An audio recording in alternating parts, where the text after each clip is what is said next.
1 second. There we go. All right, welcome to the stream, everybody. This is Maveth, bringing you back our When Darkness Stares Back in a Pathfinder First Edition journey in the World of Ambar. Last time we played, it's been a couple weeks due to some medical issues, but we're back. And last time we played, we had a couple of party deaths.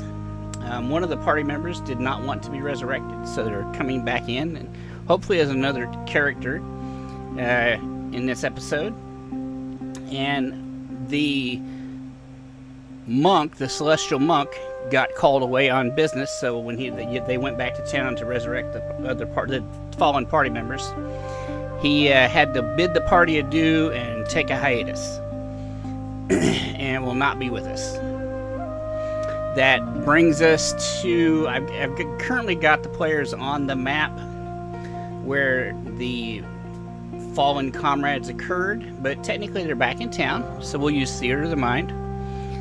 They got the party members that fell resurrected, and while they're at the temple dealing with the resurrection and getting that squared away, they're approached by a rather unique looking Dampier.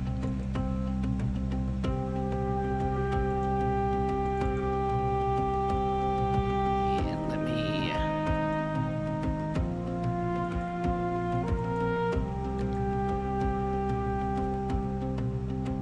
let me just see if I can bring the picture up.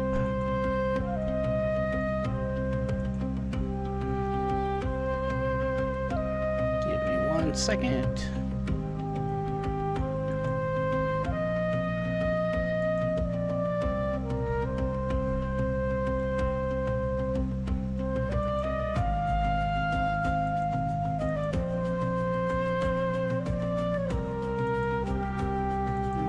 Gonna make me exit the game and come back in, so bear with me 1 second.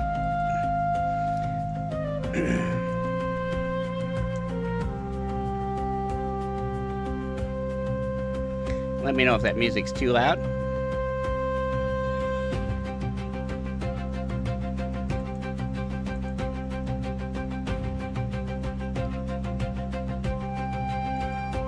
It should be. You can't hear music coming through from the Roll20 side?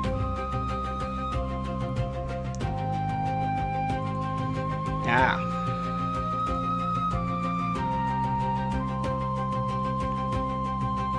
No, that's not necessary. But I want to make sure that I am at the same place everyone else is. Alright, so we'll do this way.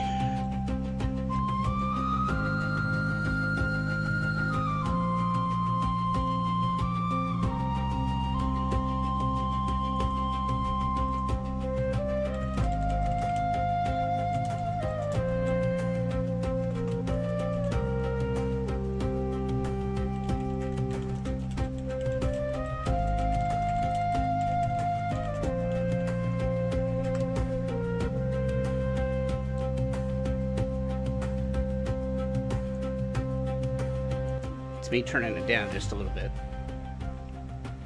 because it was too loud for me.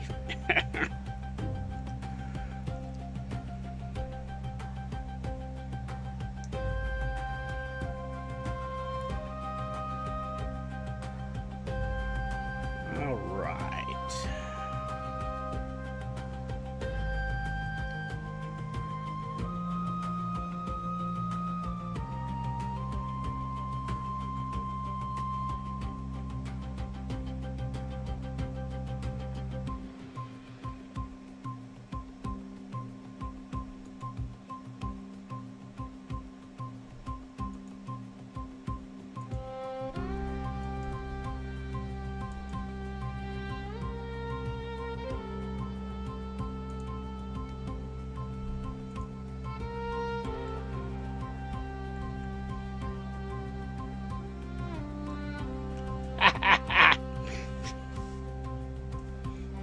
All right, well, y'all are in for a treat. So I'm gonna cheat and do this a different way,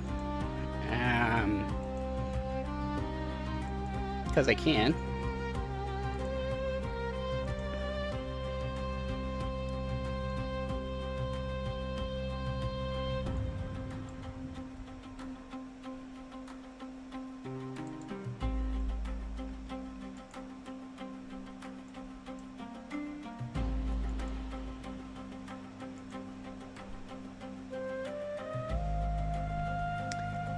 And I'll just move everybody over to that page, and that'll fix it.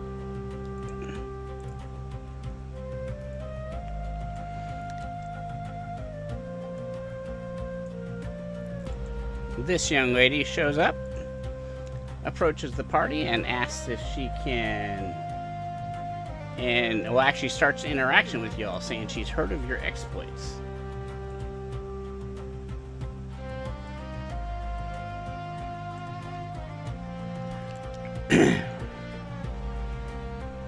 Well, why doesn't she speak now?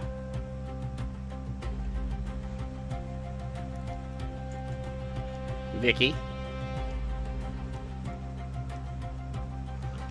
So they just gotta... Yeah, you approach the party in the Temple of Ur, because you've heard of their exploits. Go ahead and strike up a conversation.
Sounds like a subversive plot to me.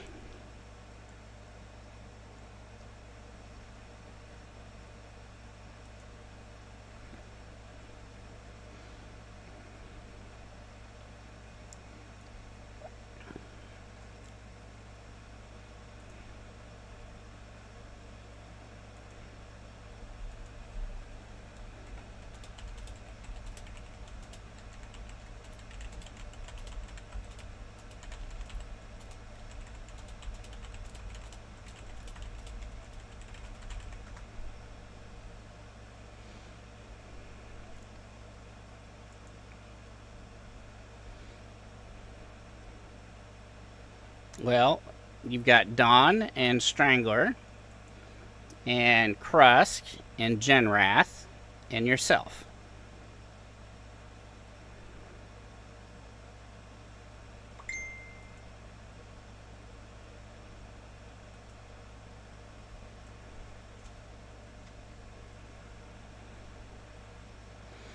Well, Ethereal would have taken his share before he left, so it'd be 6. I'm not going to let you do that.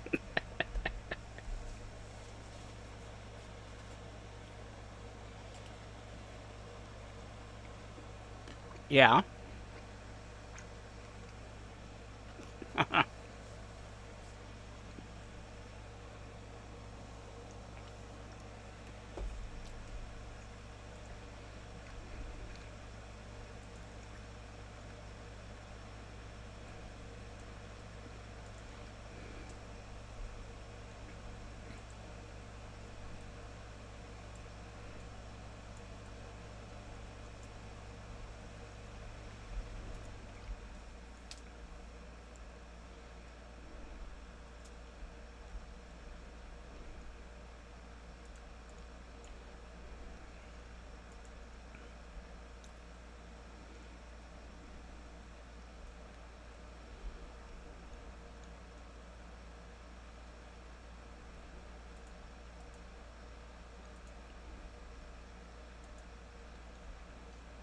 You're in the Temple of Ur when you meet Vicky. Which paladin? No, the paladin. Paladin. Okay. So yeah, Seraphis Veil Shield is here. Yes, we are still actively fleshing out parts of the building. Yes, parts of the temple, as I would say. Oh, that is so generous of you. I very much appreciate it, and Ur appreciates it as well. This will go to help feed the needy and build the temple.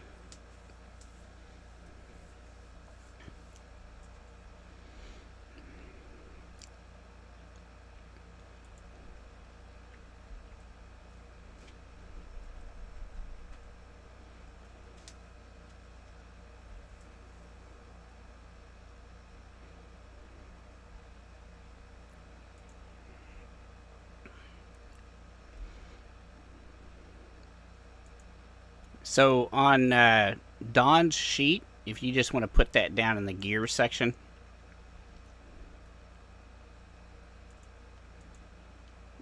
Yeah. So she has a...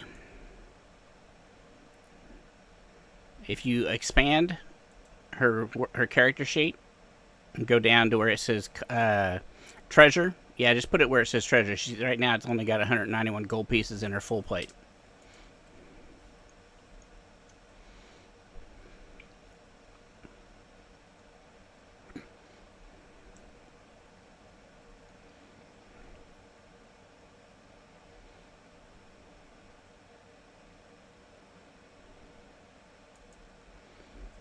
But that way she'll have money to spend when she needs to spend it.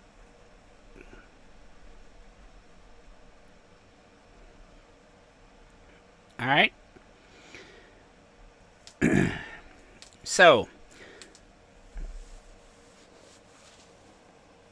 are you guys ready to teleport back to the lava vents and continue your journey?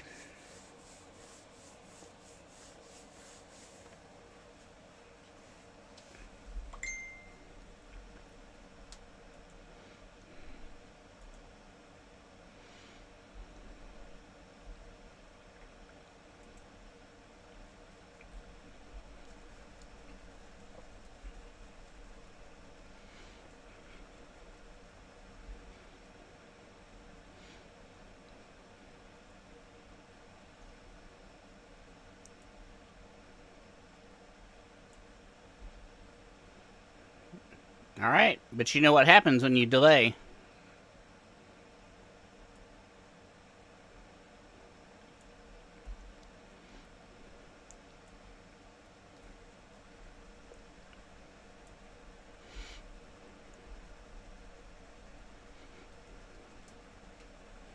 So what's everybody else's thoughts?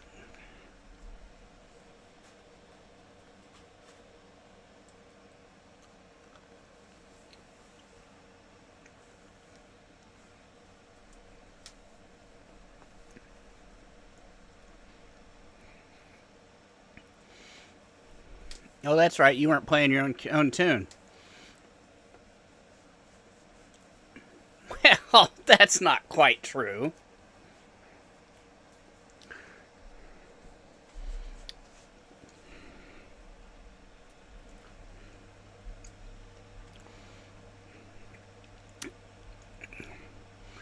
Technically, a spiritual being possessed some members of the party and made them fight you all. And during that course, you got down very low in hit points. And then, somehow or another, a fireball hit you all.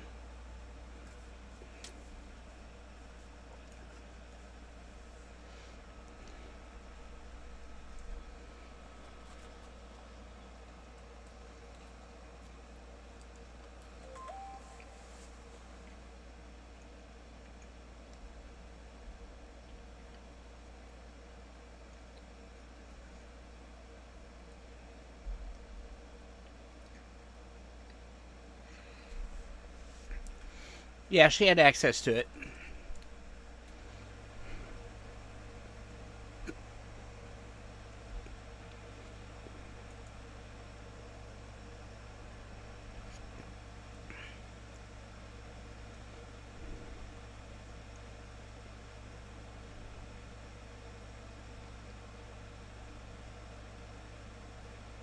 Yeah, which feat would that be? Soul Rending Strike?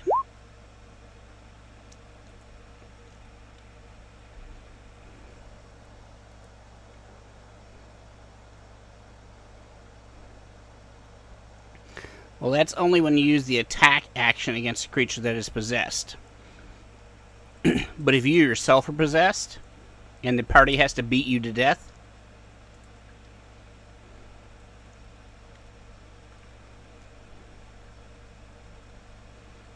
yeah, it jumped a couple of times.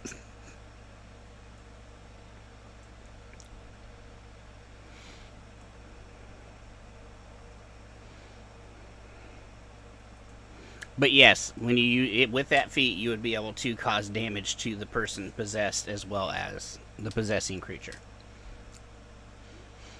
All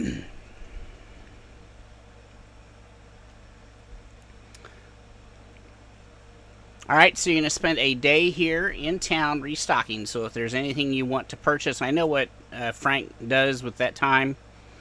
We did it between sessions, but if there are any, and I know what Strangler just did. He went and talked to the paladin. Is there anything else you guys want to do for that day that you're hanging out before the bad nightmares start?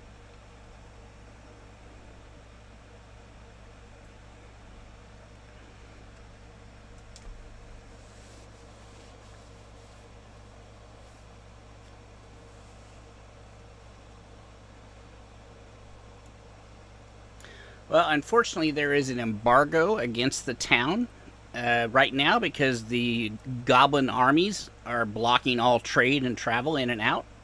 Uh, Vicky had to sneak her way past the front lines to get here. Now, if Vicky has something on her person that she wants to sell you, then that's possible. Otherwise, you'd have to, uh, contract to get it made, and that would take more than a day.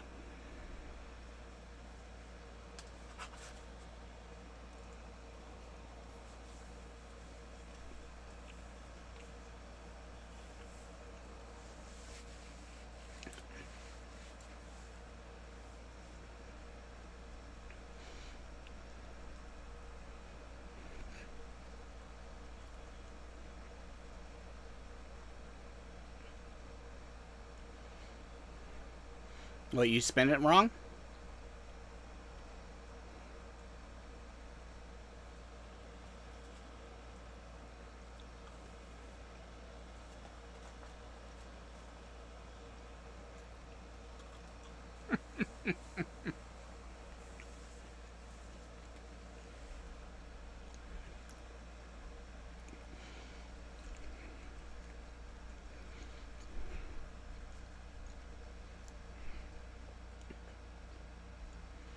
Well, you still had quite a few hit points.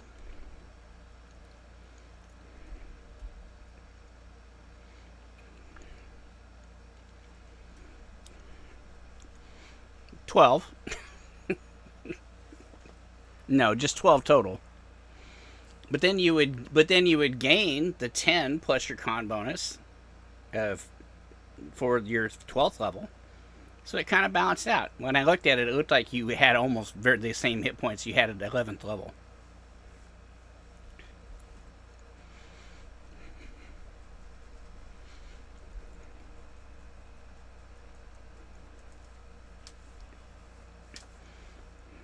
Well, I'll let you redo it when after this session.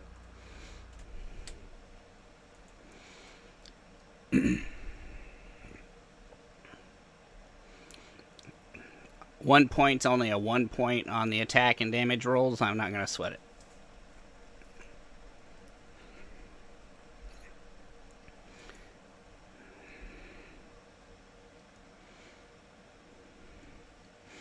And you've only got, what, 166 hit points? You're fine.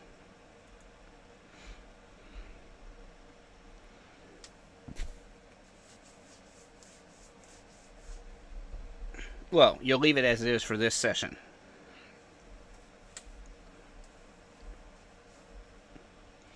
Yeah.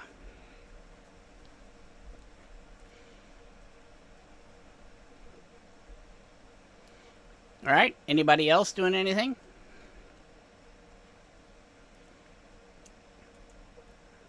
Sister Dawn will spend the bulk of that time volunteering with the church and doing what she can to help the children in town that are suffering from the blockade.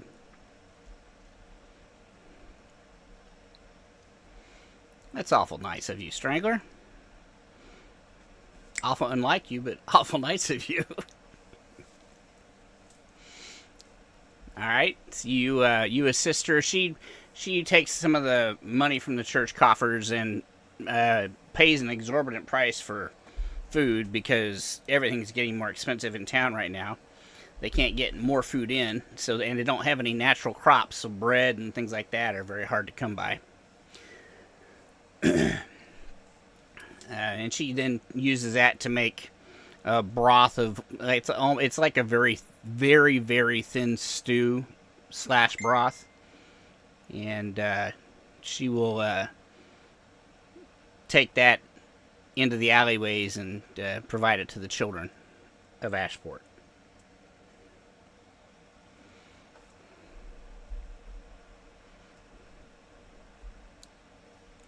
Because she's more of a combatant, and she doesn't want to waste the powers of her.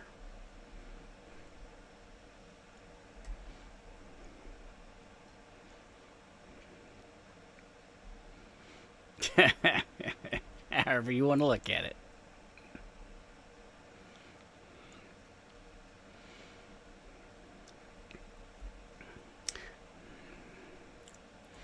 No, I mean Brother Lumen actually goes into the center of town and creates food and water for the citizens of Ashport.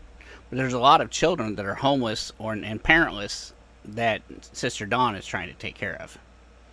They're afraid to come out into the open. Apparently there was some damn pure guy that was taking advantage of them.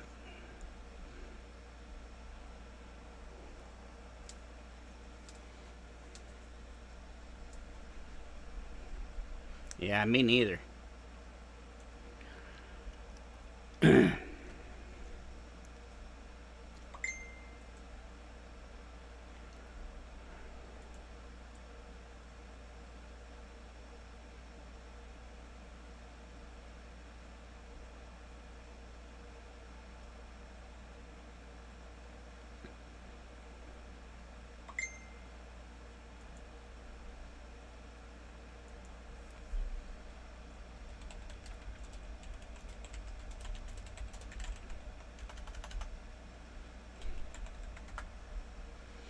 All right.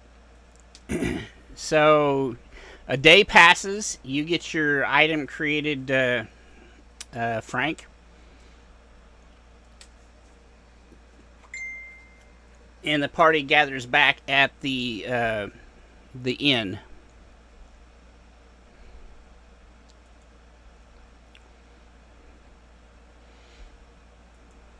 Did you hear that, Frank?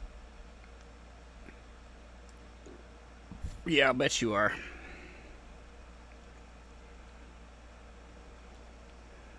So you're all back at the inn.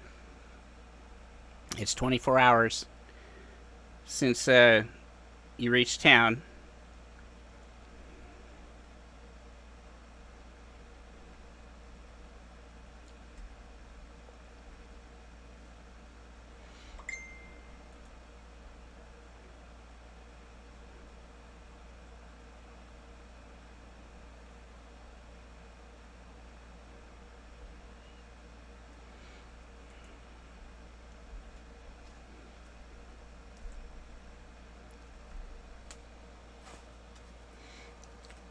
That's a selfish tone for Moradin's favored to say.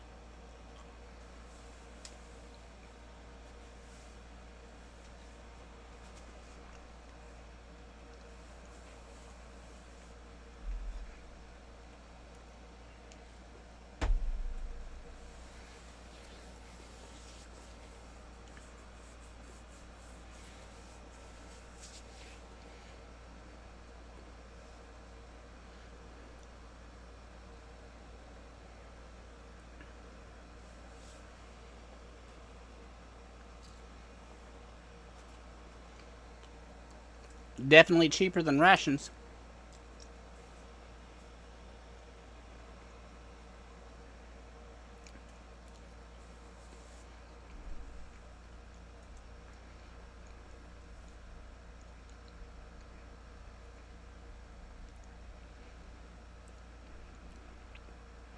All right, so you create food and water, Frank.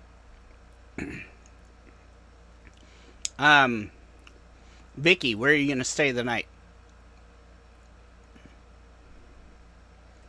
All right.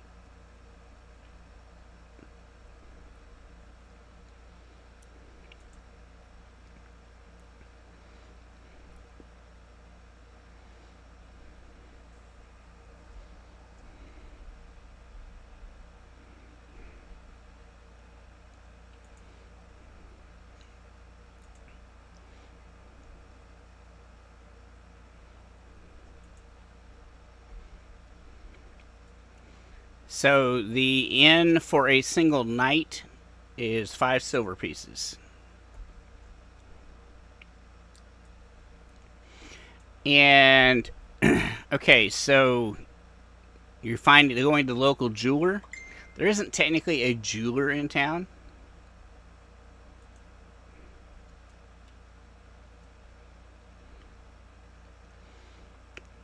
He's a wizard. But yeah, he'll give me a percentile roll.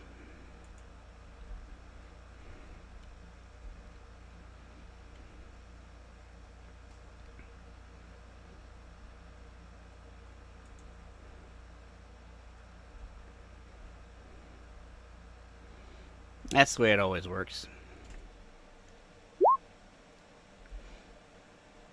Okay. Yeah, so he has. Let's see. He's got 16 pieces of varying sizes of obsidian that he'd be happy to sell you for a grand total of 20 gold.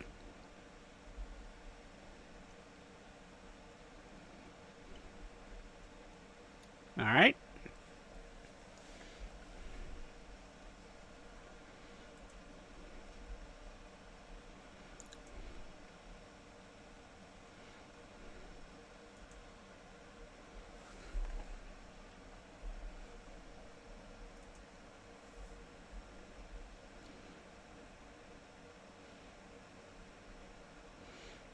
Well, you kind of already know who's blockading the city.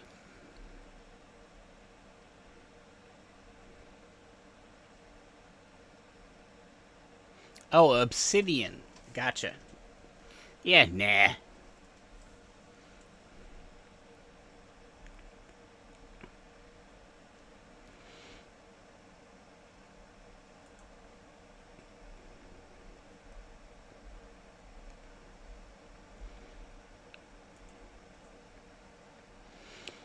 So you guys say what? No, he does not have any turquoise. Most of the gems and jewelry he has are more themed to this environment: volcanic, draconic, ashlands, and deserts.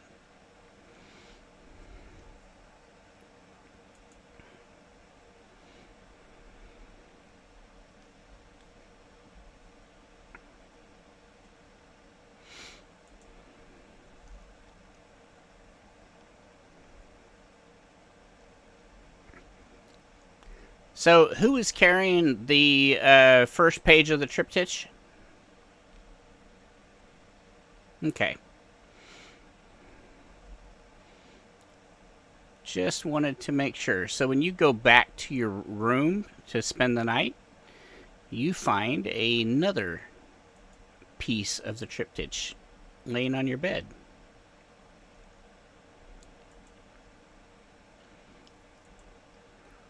I'm going to place it in your journal. And then if you want to share it with the party, then I will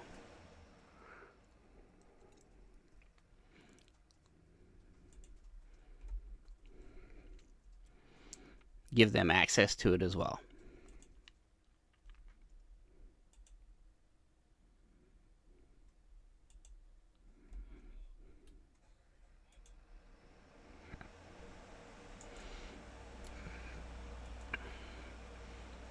Oh, you're right. Genrath is the primary holder of it. So Genrath, it's in your. I'm going to add it to you because it's not in the Stranglers. It's in Genrath. When you go, you're carrying the first piece of the triptych, that oil painting that was found. And when you go back to your room to go to bed tonight in the inn, you find a second piece of the triptych, a second oil painting laying in your bed. And I just made it available to you in the in your journal.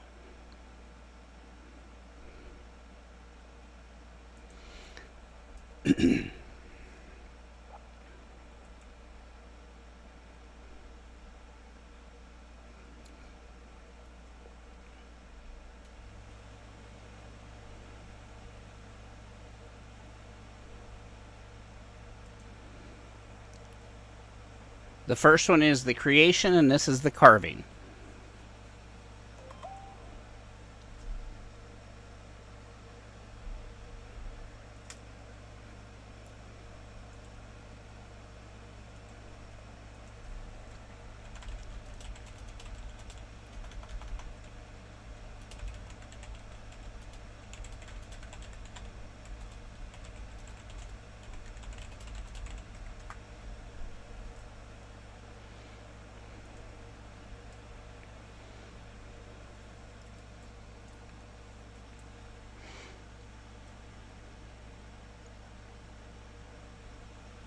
So do you look at it and go over it?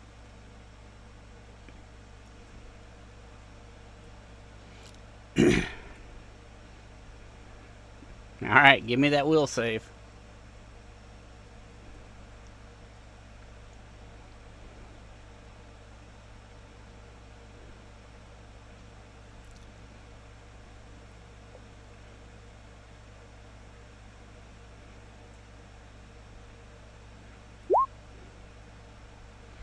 Ooh, that's not good.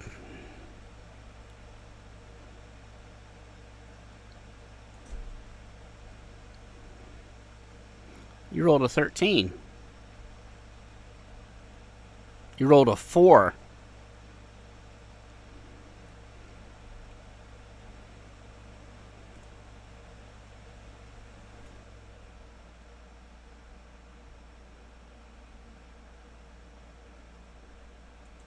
You rolled a 4. Yeah, just hover over the 13, and it'll show you the very bottom line. You rolled a 4 plus 9 is 13.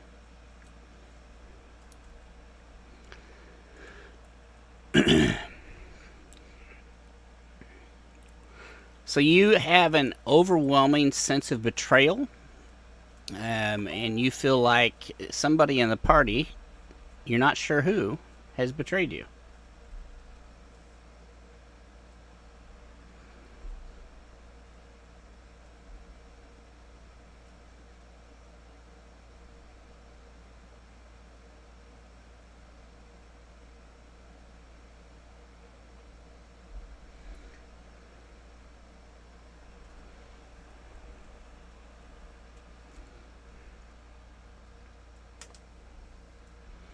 Well, there's always a chance.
Yeah, Vicky's never seen the first triptych, much less the second.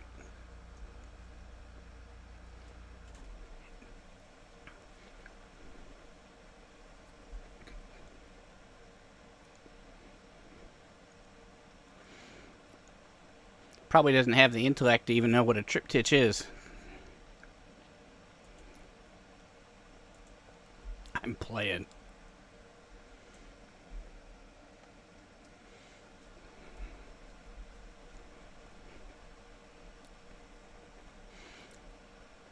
All right, so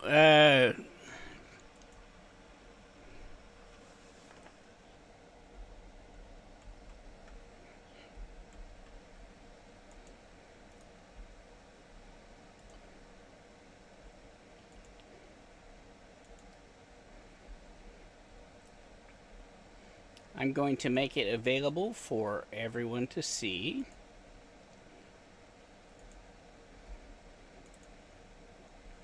And then I'll pull it up for the online folks to see it.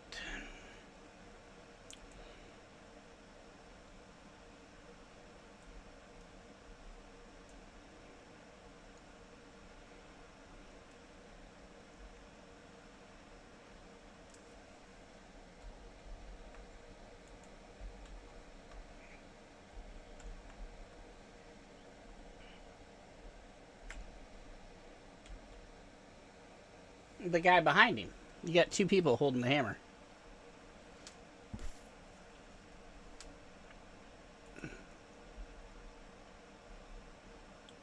Oh, well, yeah. It's supposed to be movement. And yes, it was AI generated.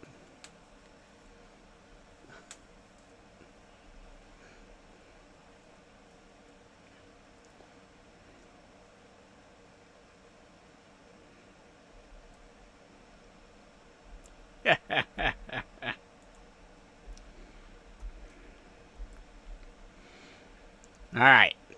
So I think we did it so everybody could see it.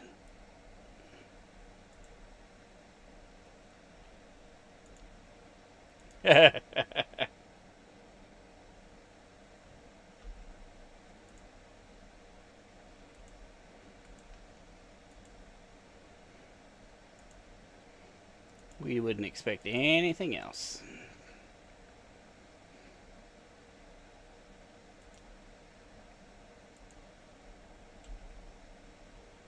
Yeah.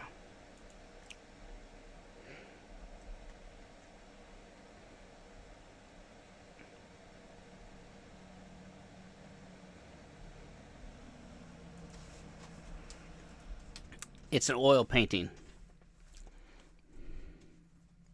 A very large oil painting.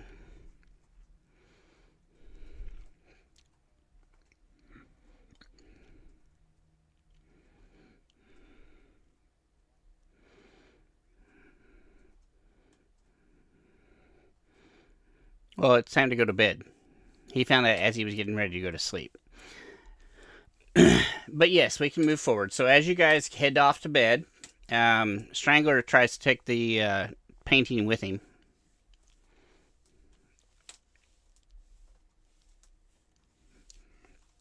And I guess...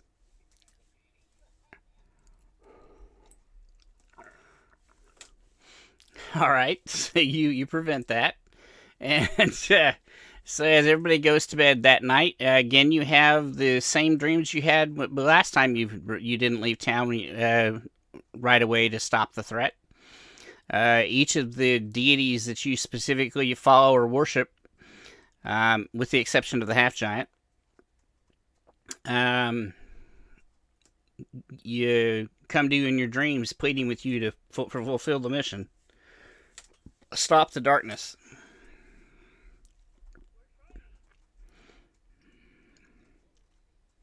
I know you don't.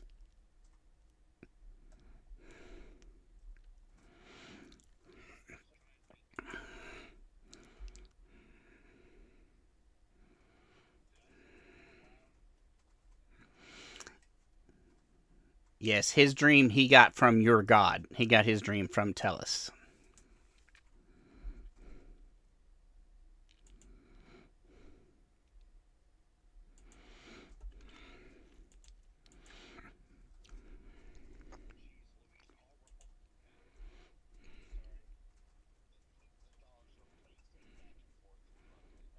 All right, let him out.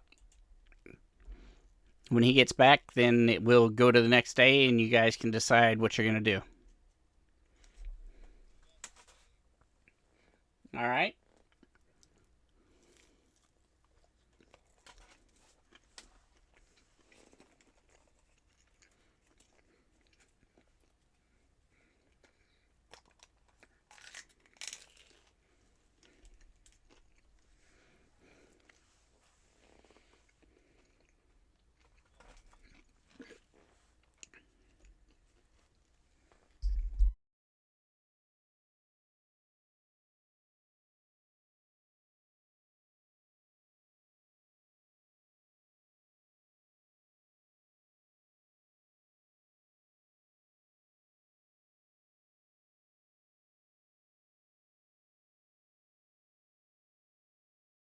But I don't want to stay.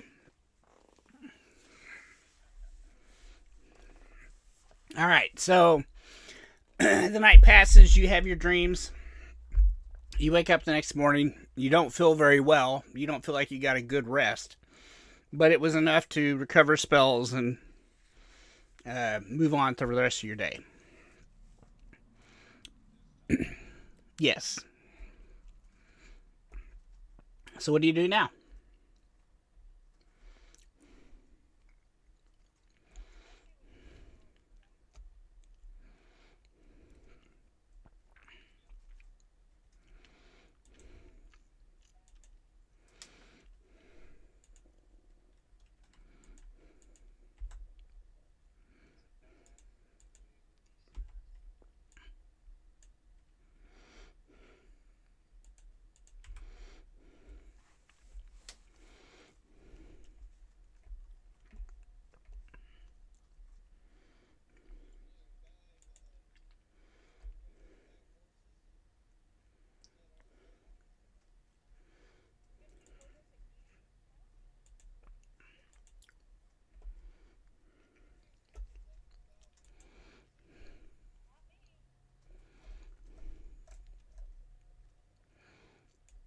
If you only knew.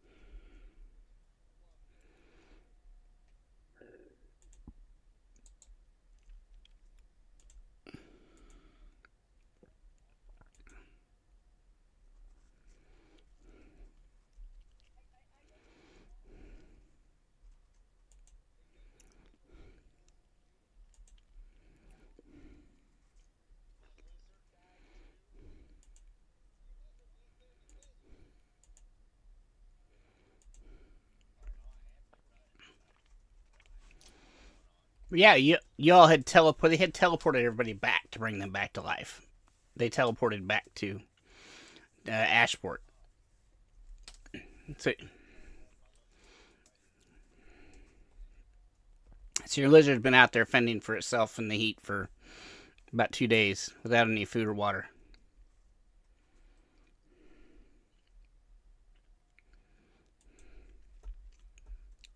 But so are the horses. So everybody's horses should be out there too if they've survived.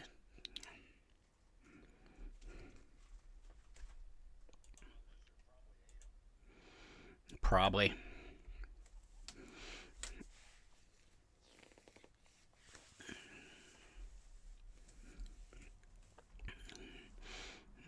Going to be kind of hard to teleport your horse back out there with the rest of the group.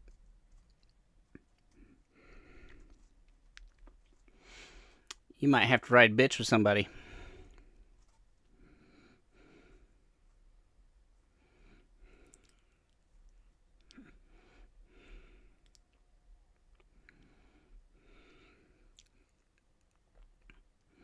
Yes, assuming. So, yeah, you're an ass and not me. Um, so Strangler, are you going to teleport everybody back?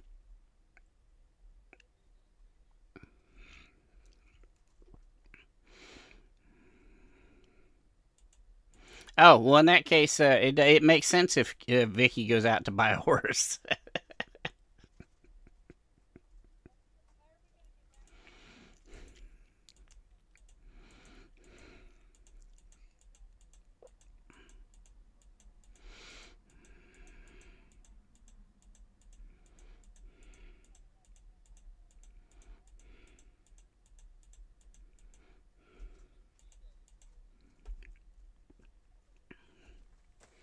Yeah, it can be fatal.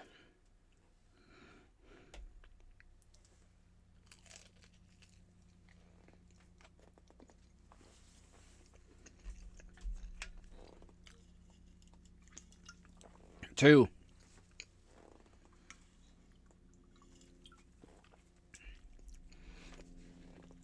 I said two, the number two.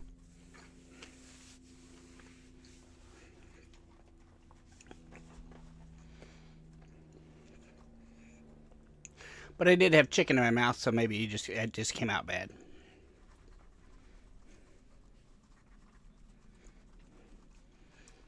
Now there's six.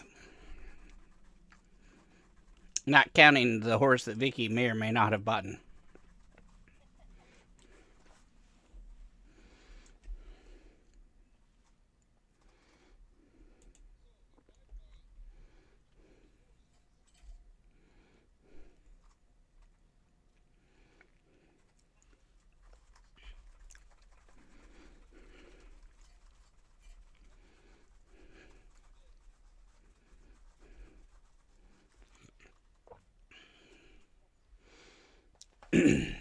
Well, you guys have been traveling for about 10 hours a day, but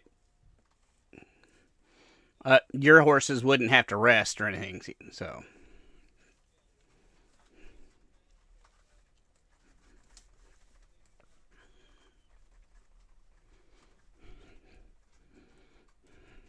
Yeah, they don't.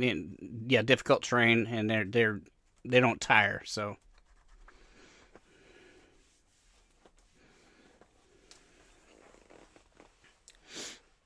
yes, if you use the horses, you don't have any encounters, then you could probably get about a day and a half's worth of ride out of the horses you create, in one 10-hour ride, and then you'd only have to do it for a half a day the next day to get to where you believe that the last encounter was.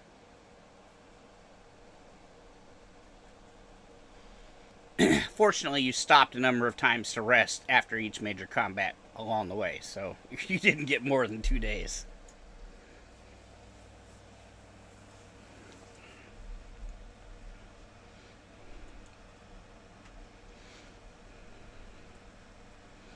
What do you think about that?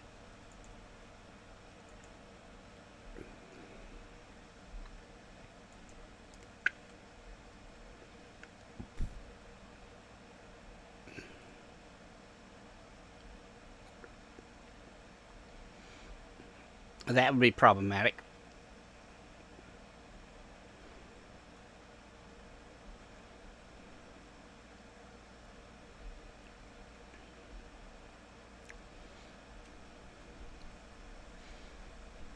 He didn't say you were light, just small.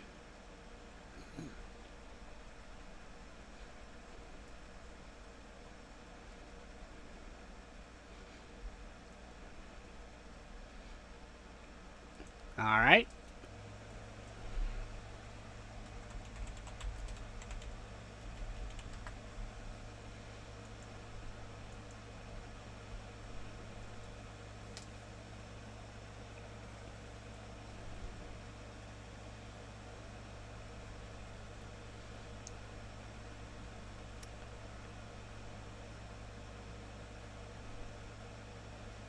So you actually have to divide the duration in 1 hour intervals among the steeds you summon.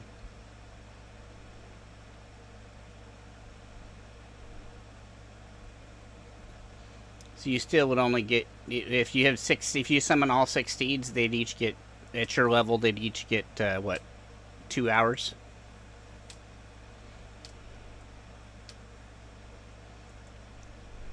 You don't care. You get everybody 2 hours out into the desert.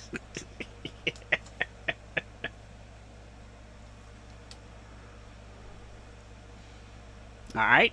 And how many times can you do that in a day?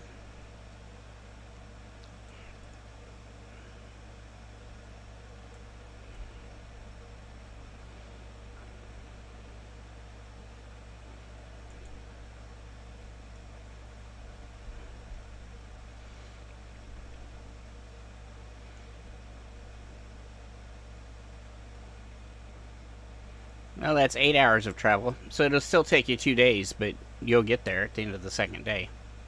As long as there are no encounters.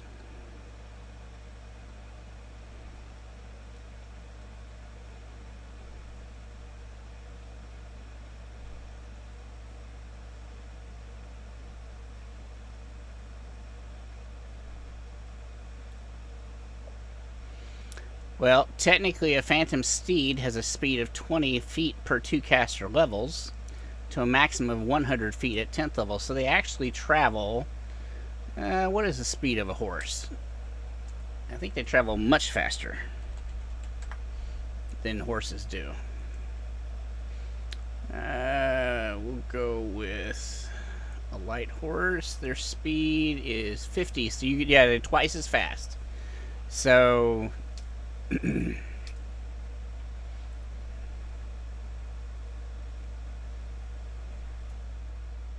well, plus they can use let's see.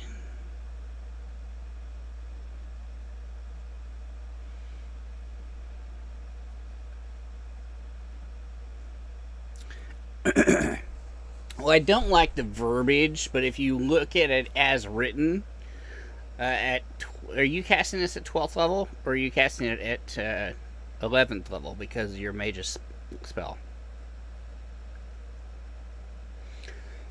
Alright, then they can use Airwalk at will as a spell. No action required to activate this ability for up to 1 round at a time, after which it falls to the ground. So if whoever's riding it every round wants it to airwalk, you'll just go up and down, up and down, up and down. Yeah.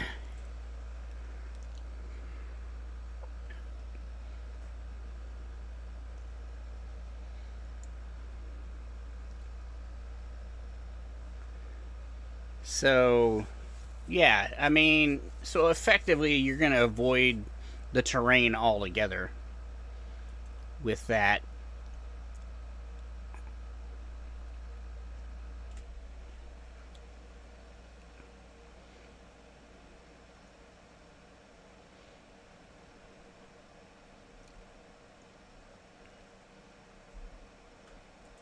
Yeah, she was a wizard. Well, 100 feet per round. Let me see.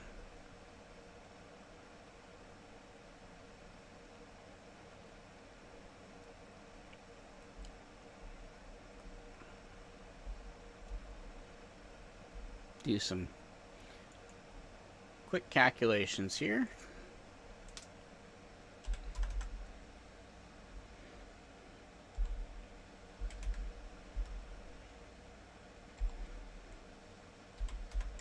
It's 60,000 feet in an hour. And how many feet are in a mile?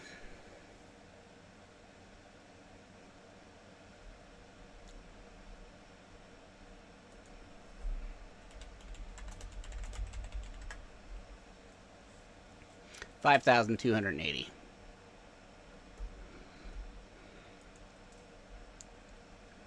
Divided by 5,280.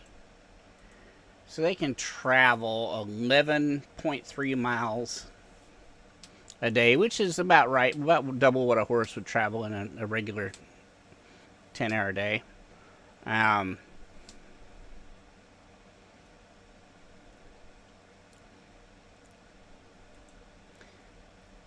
Yes, I'll go back to the original so they can get you a day and a half's journey there in one day, and you'll reach them about midday the next day as long as there are no encounters.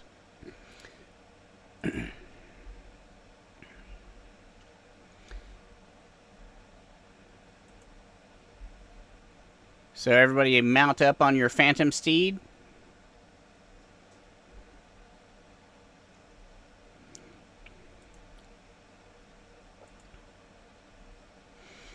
Dun dun dun dun dun dun dun dun dun dun. All right.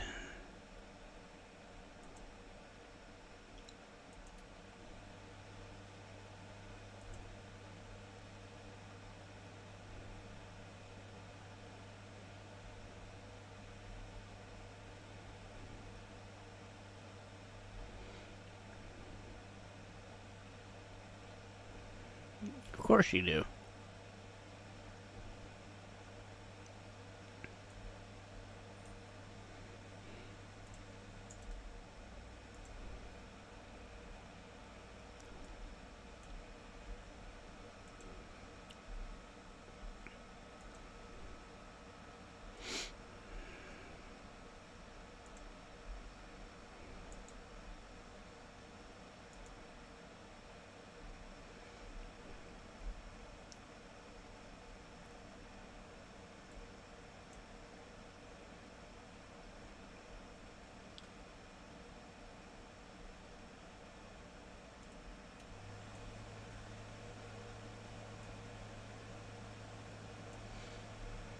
All right, you guys are traveling across the Ash Desert.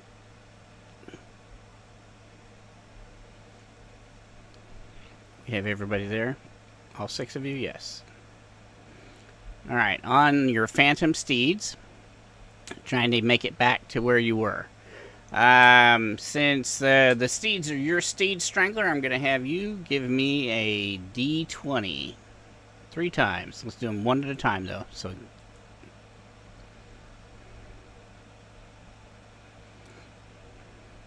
a D20. Encounter roll.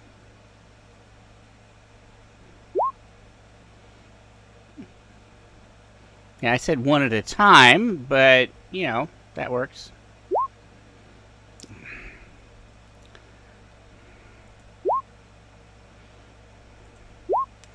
Alright, you managed to go your full 8 hours of travel.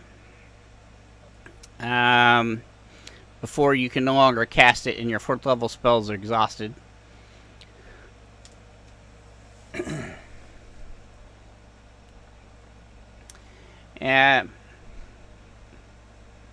Fair enough. So you got past the first 2 encounter areas that you were in, one where the rocks fell and the small desert town that was half buried in sand, where you found Alara. And you're almost back to where you encountered the lava vents with the dark spirit that possessed everybody. And it's getting dark. Are you going to go ahead and stop and make camp, or are you guys going to march through?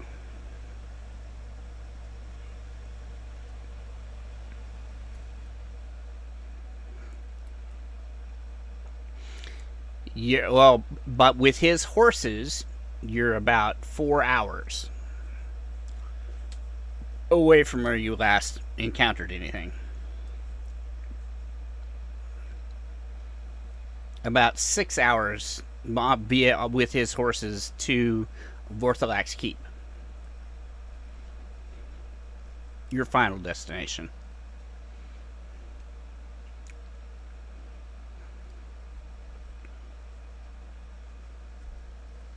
I assure you, mine's much, much funnier.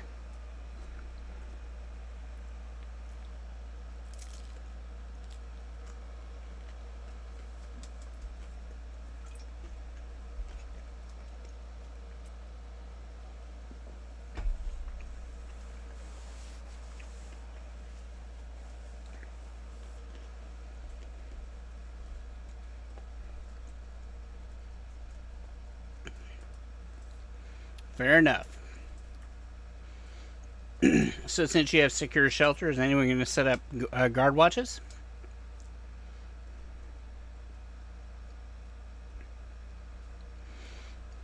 And how long does that one last?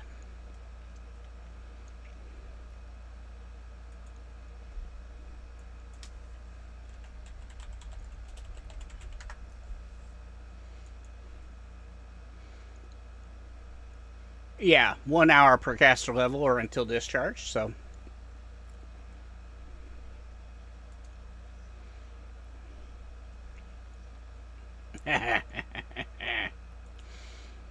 Alright. What about you, Krusk? Are you going to sleep?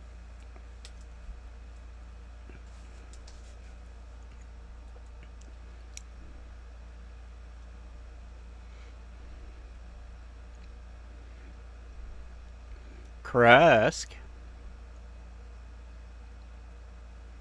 I think Krusk fell asleep.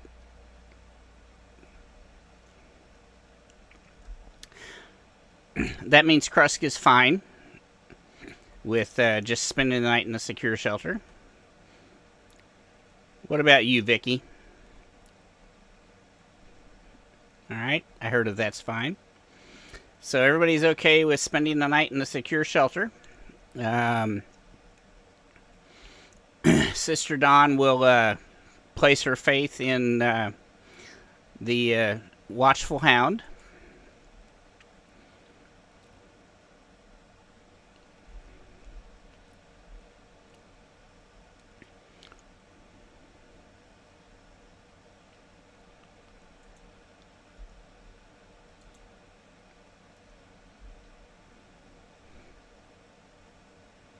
Okay.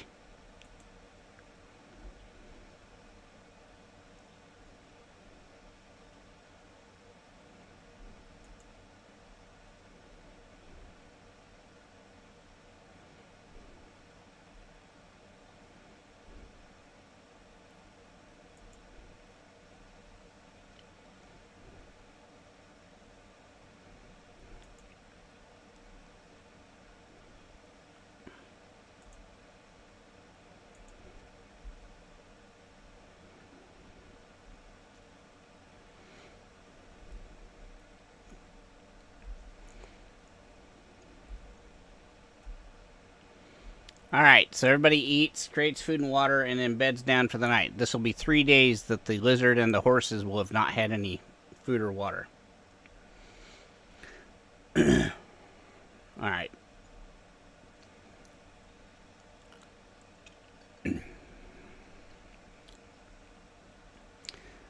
So, go ahead and give me a D100, Strangler.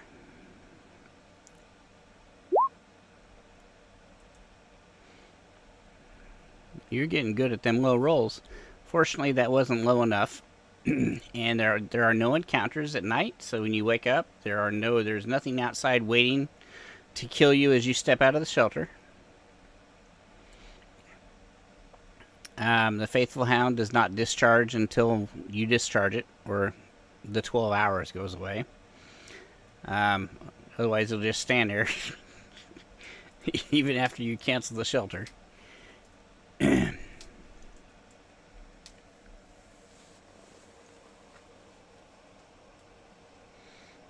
Alright, everybody mounts back up and continues on the trail. Alright, so give me one more D20, Strangler, for the trip to the mountains. You're good.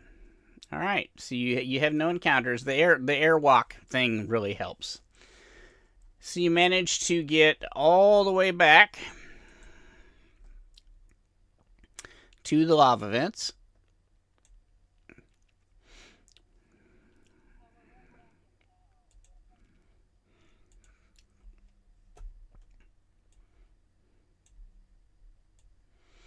Like you ever left hell.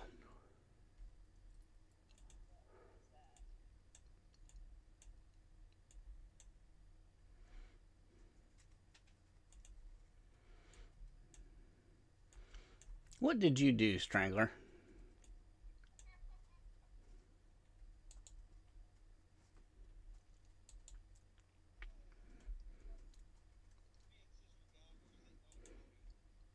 Yeah, I see that, but unfortunately, it's making it very difficult for me to click on Sister Dawn.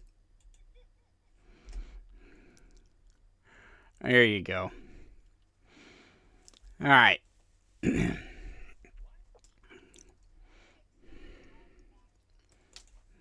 Yeah, I'm getting rid of it. Okay, so when you get back, you actually see with the horses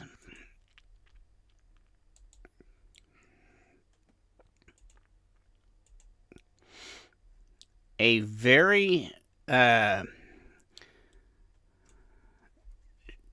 disheveled, but wearing what looks to be armor she's scavenged off of some goblins. You see Alara. Looks like she's been tending to the horses and the lizard, hoping that you would return.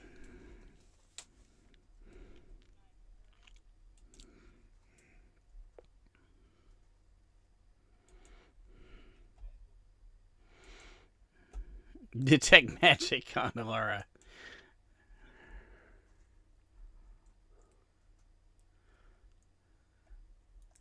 Well, right now, she doesn't have any magic on her. But she does have an abjuration type aura. It's very, very faint around her entire person.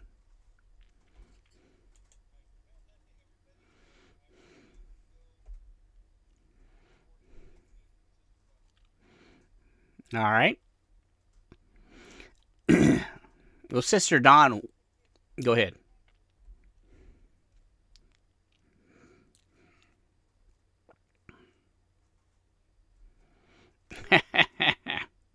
Sister Dawn will approach Ilara and ask if she can check and tend to her wounds. At which point Ilara will nod yes, and allow Sister Dawn to bandage her wounds. You can see some large gashes where it looks like she's been cut with javelin tips, as well as a couple of sword slashes in her back. Yes.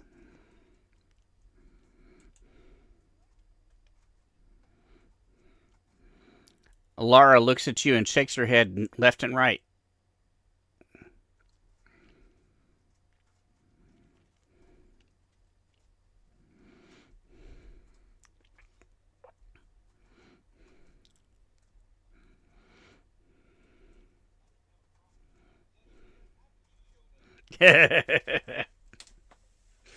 Regardless, Dawn isn't going to turn someone that's injured away, especially when they're being peaceful.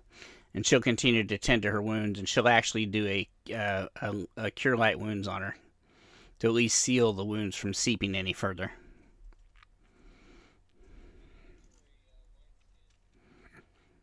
Sister Dawn or Alara? All right. She goes, "What's this?"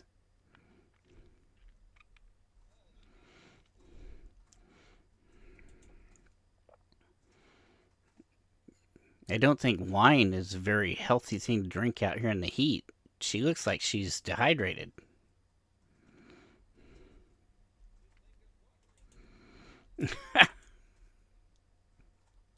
Sister Dawn will hand it to Alara and say, "He says it's water. Would you like some?" And Alara will shake her head, yes. And she'll pour a little bit out to make sure it's clear liquid before she drinks it, but then she'll drink it.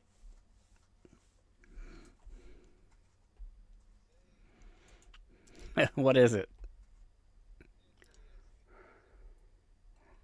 A sleep poison. What's the fort save?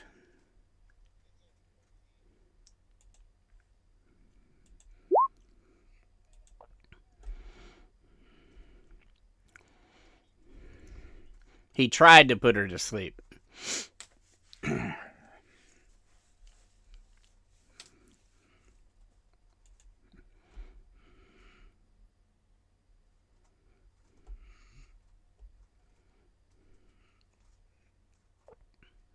Well, nobody but him knows. Yeah, the only person that knows that she was almost poisoned is Strangler. Even Sister Dawn doesn't know that.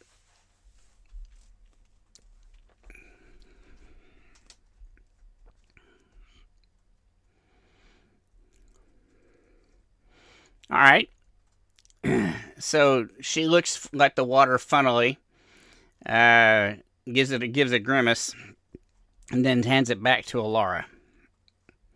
Alara says, "You don't want it?" She shakes her head left and right. And so Alara says, "Well, it doesn't look like she wants any more of it. Here, you can have it back, Strangler."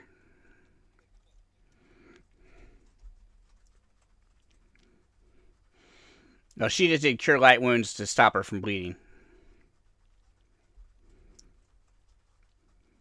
It's Vicky, and Vicky, yes, it's very difficult to hear you. Yes.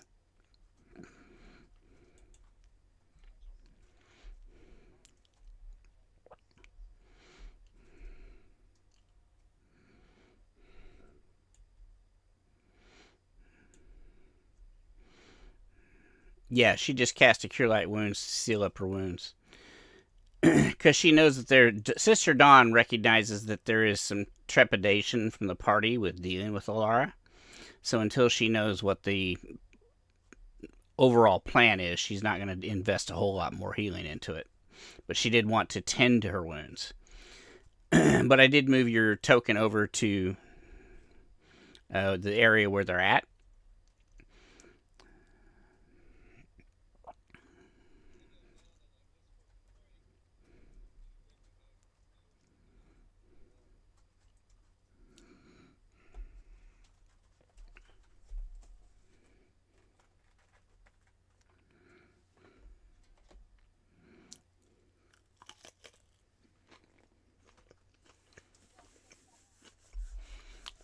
So we now know Frank was complicit.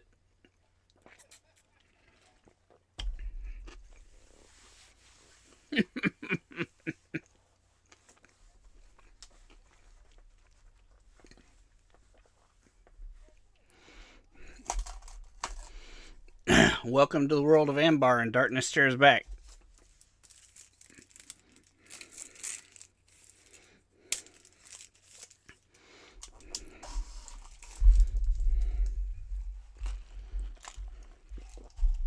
You can see that Alara has equipped herself with a javelin from one of the goblins. Looks like she probably got it from the same place she got the armor that she's wearing.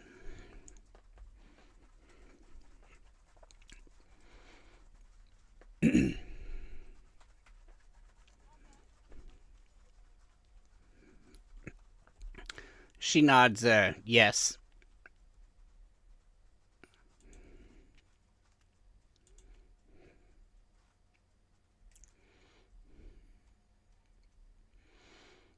Can you not see her health bar?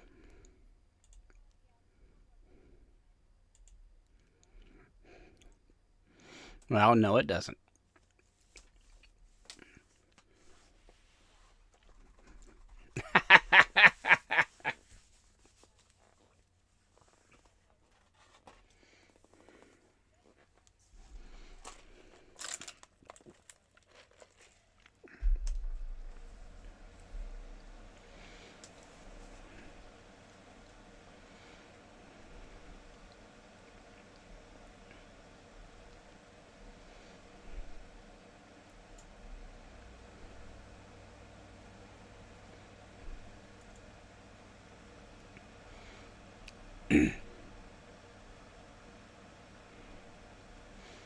Are you going to use your new item to do that, or are you going to roll for it?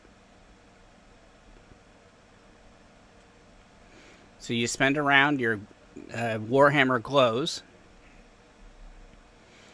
and now it'll glow for the rest of the day.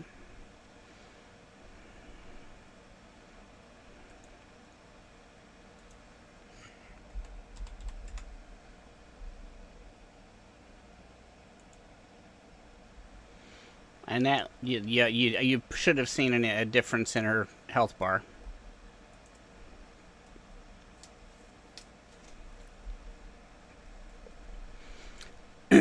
She nods her head and places her hand out to put her hand on your hand in gratitude.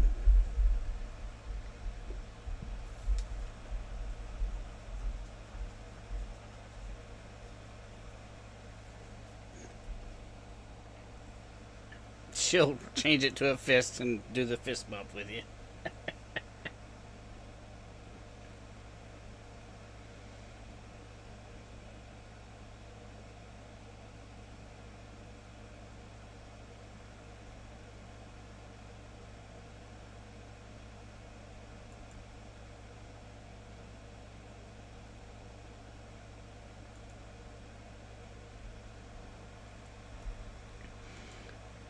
Yeah, Crust should be at full health by now. Yeah.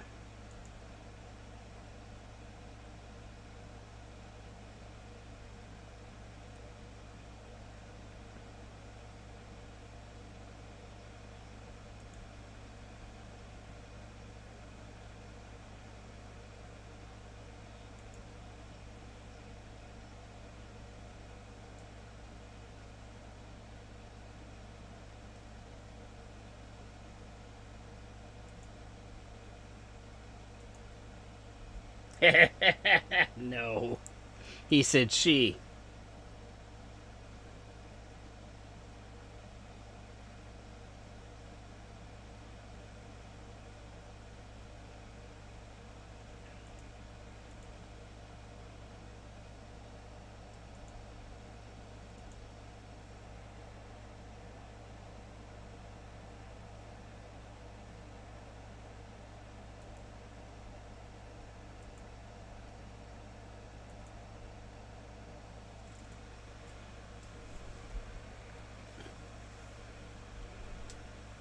Yes, correct. Right here.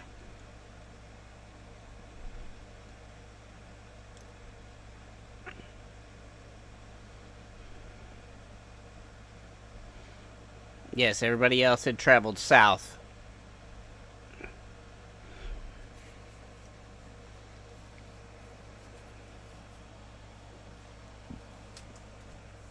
More desert.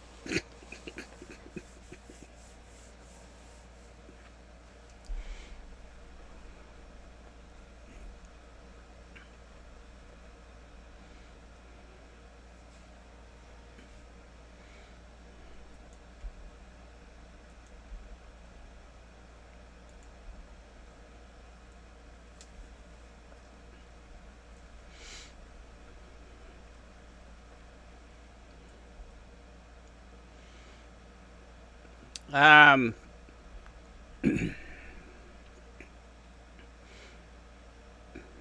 yeah, you've got a map that was on the corpse of Stan.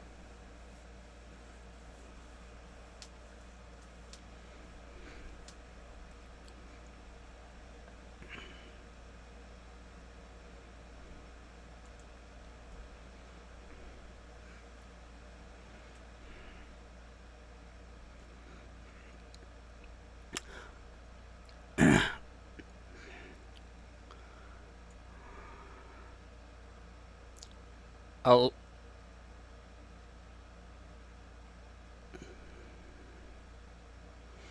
Alara steps into this black tunnel over here and pops up on top of the rock ledge over here, and then comes to the edge of the cliff and points south.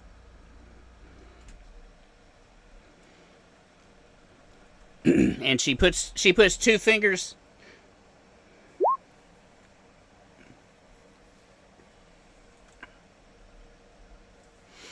Yeah, she puts her V with her fingers and puts them to her eyes, and then points south with those two things.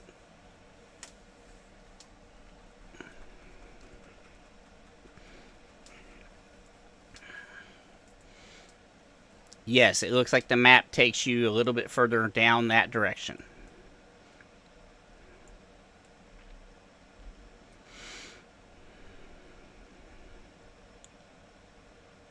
All right.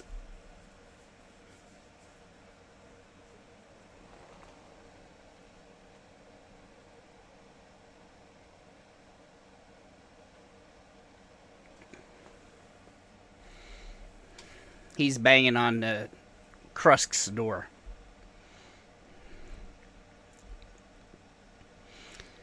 All right. So,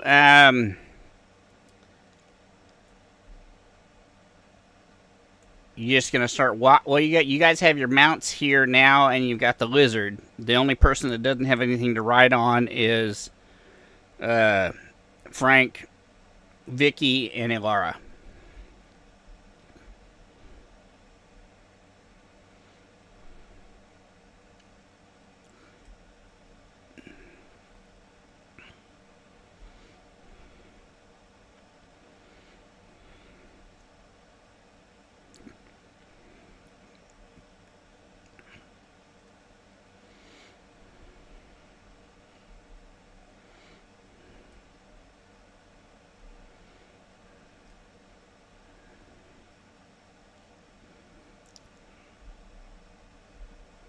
Yeah, Ilara does not have a ride.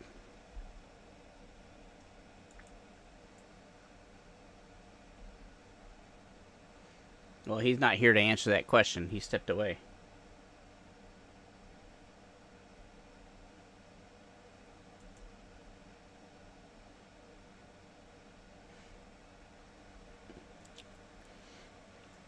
All right, and that would give you 6 hours per. If you did the communal, you only did 2 of the 6, it would give you 6 hours per steed.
Yes.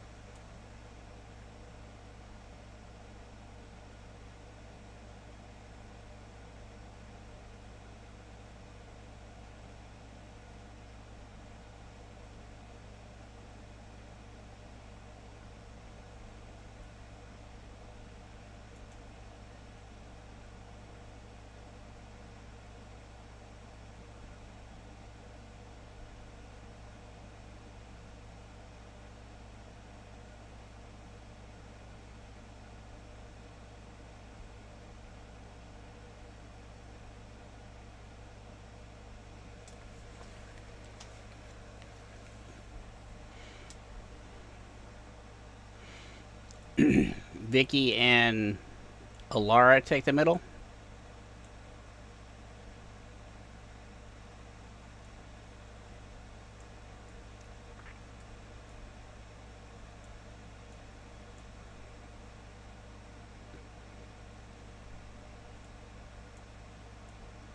So like that. All right. Yeah, horses don't like to be really close together unless they have to be. All right, so you continue to travel towards Korthalak Spire, hopefully bringing this wonderful journey to an end very soon. In so you according to the map, it looks like it should only take about 2 more hours Genrath. So, and since you and Frank are in the lead, I'm going to go ahead and let you roll a d12.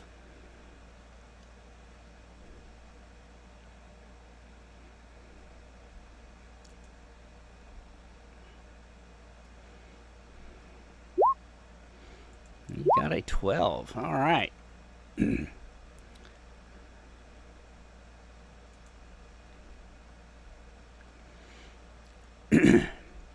You make it 2 hours.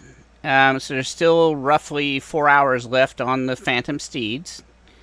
Without much of an encounter,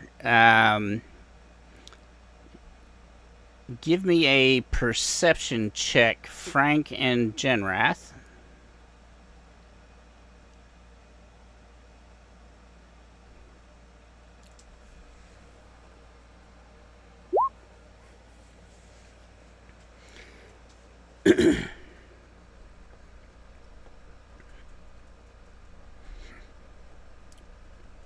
All right, so you don't, both of you don't see anything, but you do start to hear sound, a lot of noise coming from up ahead on the trail, and as you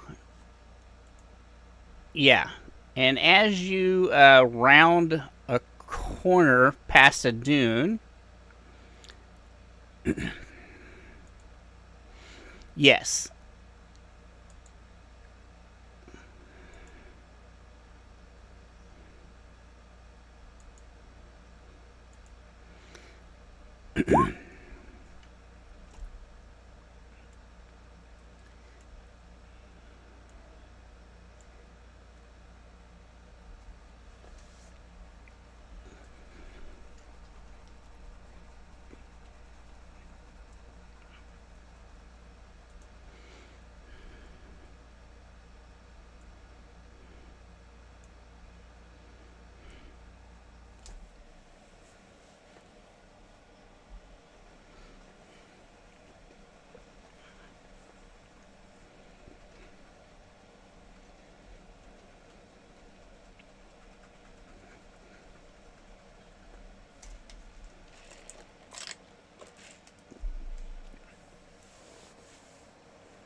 All right.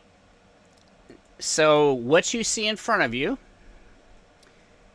is, let me give a brief description for, well, those are, go ahead.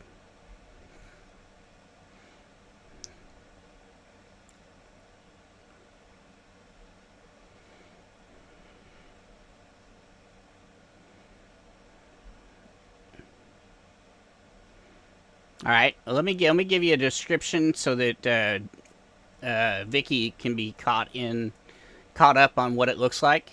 So, rising like a blackened fang from the heart of a caldera, the base from the caldera-like basin, is Korthalak's spire. It is a towering, jagged obsidian and basalt monolith, approximately 800 feet tall at its peak, with a base roughly 250 feet across. The structure appears partially natural, a volcanic plug, and partially worked. Crude but massive goblinoid fortifications, iron scaffolding, and dragon bone reinforcements scar its lower levels. And those of you that are in Roll20 or on Twitch or YouTube can see the picture of the spire as it rises up out of the smoke from the caldera that it sits in.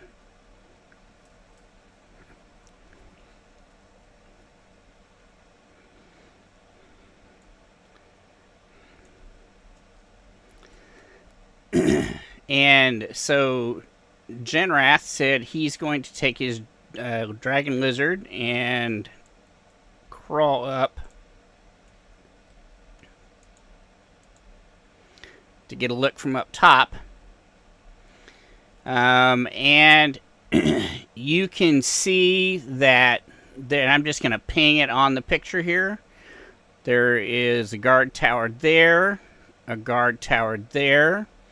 This is a moat-like drawbridge that goes across the caldera to the structure itself.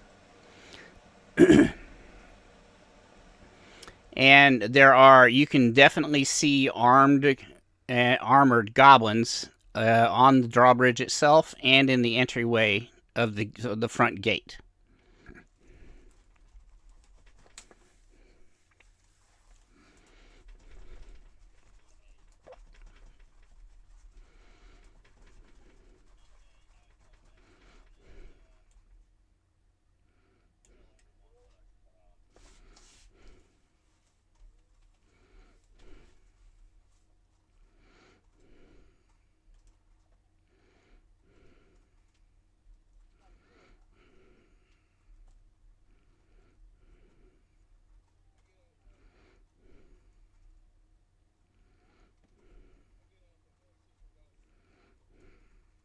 All right.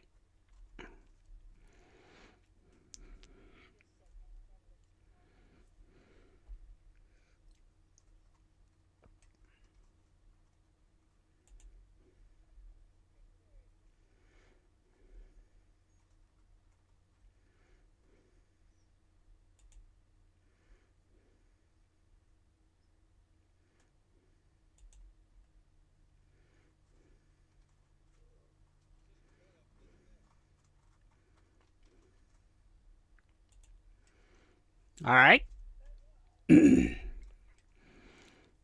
What about Krusk? You going to stay on your mount, Krusk, or are you going to dismount?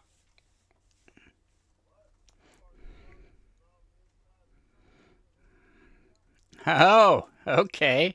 Well, in that case, I'll switch. All right. Welcome back to us. And what about Genrath?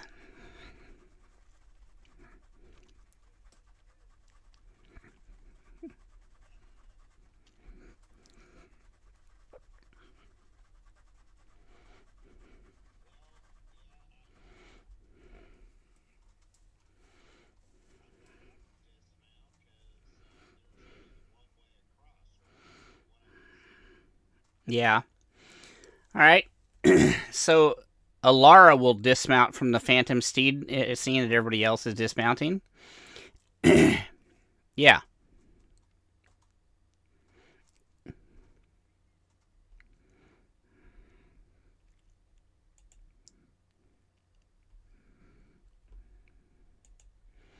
Un momento, por favor.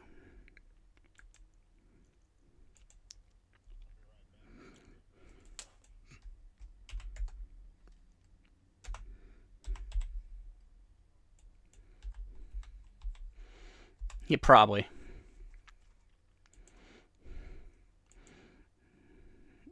There, how's that?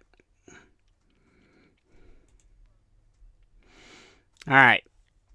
Yeah, we talked about your health earlier, but we couldn't get you to respond to us. All right, so Alara, seeing that you've reached this place, she's going to walk over to Strangler, and she's going to put her two index fingers together and then pull them and then separate them about 8 to 12 inches. And then she's going to make it look like she grabs an object in the air between her fingers and then points it or thrusts it forward.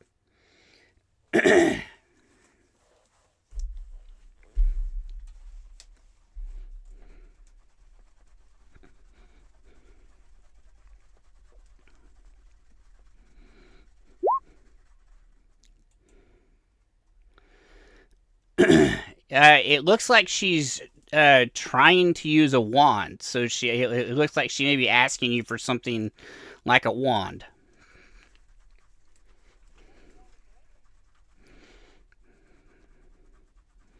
Do you say that out loud? She'll walk over to you and hold her hand out.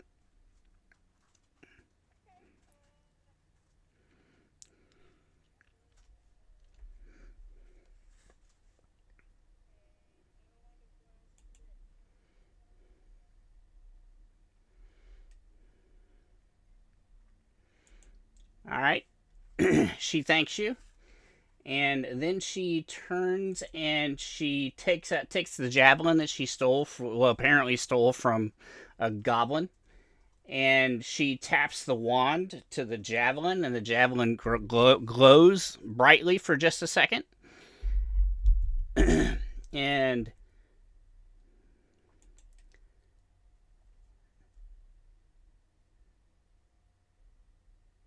then she will, gotta check the duration of this.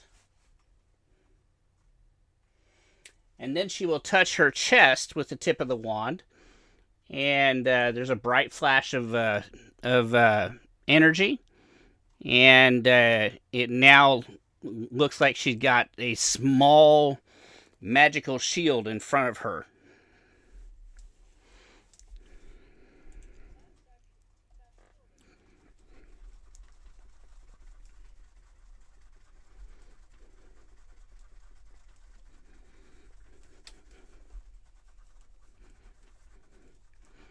She points at she opens her mouth and points at her lack of a tongue.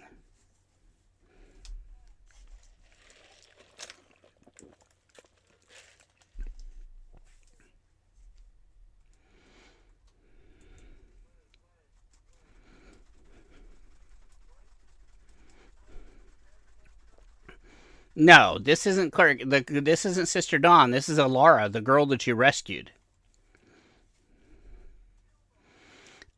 Well, when you got back to the spot where everybody had died, she was tending to your horses and the lizard and was injured herself, and now is wearing a mishmash of armor from. It looks like it was taken off of dead goblins. Yes, sir.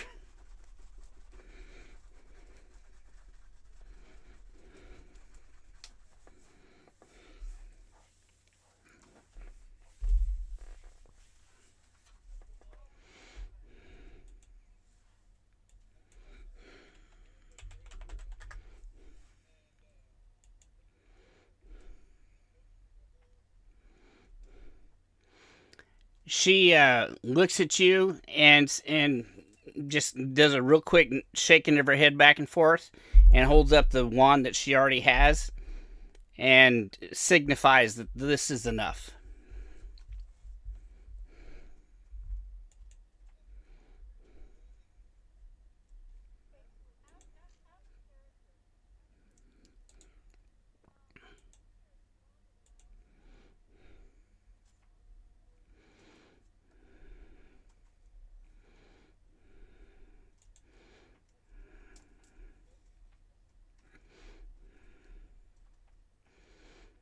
Well, message is a wizard spell, and it's only to one person. It's not to multiple people.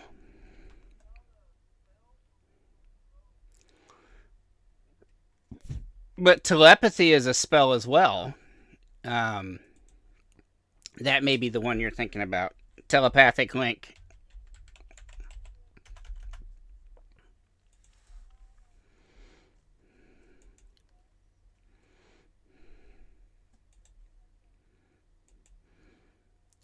So there is a 5th level wizard spell called Telepathic Bond.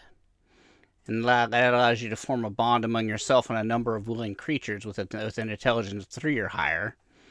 And that allows you to communicate telepathically through the bond regardless of language.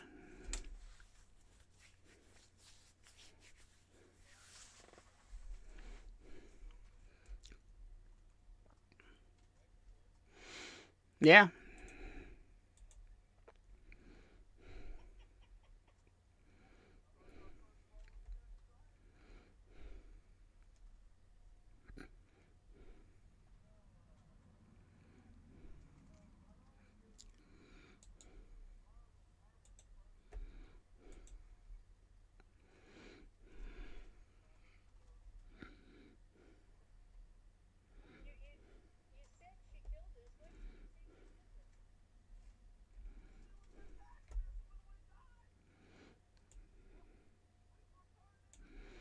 I mean, that's not a lie. She was speaking and uttering spells out of her mouth when he died.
Yeah, she nods her head up and down.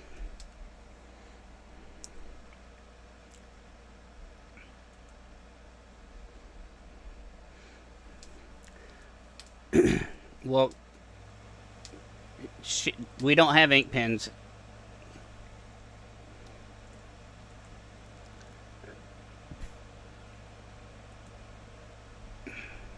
You can drag all that out right out here in the middle of the trail in an ashen desert?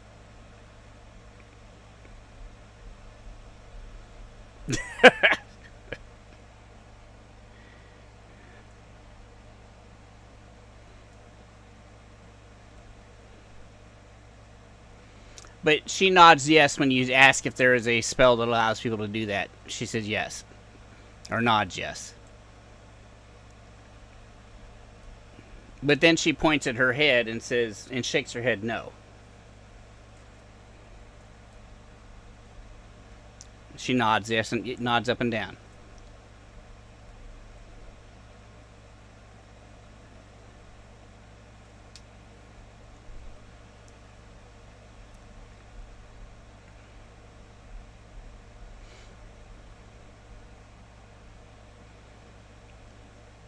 She looks at you and looks at your and points at your holy symbol and points up in the sky and then opens her mouth and points at her tongue.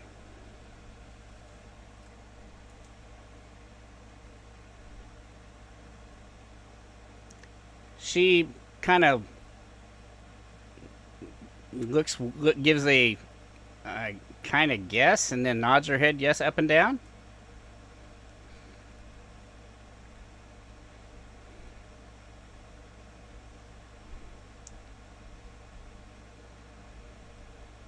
She nods up and down.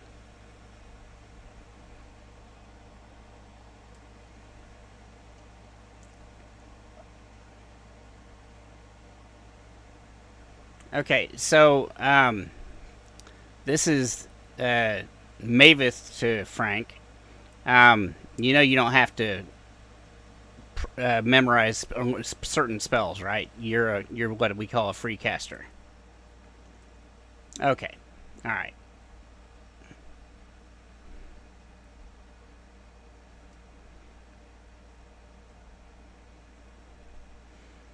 Okay.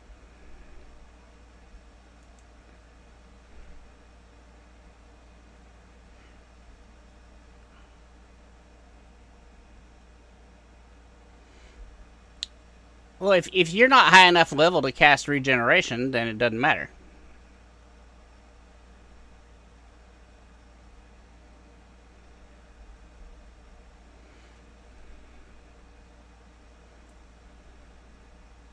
She just looks flabbergasted that you're able to bring people back to life, which is also a 7th level spell, but you couldn't get a scroll to regenerate her tongue.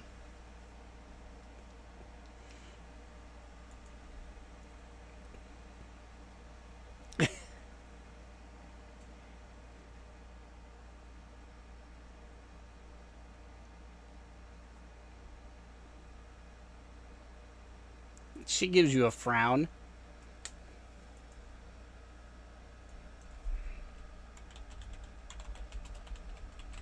Cause he's him. He's a dick.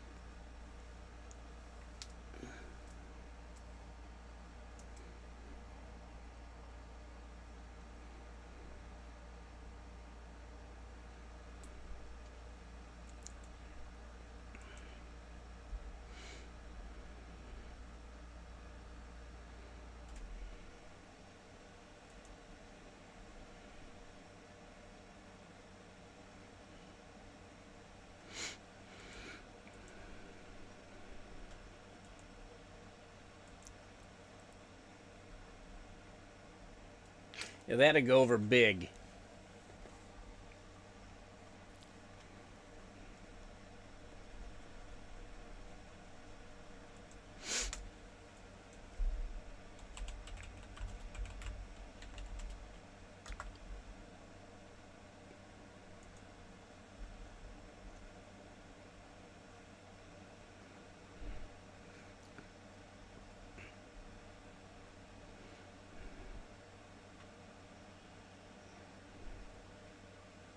Yeah, an Archon. Well,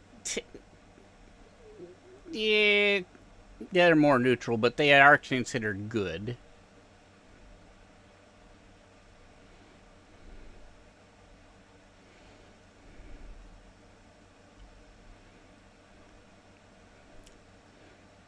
And the creatures listed under Summon Monster, Archon is not one of them for a Summon Monster 3. Oh, I'm sorry. I'm sorry, it is. It is. The Lantern Archon. Yep.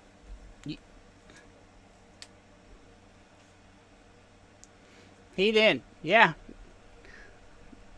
So this,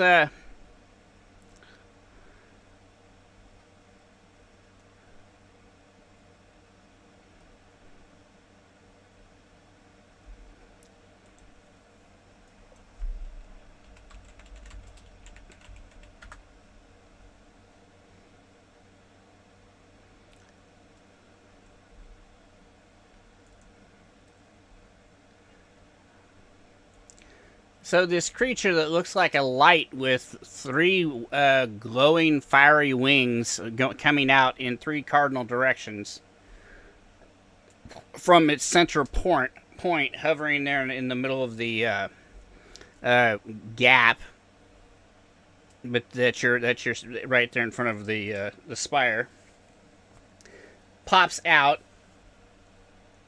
and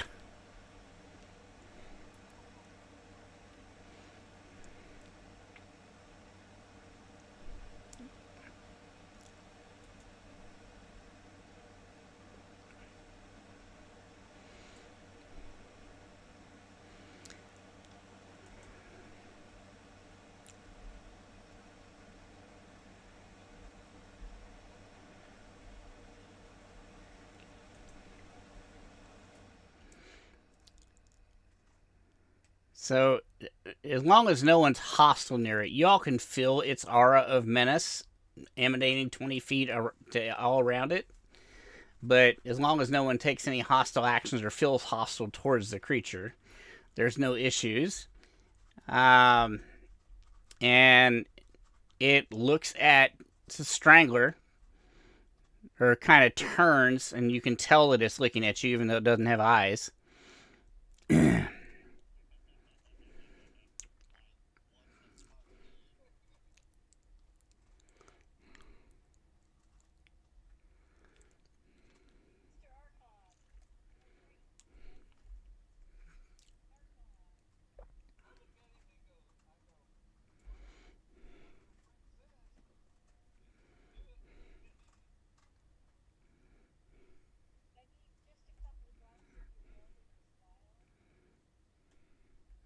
You see it glow very bright for just a second, as though it's affronted by what you just asked for.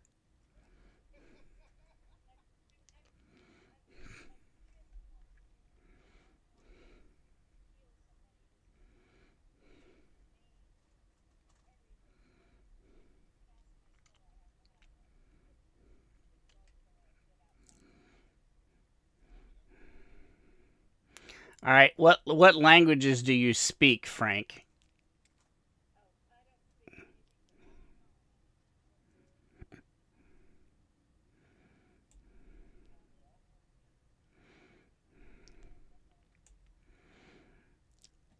All right. The first thing it speaks in a language that feels very, very old.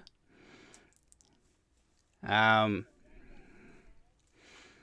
and then when no one seems to understand it, it will speak in Celestial. So anyone that knows Celestial will say, and what do you need this blood for, and what do you have to store it in?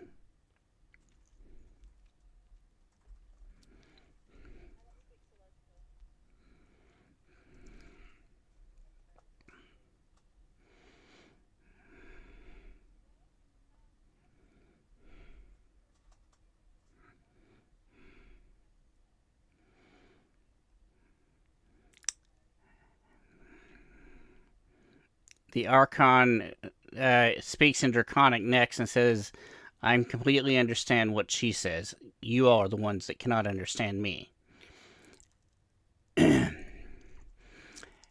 And then in Infernal says, bring the child over here.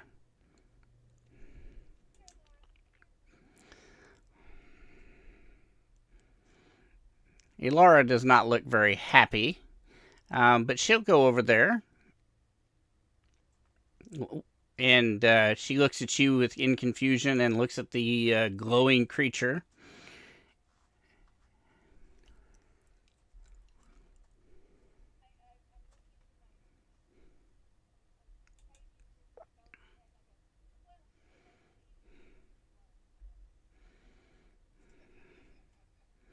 What spell are you trying to cast?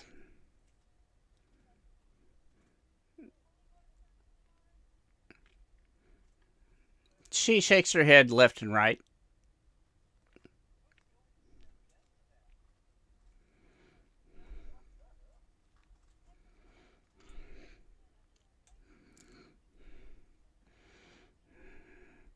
It then speaks in another language, the same language it spoke the first time that no one understands.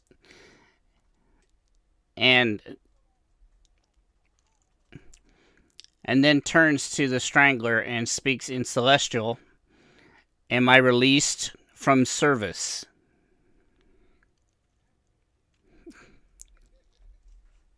And then it will dissipate.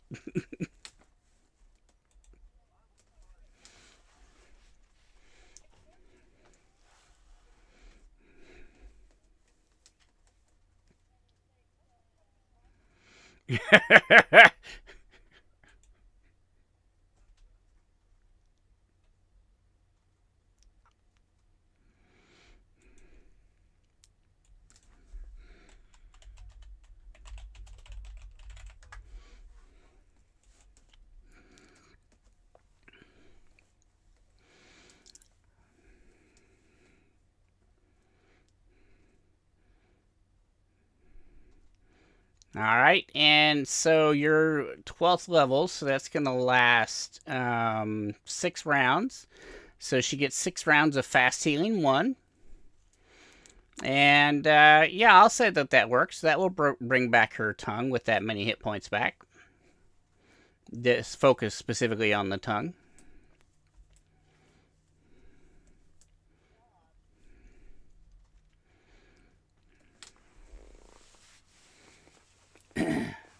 And she'll kind of shake her head and move her jaw around a little bit to kind of stretch it out.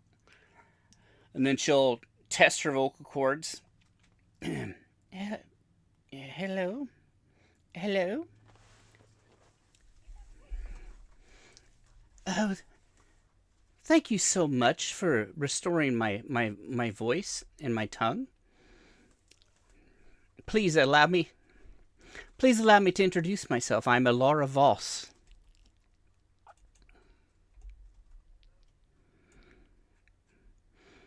Oh, I'm afraid that wasn't my doing. That was the demon that had possessed me.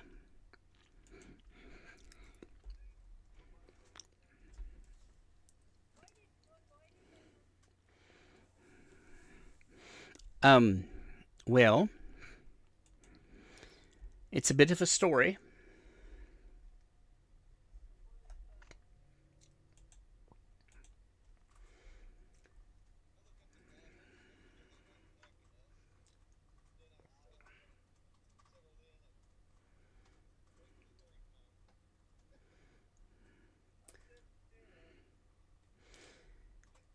She said, unfortunately, my father had my tongue removed because I tried to escape him. I didn't want to be a part in his scheme, and he insisted that I participate, and so that I couldn't use my talents to escape, he had my tongue removed.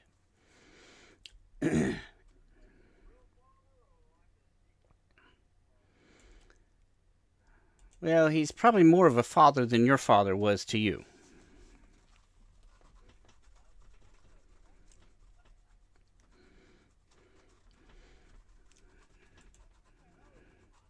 But then he had me imprisoned, and I managed to escape that imprisonment finally, and I was fleeing when I was captured by that band of goblins that you encountered and rescued me from.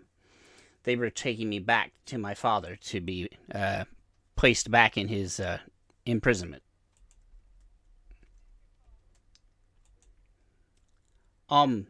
Most people would know him as the Flaw.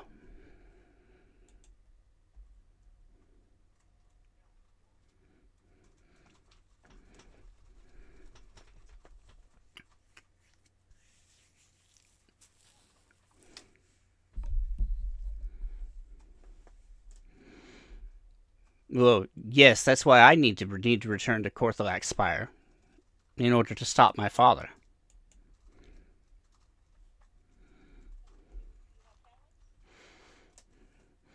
Well, I have talents that would keep him from imprisoning me, but he will more than likely be inside there, yes. If he's not there now, he will be there shortly. All the signs and portents point to it.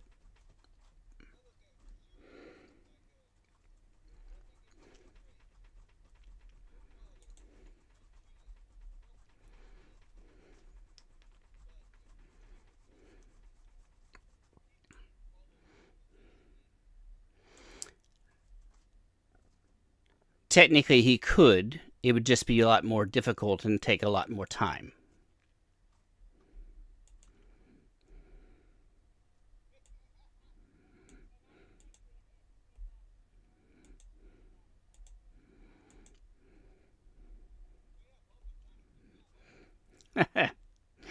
Well, she looks at you and goes, "But I also am the key to stopping my father."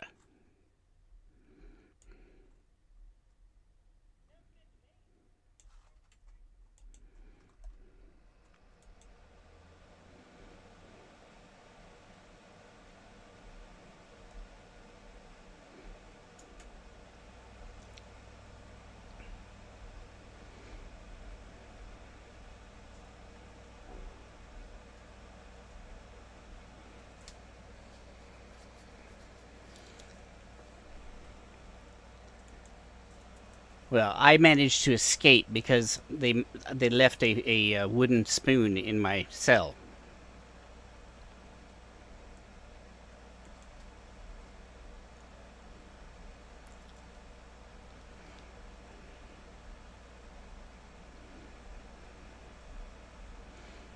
No, it's not that easy. But using the wooden spoon, I was able to use it as a wand, which allowed me to cast some of my spells.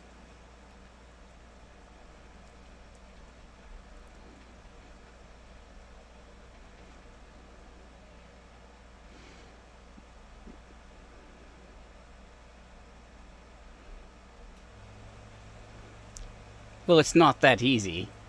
You'd have to be a Magus to do that.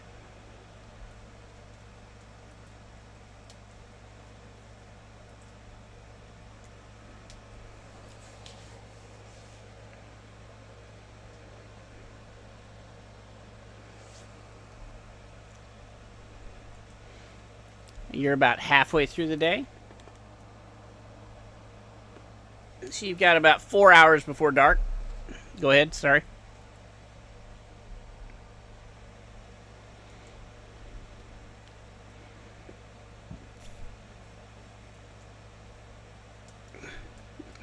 Yeah, on the the major pathway that goes right up to the gate.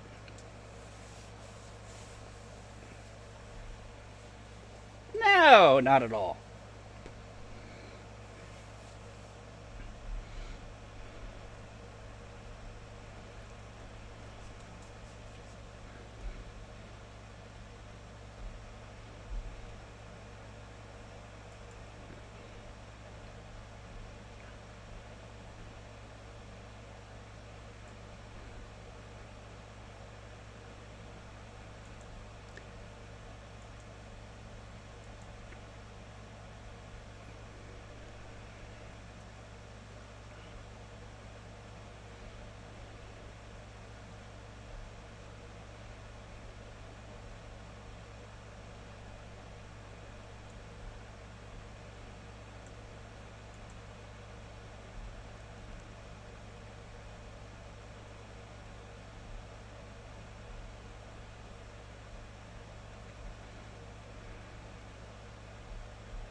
Oh yes, absolutely.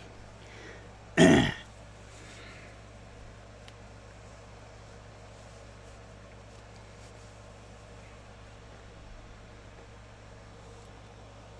right, I'll be right back. I got to take care of something. Yeah, everybody take.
I'm back, by the way.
Oh, waiting on Frank.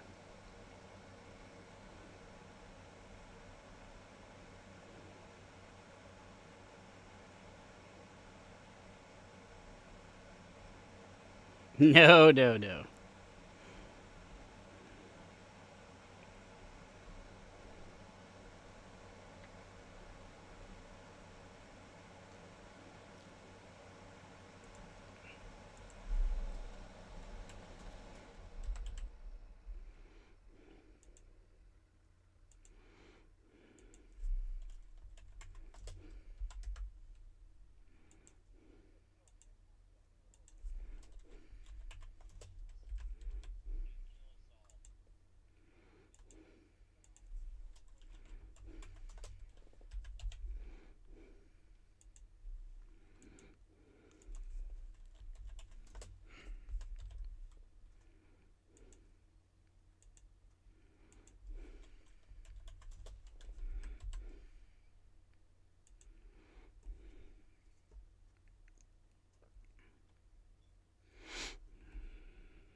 Welcome back.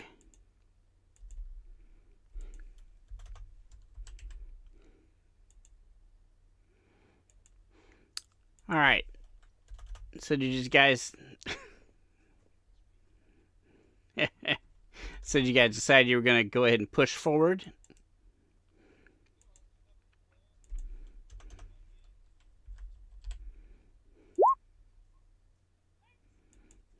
Where are you going to hide? You're in a cavern between two cliff faces.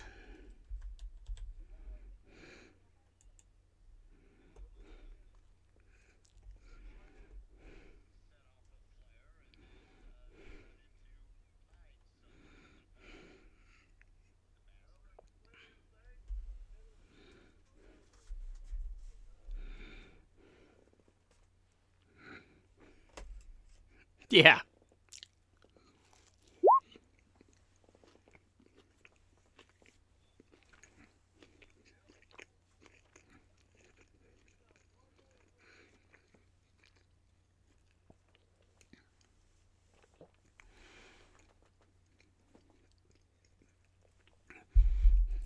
All right. So you start to hear horns blaring from the direction of the spire in response to the flare.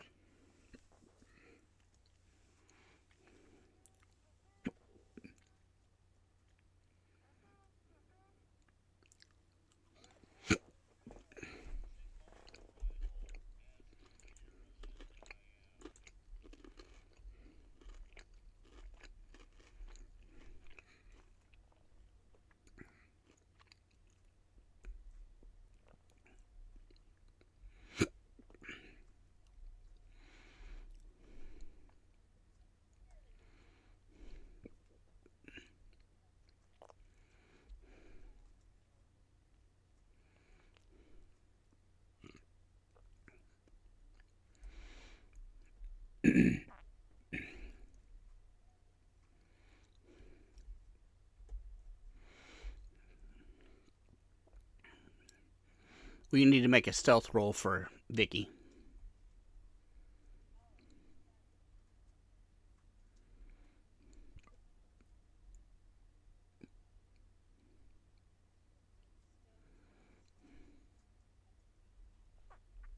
No, it's a skill.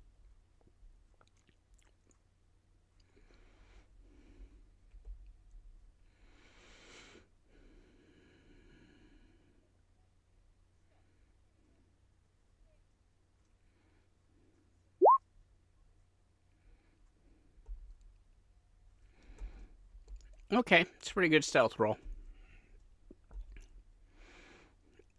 32. And Alara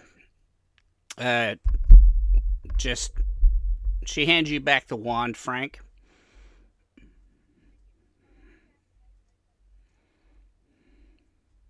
Yeah. And Alara will touch herself, and she becomes invisible as she mutters something in magic. And what's Dawn do?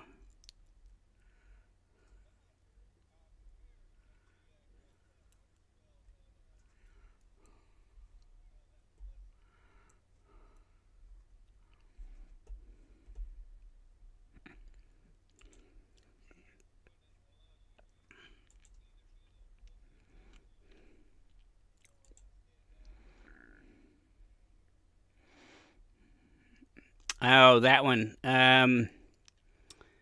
It was Blessing of Fervor. Is that it? Yeah.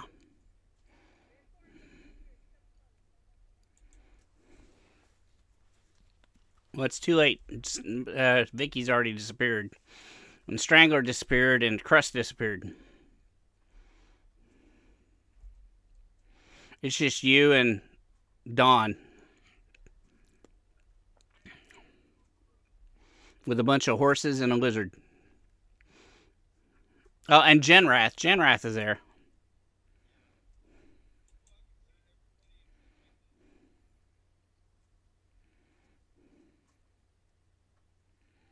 Right. Right.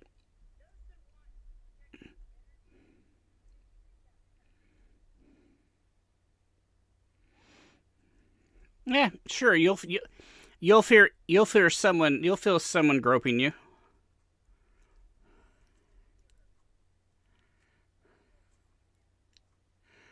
It's a he.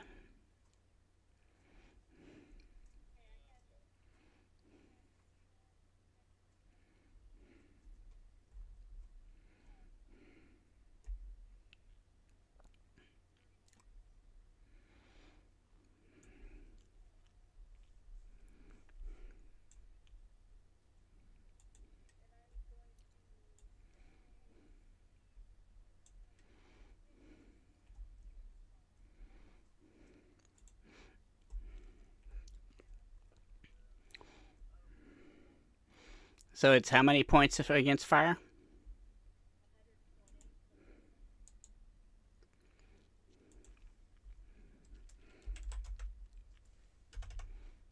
Just making a note of it. All right. After about 4 minutes, Genrath and Frank and Dawn will see. Well, everybody can see it, but it is very obvious that there is a squad of heavily armed and armored goblins riding dire wolves coming. The drawbridge has been lowered, and they're coming across the drawbridge up ahead.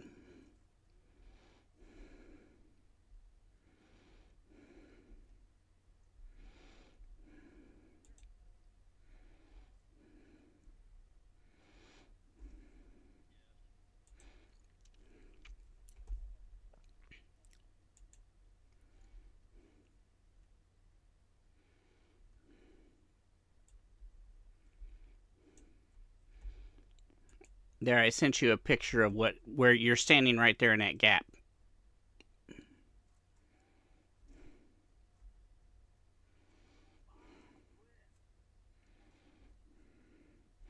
Do you see that, Vicky?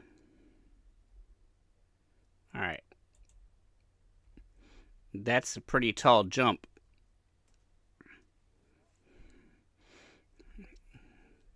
Those ledges are 50 feet tall.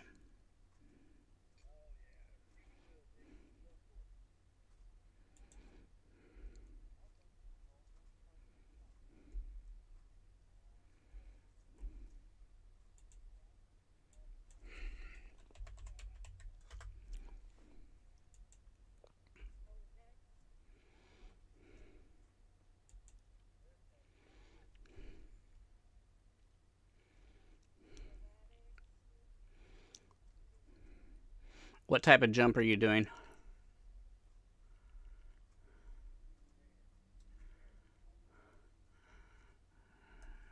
But is it a standing jump or a running jump?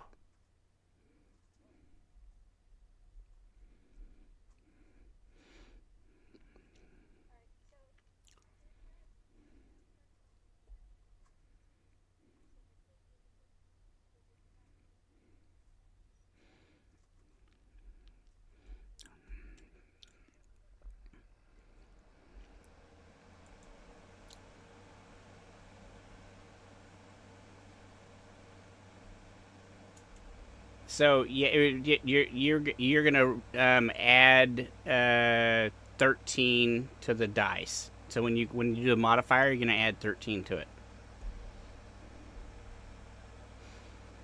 Well, then it'd be 23 to it.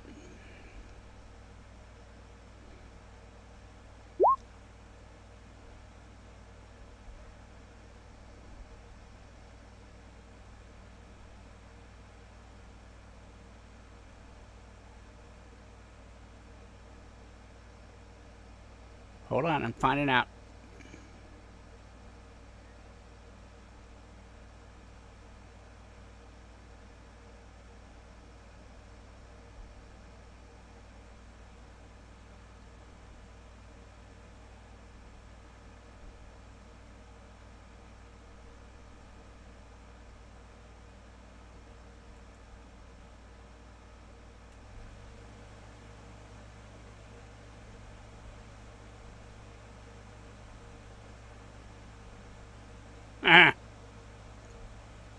So yeah, the DC would have been 50, so 61 will make it.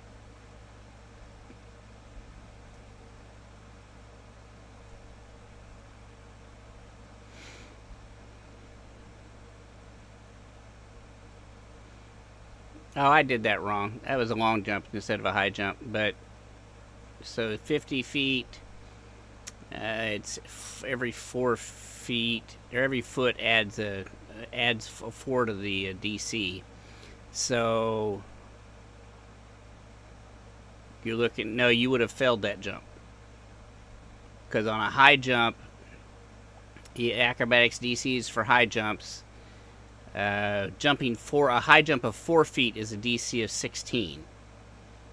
And then it's plus 4 per every foot above that. So 50 feet would have been, let's see, 44 more feet. So 44 times 4. 44 times 4?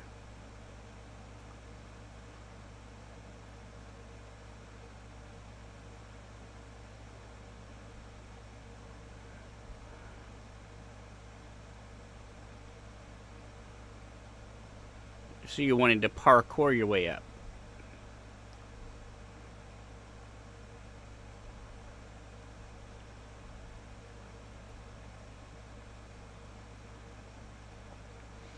All right, give me 2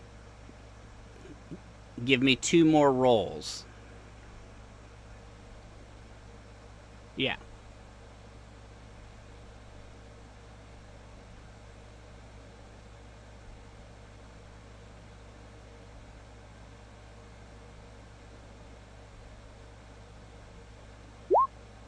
Yeah.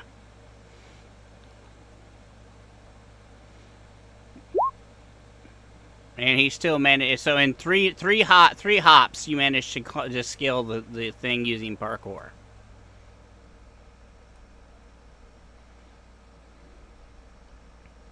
Yeah, he'll have to go stealthy again.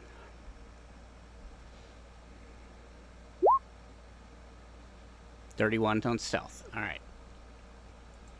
Okay, so Vicky moved up to the top. And yeah, my phone just went off. Yep, so Vicky went up there, and Alara disappeared.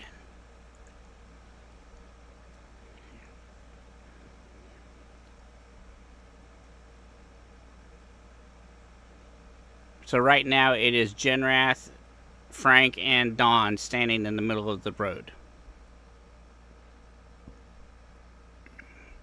All right.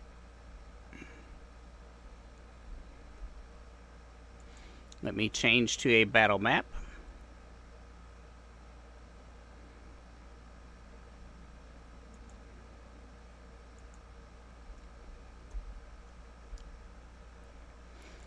Give me 1 second. I've got to do some drawing.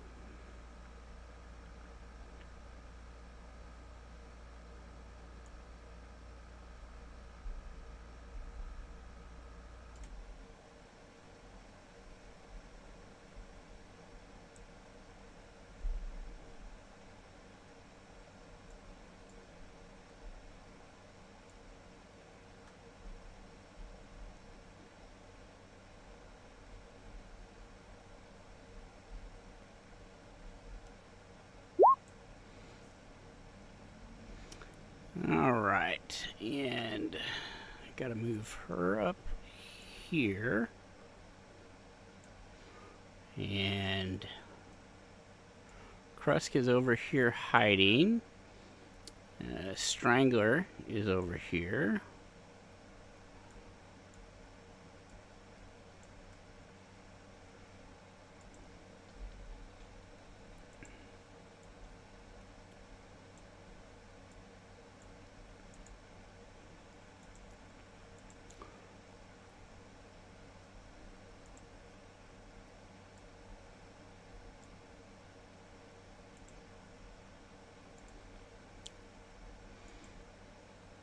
The scene changed for everybody?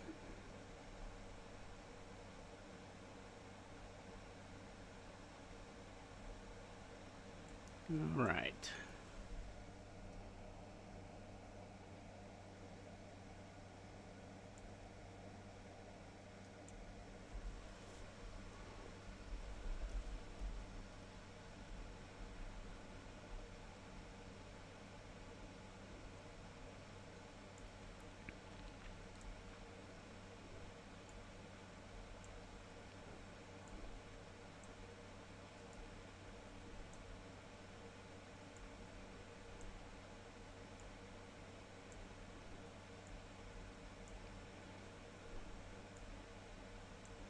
And these will actually be a little bit farther back.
Almost.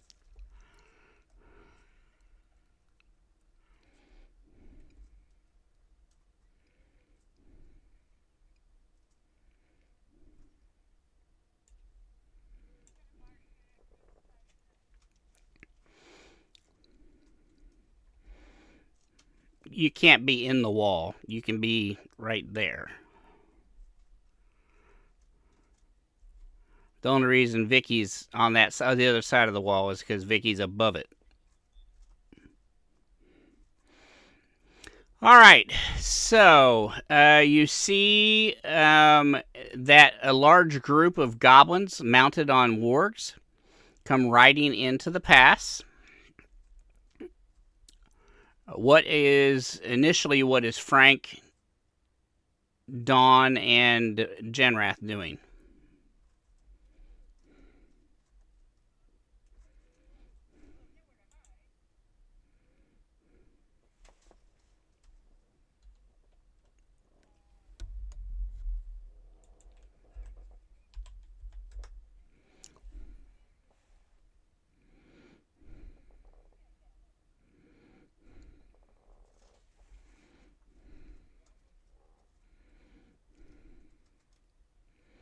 Yes, they're goblins.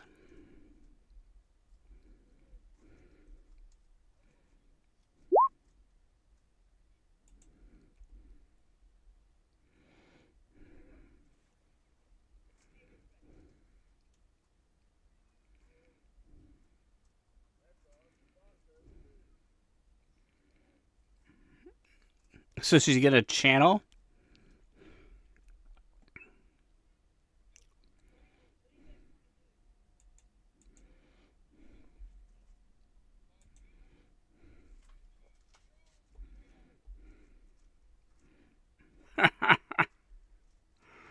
All right. The javelin has a range of 10 feet, so 30 feet would be maximum range.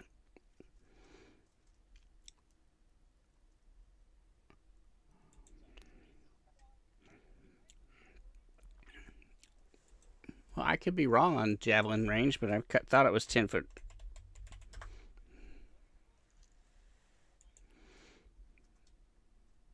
Oh, you're right. All right. Yeah. So he's 65 feet away, so he'd be medium range. So I'm going to go ahead and give her the action before we do initiatives.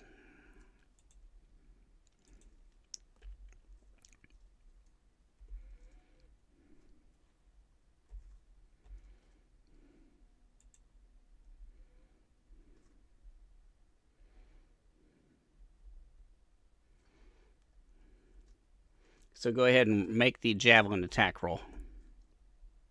Oh, you did. Okay. Ah.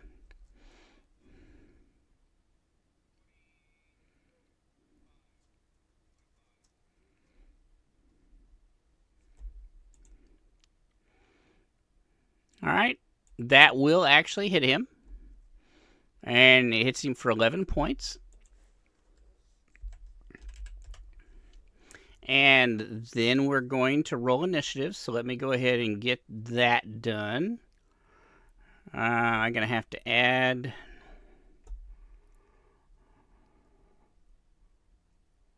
Frank to the combat. Looks like Frank. I'm going to go ahead and re-roll for Vicky, Frank.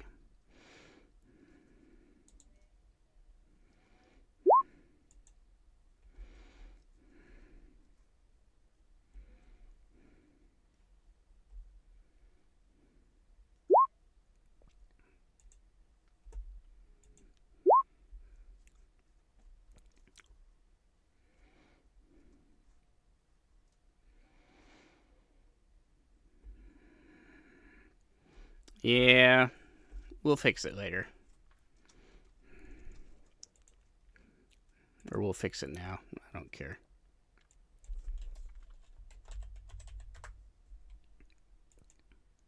There. All right, so Vicky, I got Vicky Crust. Give me your initiative.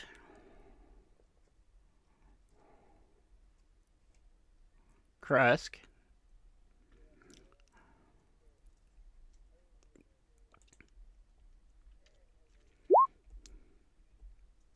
You're right.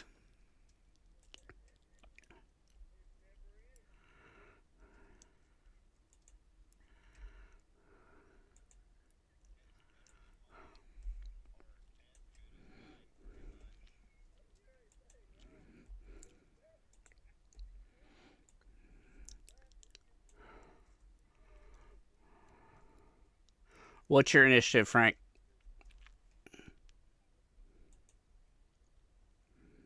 Oh, wow.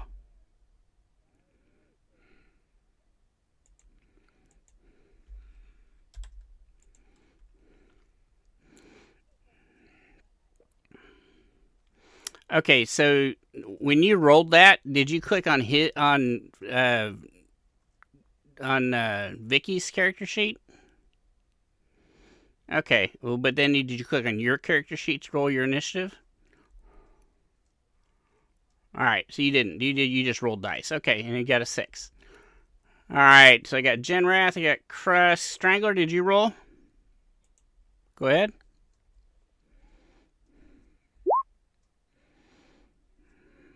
All right, and roll for Dawn.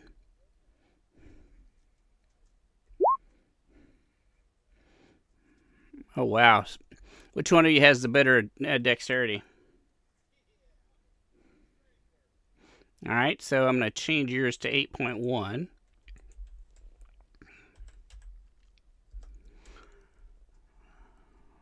All right.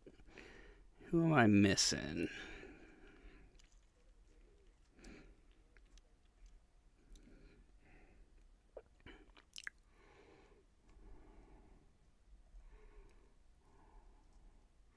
Did I not roll for Alara?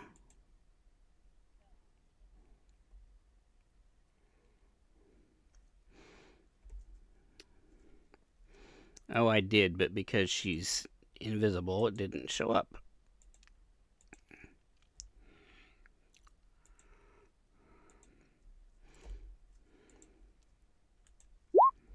There.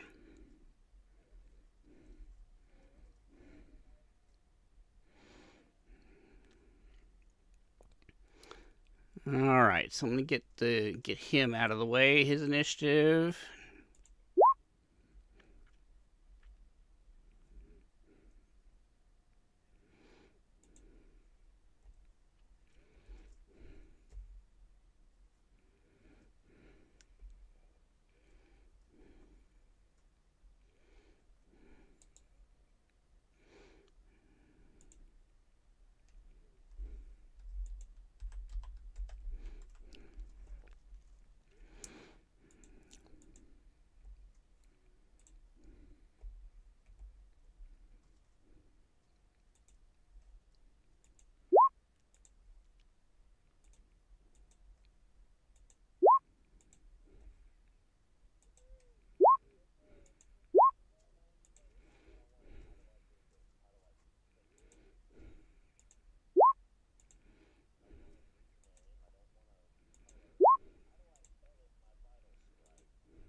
One second, I'll walk you through it.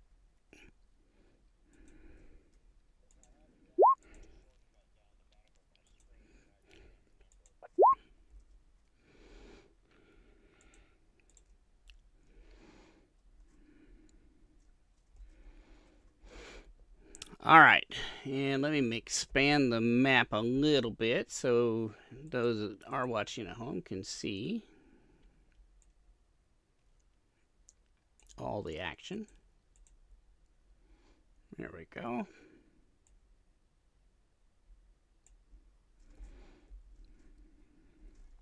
All right, so you're wanting to do what, Genrath?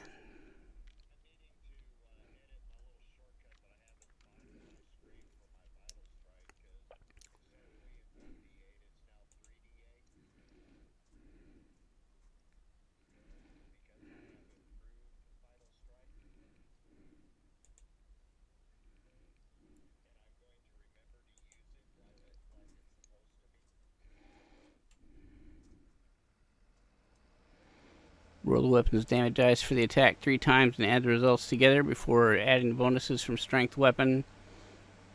All right. So what I'm going to do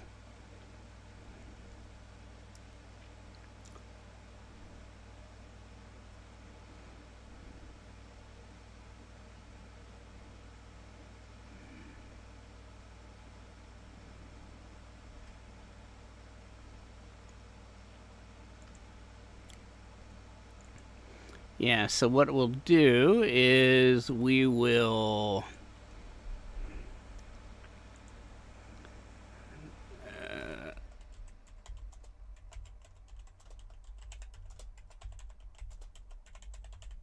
and it's how much damage extra? Yeah, that's extra damage, or is that...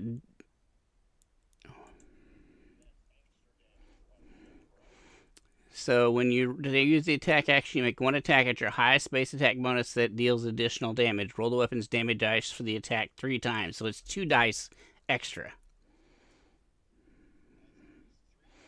And the results together. No, so it says roll the weapon's damage dice for the attack 3 times. and add the results together before adding bonuses for strength, weapon abilities, etc.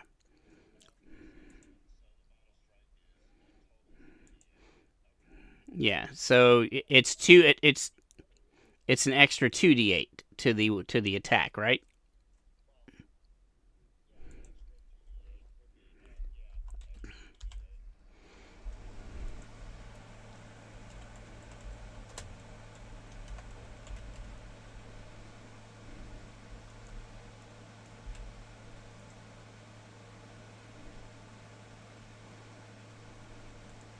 All right, so now you should see something that says Vital Strike under your attacks. Yep, so when you make the Vital Strike with your first attack of the round, just click that and add that to the damage.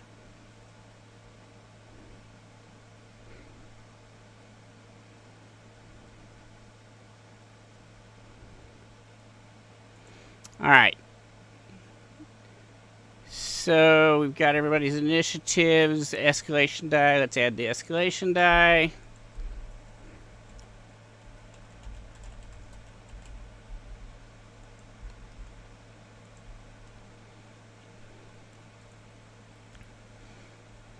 And we will initiate combat.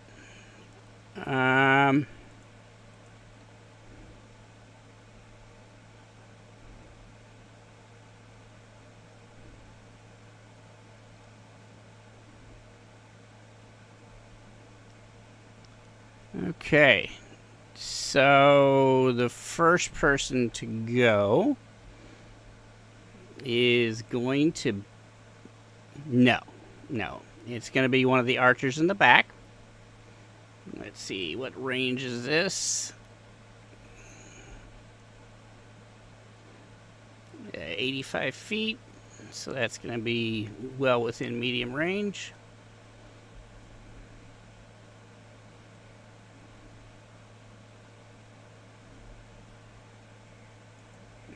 Meow.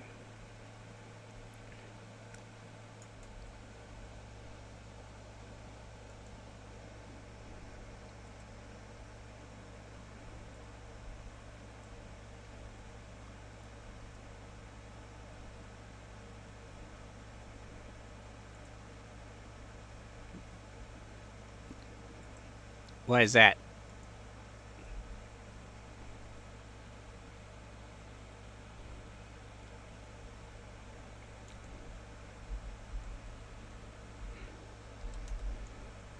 All right.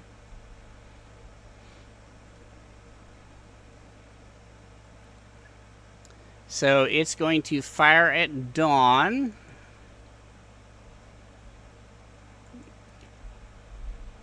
Yeah.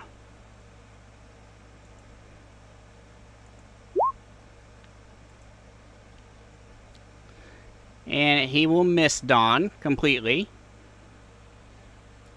And then another archer is going to go, and it's going to attack Dawn.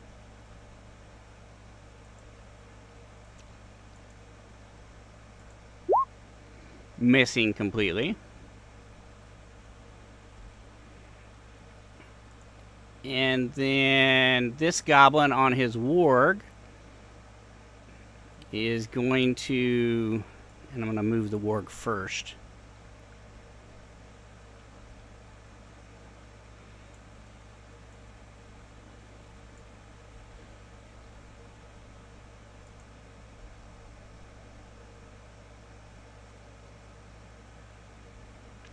And he's going to try to skewer her.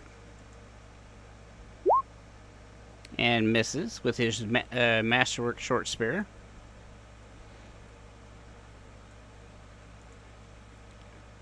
And then this one's going to do the same. He's going to charge up.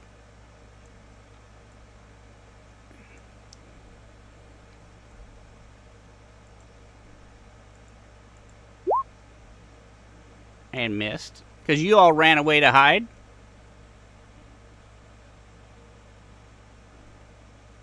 Yeah, she stepped out there. She last round before anybody did anything, and threw a spear, a javelin at him.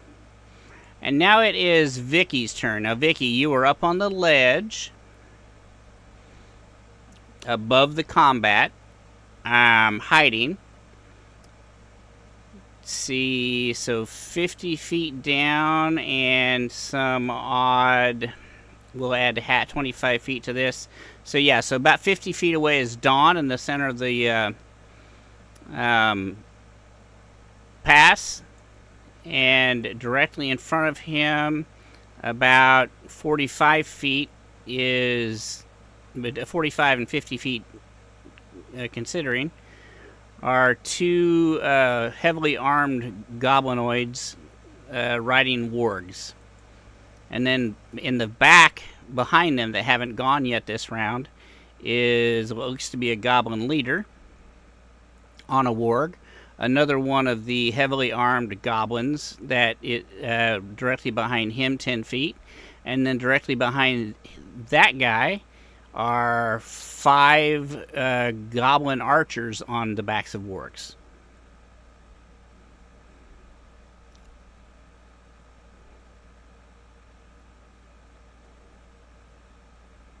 Okay. Fair enough. So you just stay hidden? All right.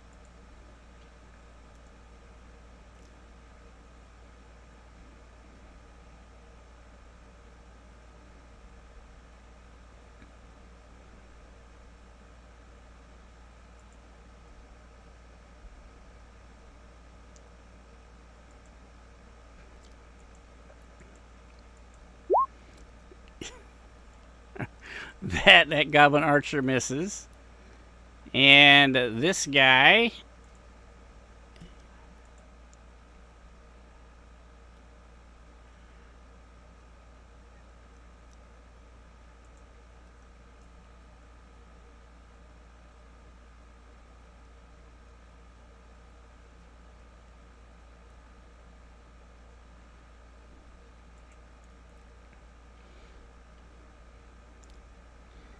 how far away?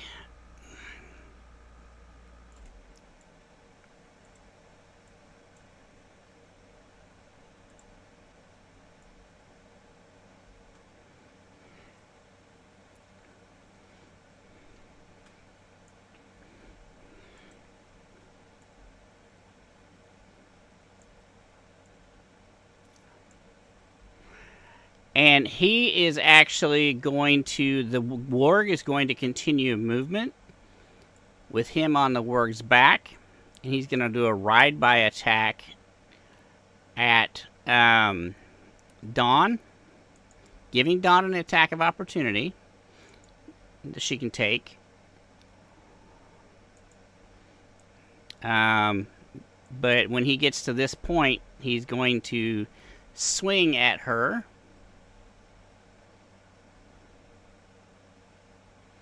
Only the first attack will count.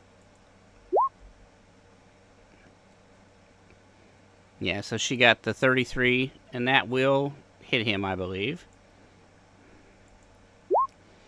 And he hits a 39, which will hit her. So they trade blows. She takes 21. Or sorry, yeah, 21, and he takes 11.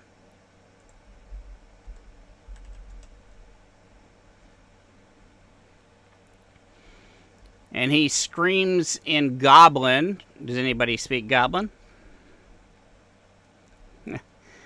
Back to as he's moving, he's now heading back that direction, toward where he came from.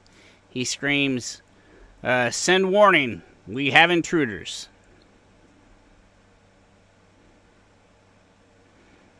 All right, and then it's Alara's turn, and invisible. Let's see.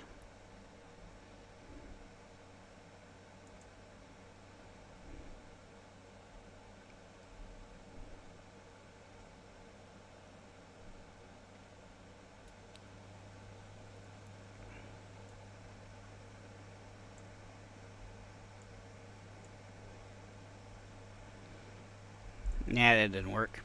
Alright, so she's invisible. And she's going to move 5 feet. Actually, she's going to move her full movement distance. And as she's moving there, she touches the javelin with her hand. And the javelin glows brightly for just a second. And she places herself between Dawn and the goblins that are riding towards her.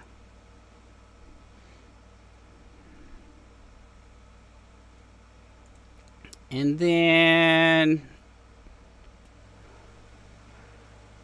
this goblin and his warg are going to do a 5, 10,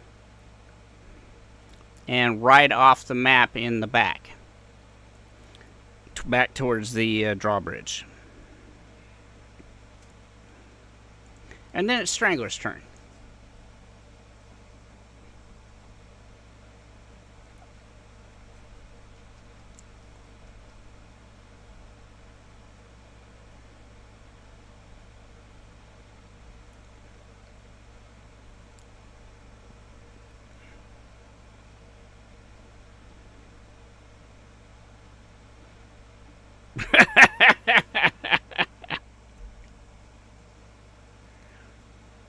And how, pray tell, are you going to do that?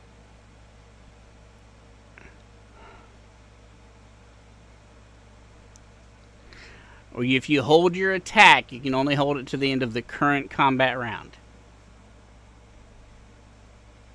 So if you want to go last this round, you can do that. Which effectively makes you go first next round. But you're still going to go last every round. Alright.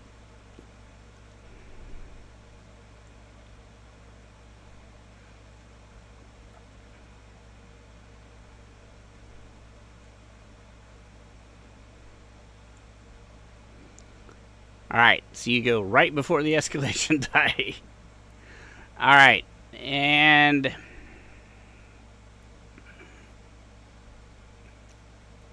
then it is this archer's turn. And he is going to fire at Alaris, and she's now in the way.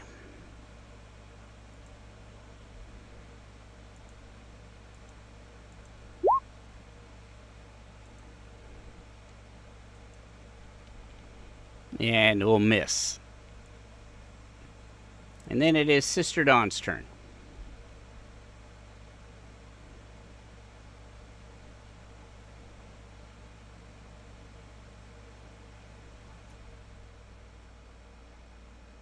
He's right here.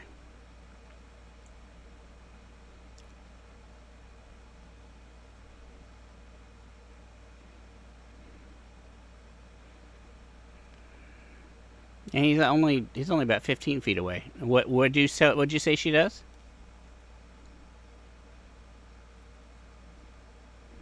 All right. Go ahead and move her over there.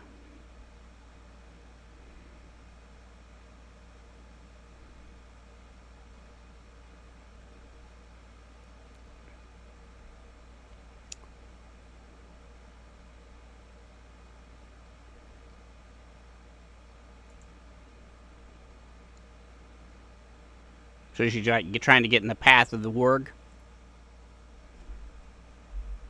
Alright.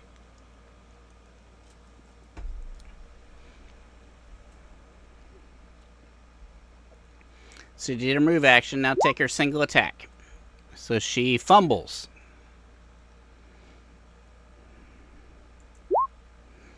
She exposes her handle, so if it's in melee, the opponent you're attacking may choose to try and disarm you with a +2 bonus. And he will attempt that.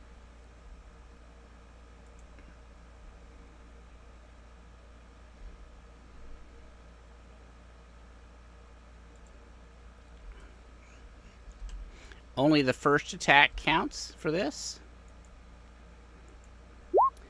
He disarms her with a 35. So she throws her weapon. She doesn't take damage, but she throws her weapon gets disarmed and tossed to the ground.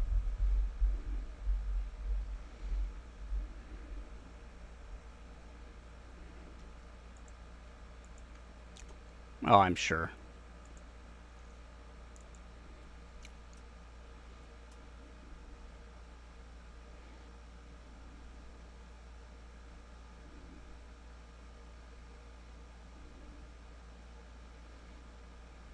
So we'll just remember that she's. In fact, I'll put a yellow dot on her to remind us that she is disarmed.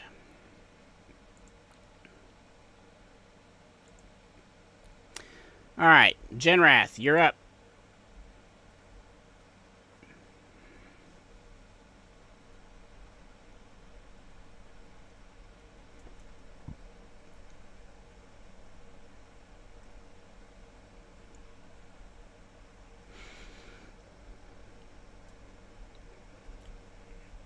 They're riding their wargs directly towards Sister Dawn. Well, were directly towards Sister Dawn. Now it's towards Alara.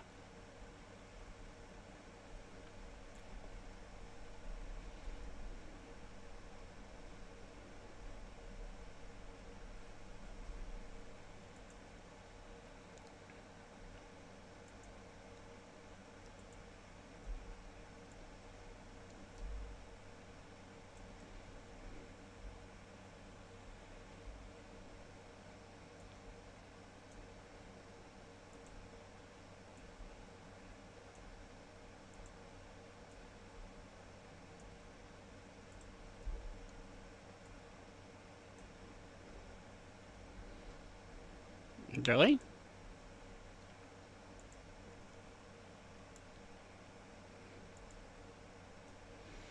Do you have the arrows selected up at the top on the left-hand side?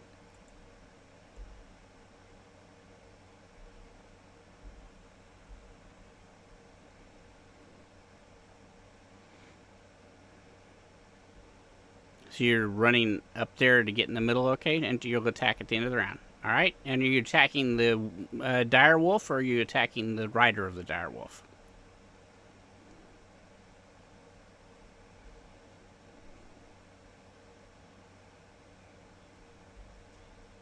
All right. Frank.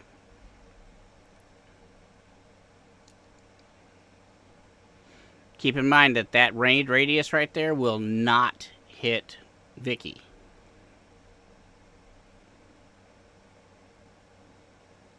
Because Vicky, you have to add an additional 25 feet because she's up on the ledge.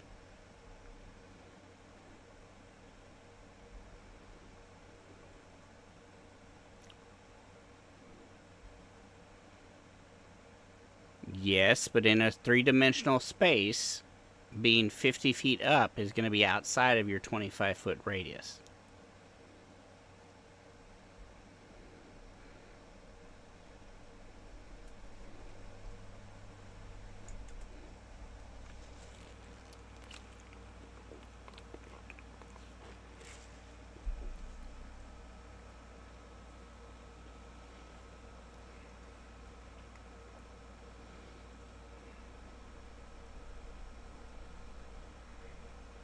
So show me a 50-foot radius.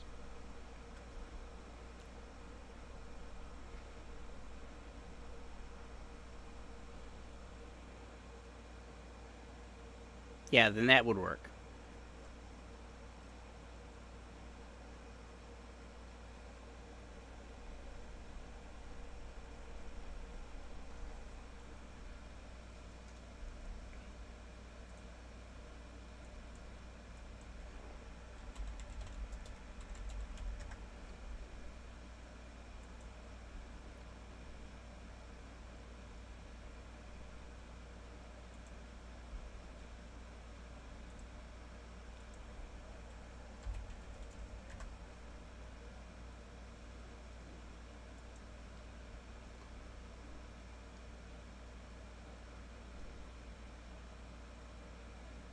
Correct. Right now the escalation die is a 0, but yes.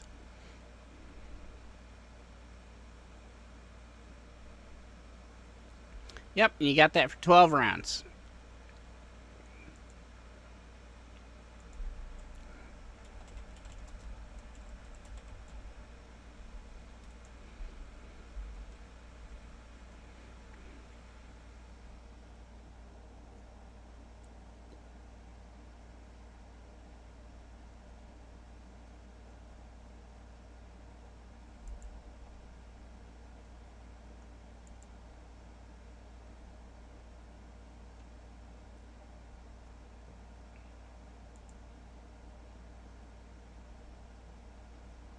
Oops, I screwed that up.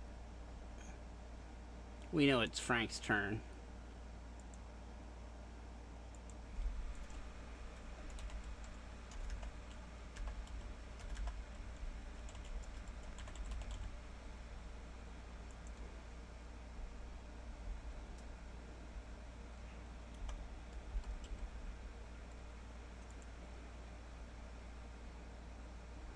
Yeah. Shut up. Alright, so we're going to put that right before Frank. And it'll add up every round until we get to 12.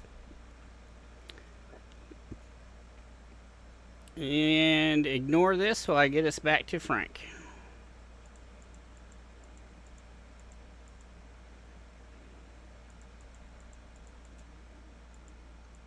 Alright, so that's your round, Frank. Krusk.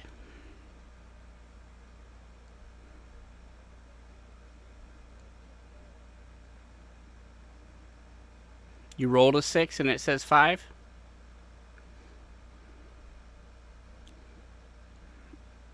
Over here.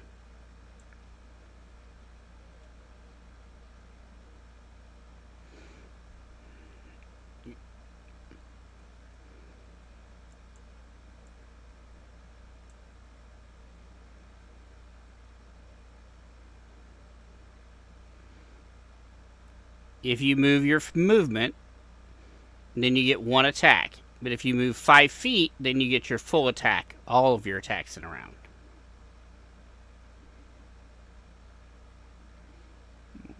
I can't help that. I mean, I could help that, but I'm not going to help that.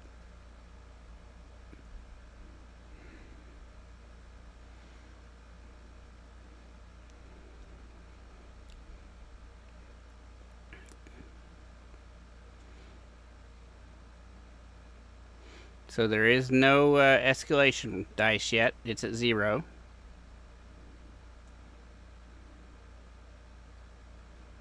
But you got Divine Strike that gives you a +2.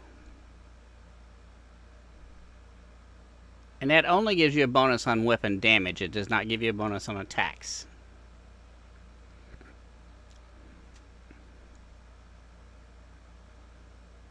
That's true.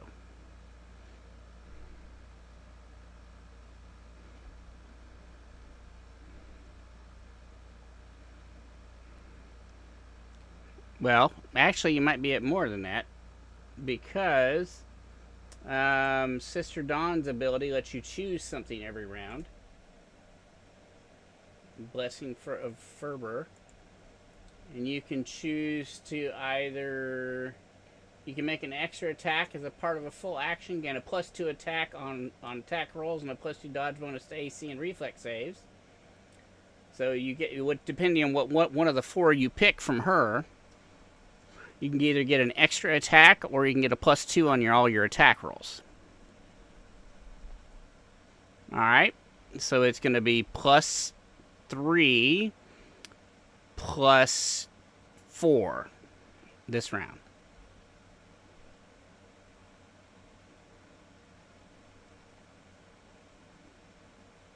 Yes.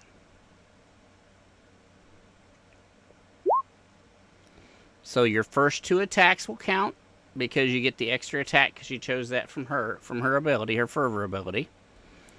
So a 33 will hit him, and a 25 will hit him. So he takes 16 and 17 points of damage, 33 points.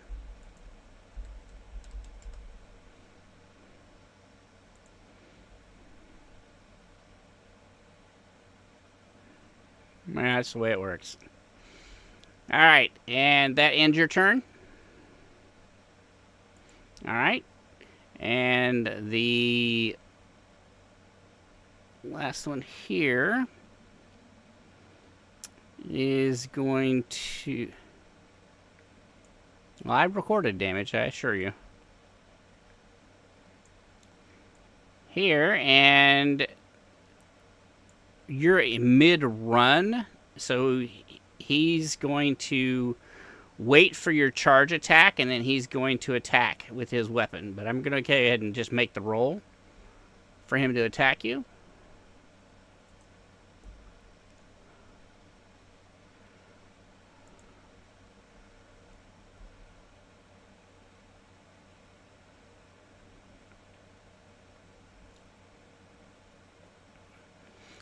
This guy right here is attacking Genrath, who's charging this guy right here.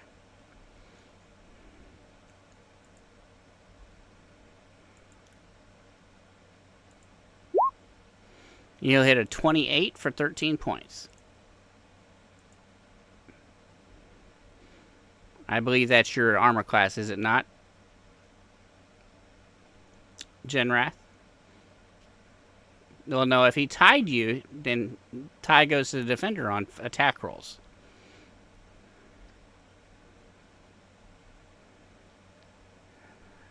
Saving throws do not. You have to exceed the DC.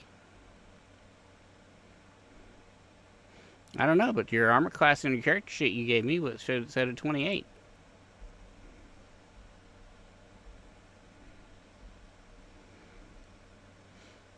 All right. So that's a miss on Genrath. The escalation. Oh, let's go ahead and get the charge out of the way, Genrath. Take your charge against that goblin, or his wolf, his warg.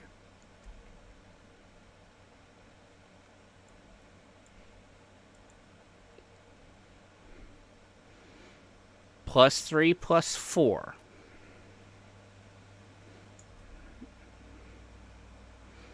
And you critical hit and a confirmed critical, so it's going to be 48 points of damage on that warg, which is enough to kill it, which makes this guy go prone. I'm going to turn him sideways to indicate he is prone.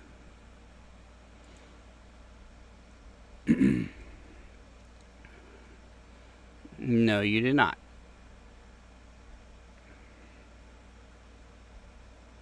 Yeah. Alright, that takes us to the end of the round. Escalation dice. Go ahead, go ahead, go ahead.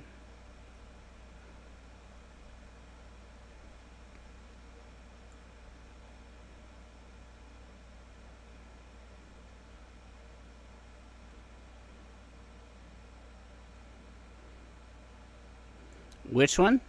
In the very back row? Alright.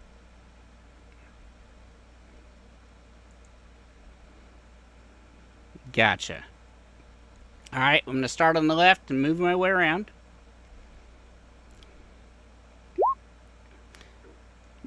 DC 21, huh?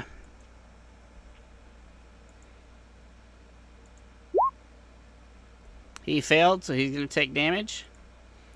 The second one, he failed, so he'll take full damage. Third one fails, so he'll take full damage. And the last one, he fails, so he takes full damage. And the damage, it rolled it for us, so that was 30. All right. They are. Yep, I'm getting to that.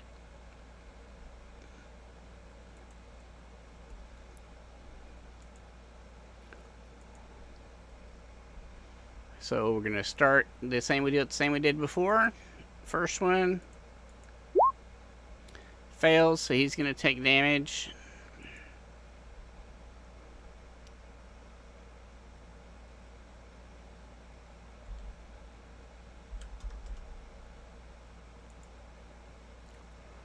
Second one succeeds, so he has to roll it a second time. And succeeds, so he only takes 15.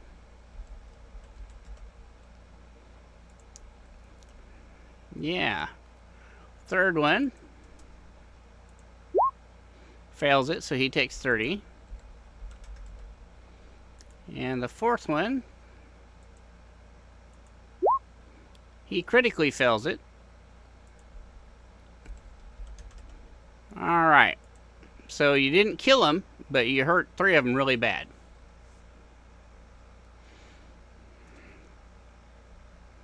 Yeah, I don't blame you. Alright, and let me move you.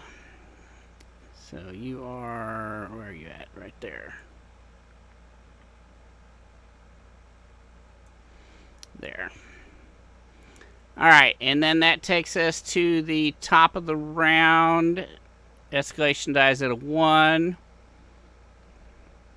Yeah, these 3 guys are gonna just stop and move to attack Genrath. So he takes a 5-foot step and makes a full round of attacks on Genrath.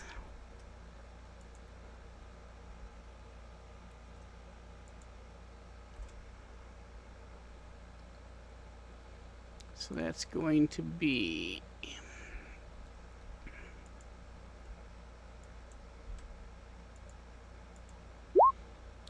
He will miss both times. And then Vicky. So all of the archers, except for the one that fled, did run back to the moat. So 4 of the archers just died in one fell swoop from a lightning bolt from the Strangler. Krusk is engaged from behind on what looks to be the leader of this patrol, and Dawn is standing in front of his pathway while he is on the back of a warg. And then you have 2 more goblin elite soldiers that are on the backs of wargs, pairing off with Genrath. And at Genrath's feet is the 3rd elite guard, who his warg mount got slayed underneath him.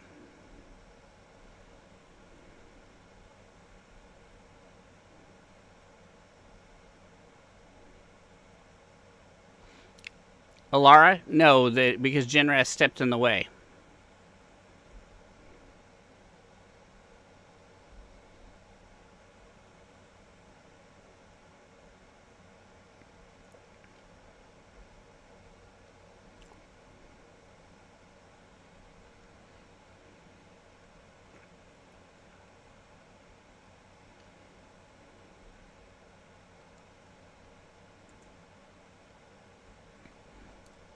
Yeah, the goblin that's ran off the battle map.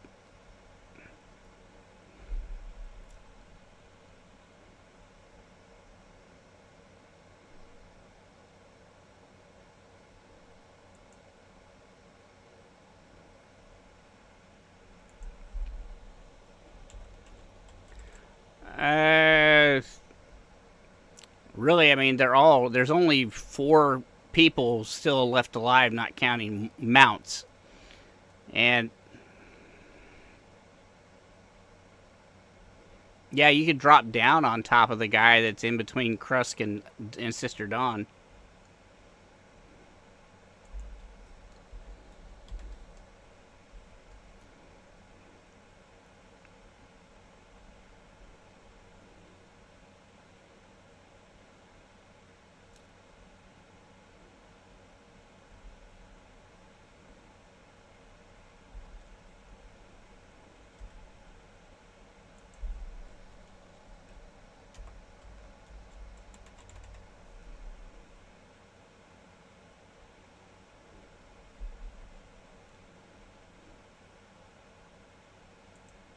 If you choose that, yeah.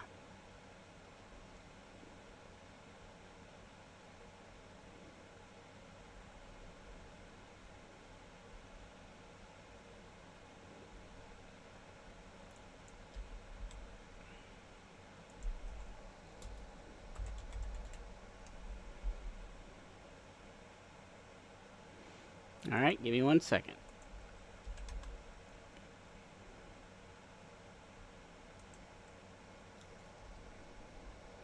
So you're doing a sneak attack on that guy. The first thing I'm going to require you to do is give me an acrobatics check to fall to fall on top of him and not just tumble down the cliff face.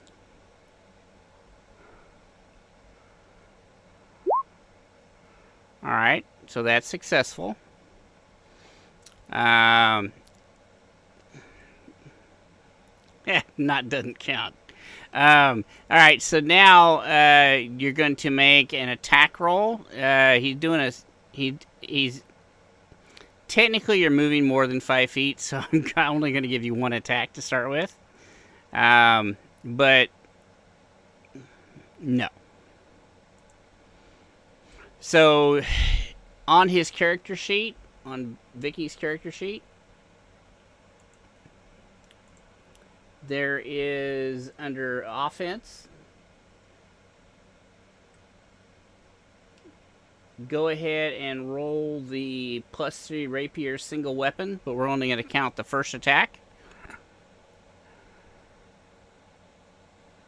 Well, yeah, but that's a separate roll she has to make.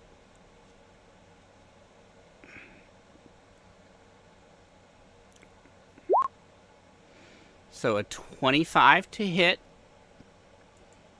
Oh,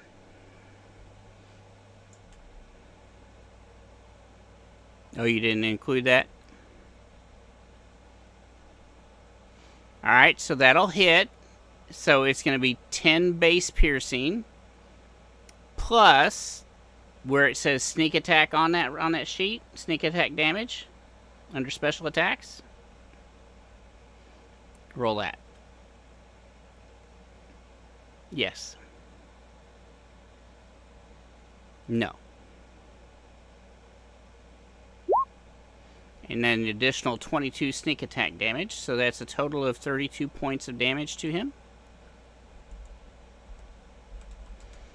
Damage recorded. And you are now, I'm going to put you right there. So you now have him boxed against the canyon wall. Between between Dawn, Krusk, and you.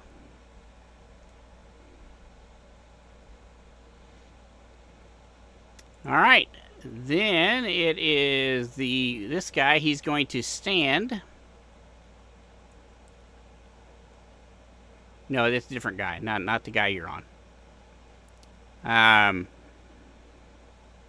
Yes. Go ahead.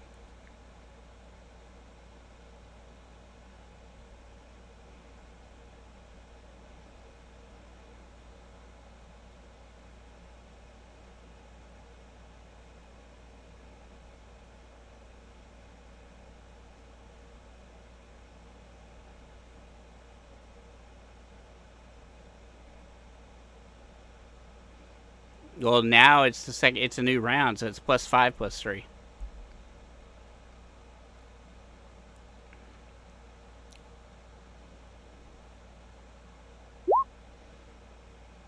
Yep, that'll hit. So that's 18 piercing damage to him.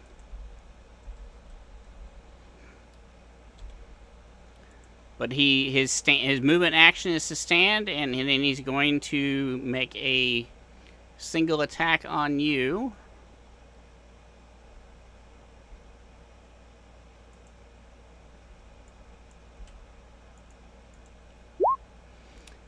It's a critical, but it does not confirm, so you take 16 points of damage.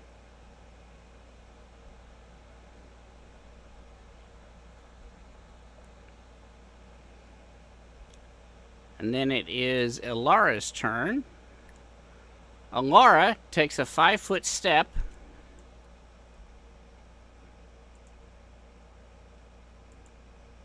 Yeah, something like that.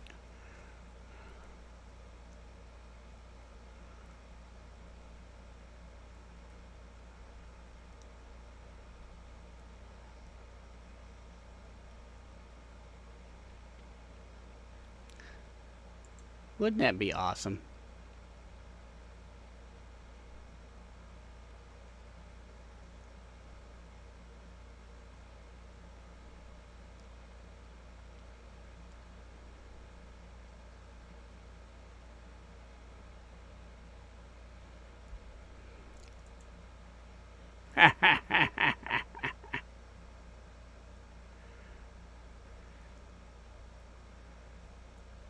She's going to...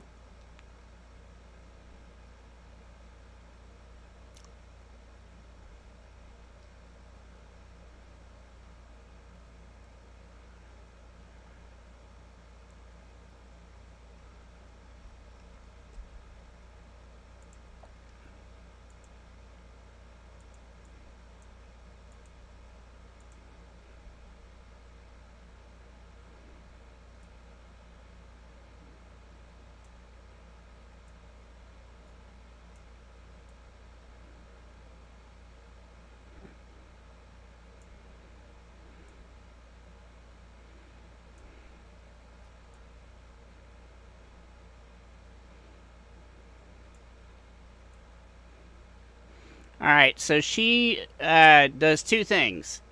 She drops a fireball in that area, and she stabs this guy with the javelin in her hand.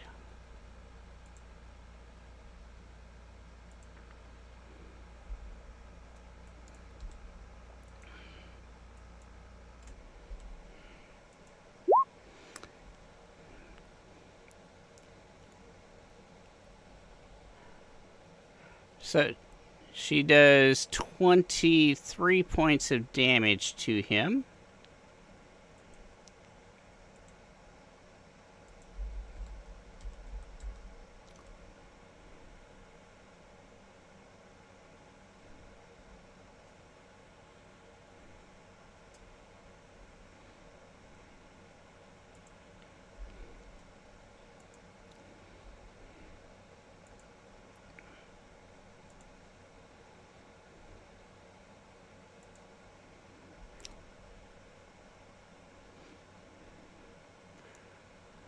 I'm glad you figured that out.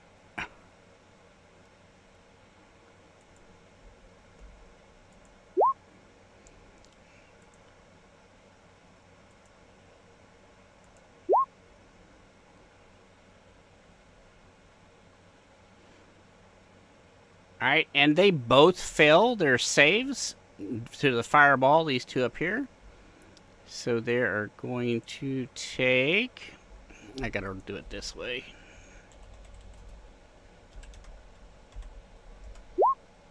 $46 points of damage.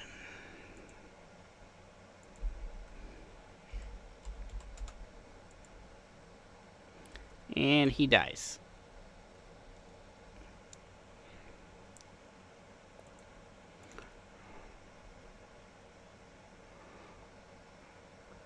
Well, his warg had already died, but I got to roll for his warg. So let me roll for his warg. I don't think it'll matter. Yeah, it failed. No, actually, yeah, 46 is enough. It kills it. So he goes prone and falls to the ground. Let me look and see if they have ride. I don't think they do.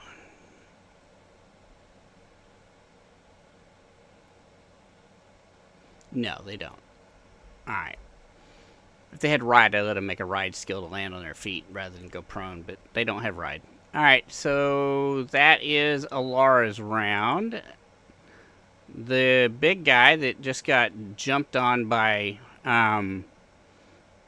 Vicky. So his warg is going to attack Dawn since she's right in front of him.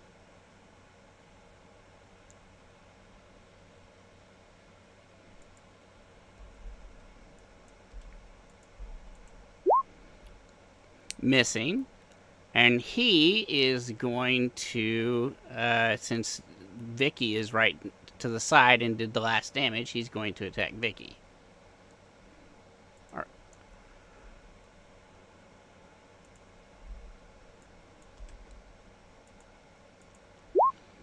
For hitting a 36, a 24, and a 32.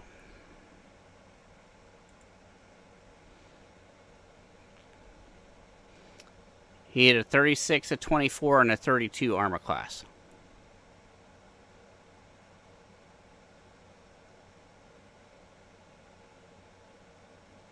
You can't behind him. He's got his back to a cliff wall.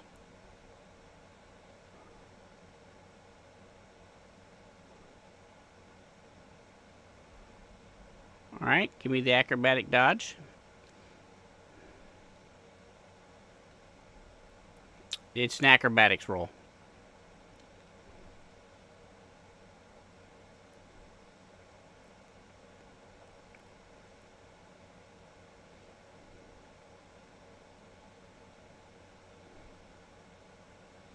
Yeah.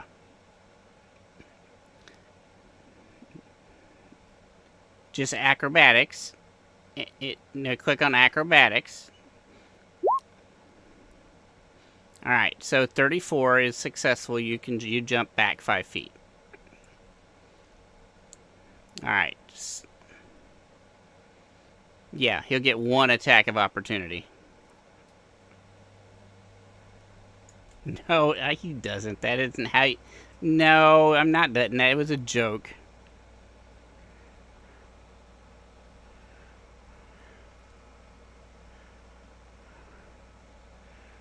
Alright, so so you took 24 points. Did you record that, Frank, or do I need to do that?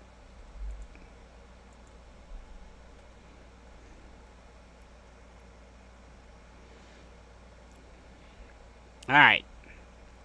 So that takes us to the guy that is off the map. I'm going to remove him.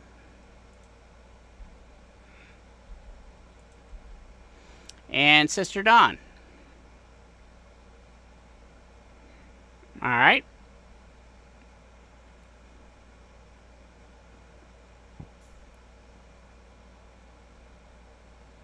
Okay.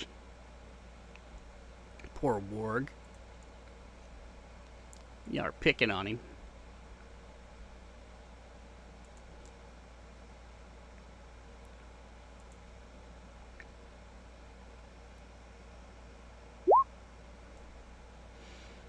Alright. So, let's see. Damage on that. I gotta move him for a second.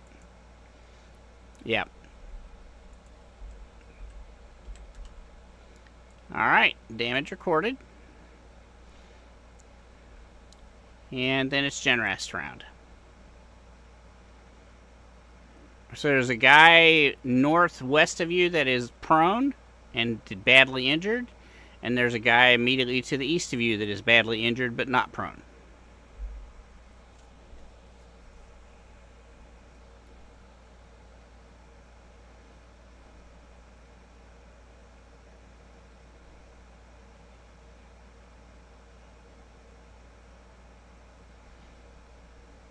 Alright. Are you choosing the extra attack, or are you choosing the +2 to attack?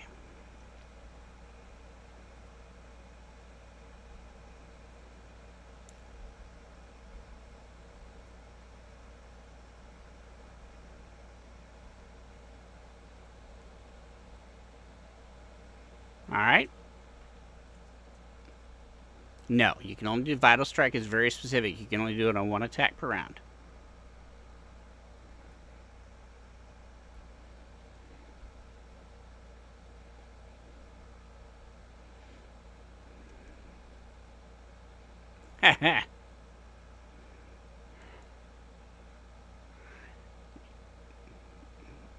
No, we're still second round, so it's 5-4 or 5-3.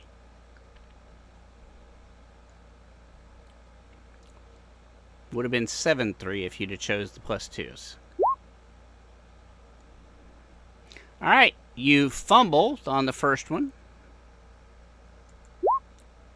You hit yourself with the attack you just made, so you take 18 points of damage.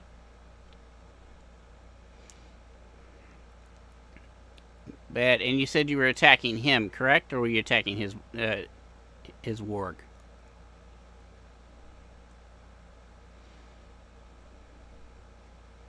Yeah. All right, so 17, 19, and 19. 19 and 19 is 38. Plus 17 is 48. Plus 7 is 55. He dies.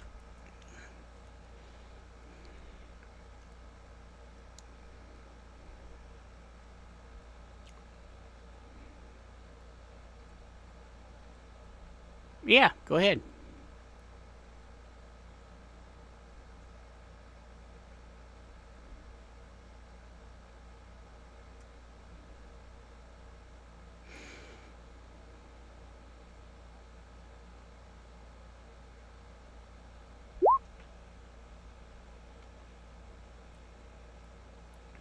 So 31 for 18 points.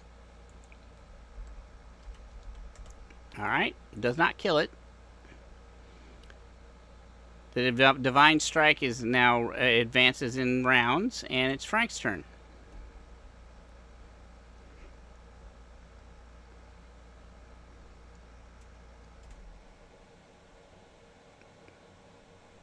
If you just move your character towards the guy you're charging. So put yourself right here. There you go. All right, so you go at the end of the round. Krusk.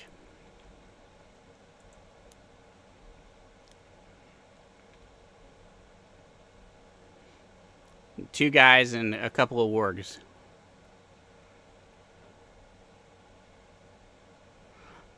And you'll notice these wargs up here have not engaged at all. They haven't continued to charge forward. They haven't tried to fight.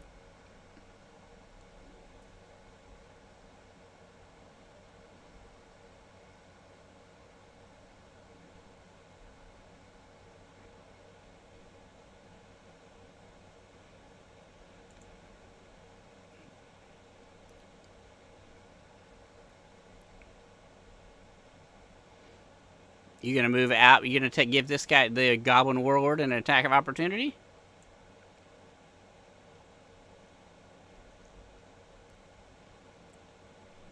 No, he's still there. All right. It's in. Are you choosing an extra attack, or are you choosing a +2 to your attack rolls?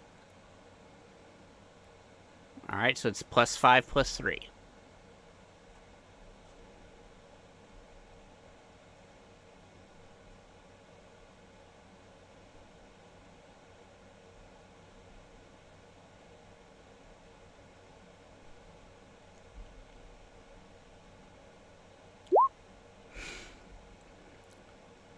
So the critical does confirm. So you do 33 and 18. That's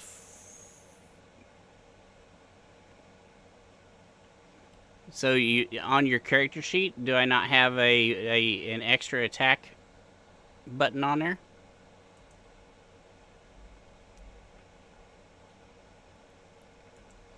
I try to give you a hasted attack. Yeah, that's basically what this is. So you just roll that once. Yes.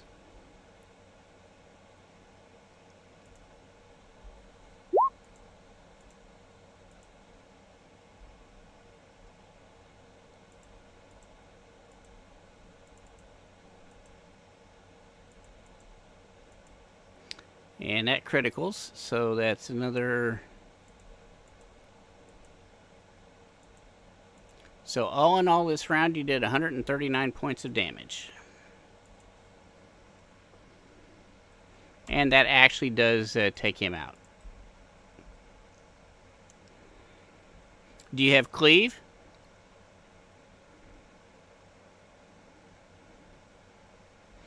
Do you have cleave? All right. Yeah, he was on the back of his warg.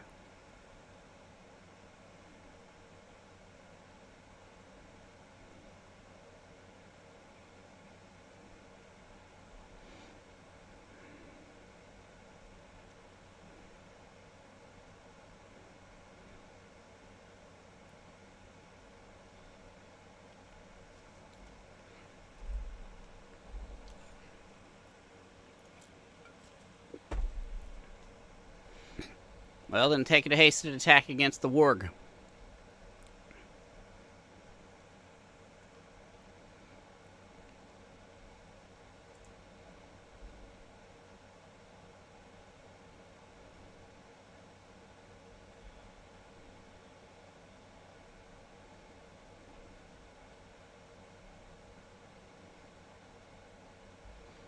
+5 +3. And you crit. And you do more than enough damage to destroy the warg.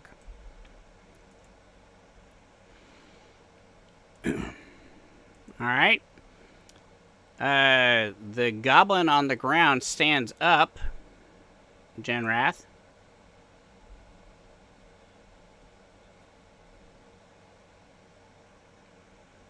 Make the roll.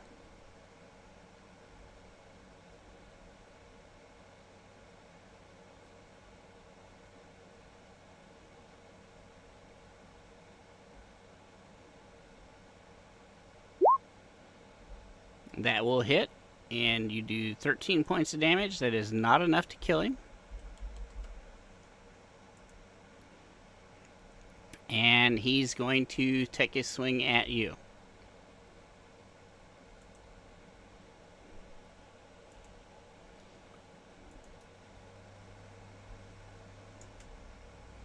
Anything could happen.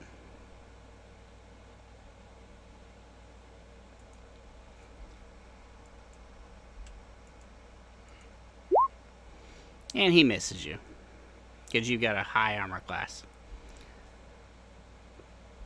Alright, Strangler.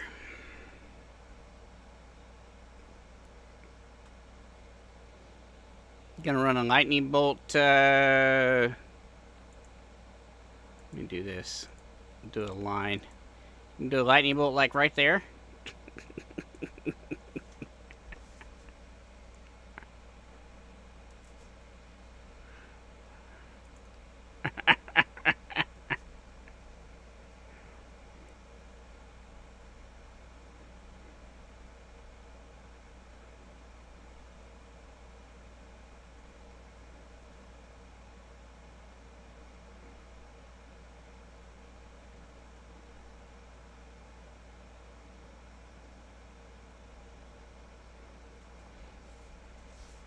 Alright, so you yell that out in Goblin. Alright, is that your round?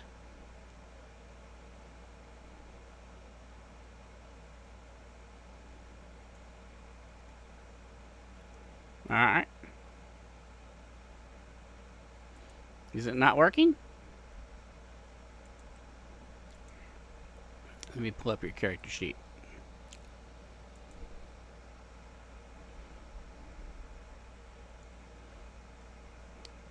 Let me look at it.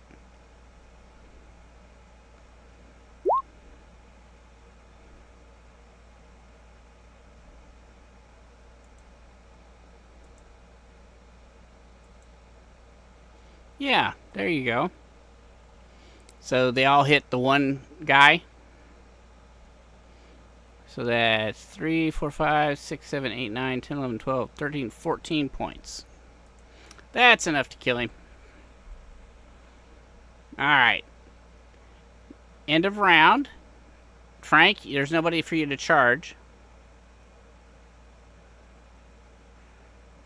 What do you do? Well, I guess nothing. You charged that space, and then by the time you got there, they were dead. Yeah. Escalation die advances to a 2. Top of the round. Vicky, what do you do? There are some wargs north of you in the entranceway to the pass. And there's a warg right in the middle between Genrath, Ilara, and you. Right there within combat range. Well, there's no sneaking. It's right there facing you two, you three.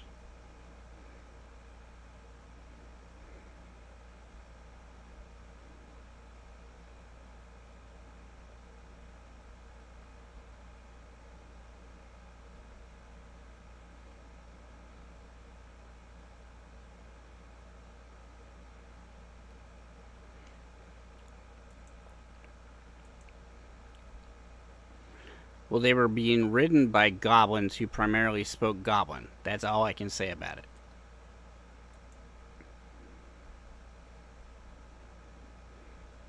I don't know. Do you have knowledge nature?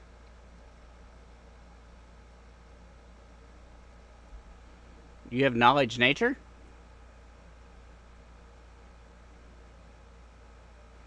Then I would say make a knowledge nature check.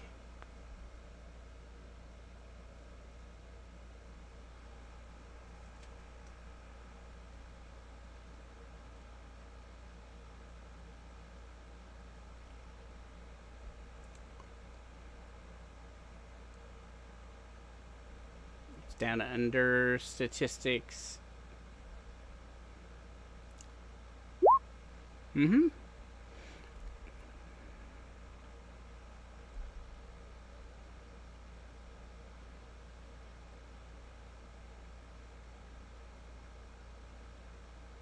Just roll a d6. So you see the dice character underneath the ruler where you were using your area of effect?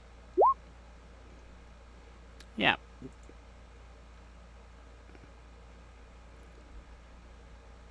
It doesn't matter. You rolled a 1.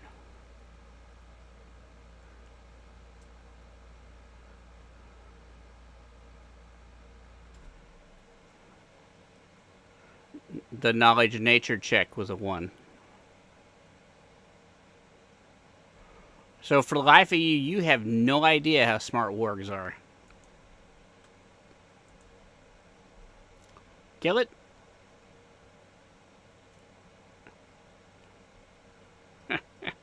Alright. Do a stealth roll. Yeah, do a stealth roll, Vicky.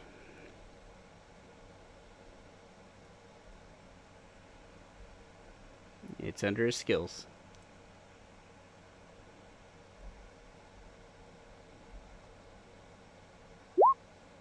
There you go.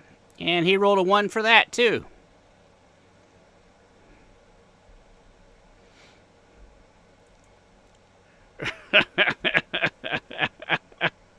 So you do it. You do a little tumbly jig and move forward 5 feet, throwing dust everywhere.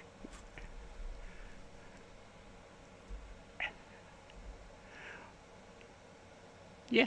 The die total was a 23, but she rolled a 1 on the d20.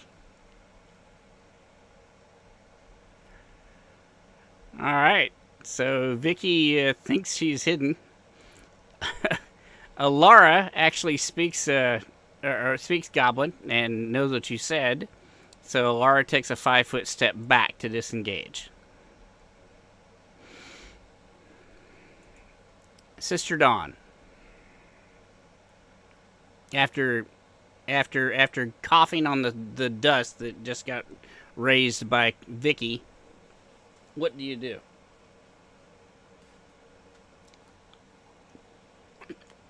All right. Genrath.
And then...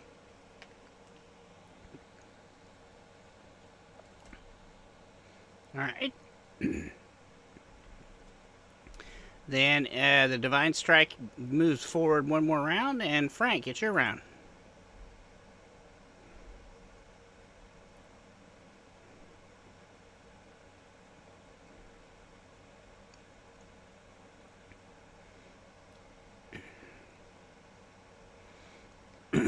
So, in Dwarvish, Frank just yelled out, "If the wargs leave peacefully." You didn't say that. You just said you said it. And your natural tongue, but your natural tongue is Dwarven. I'm just saying.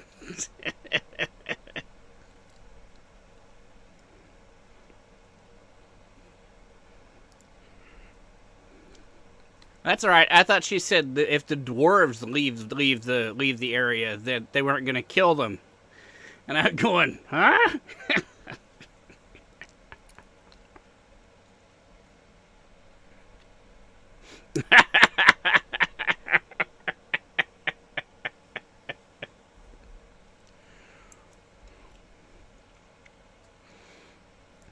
All right, sit.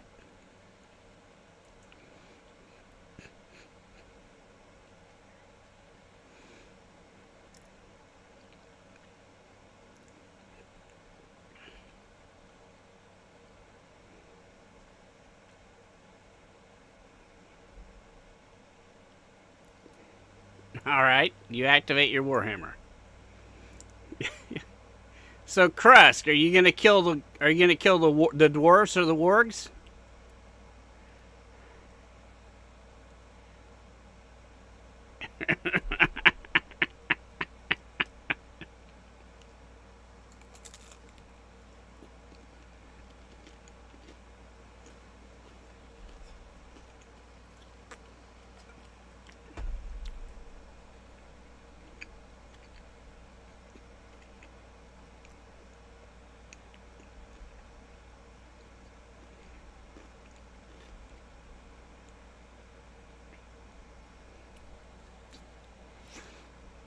So you don't do anything, Krusk?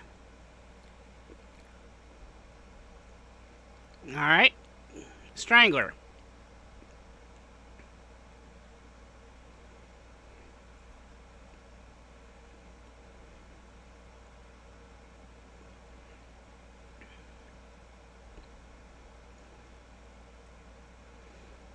All right. The wargs all together as a pack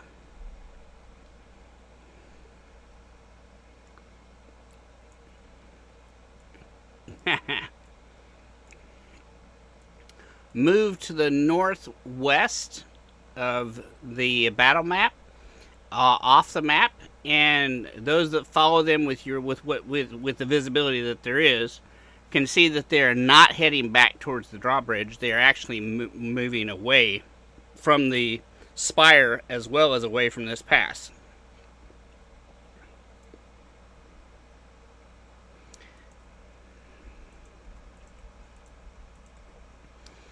And if nobody else is going to do anything, then we will end combat.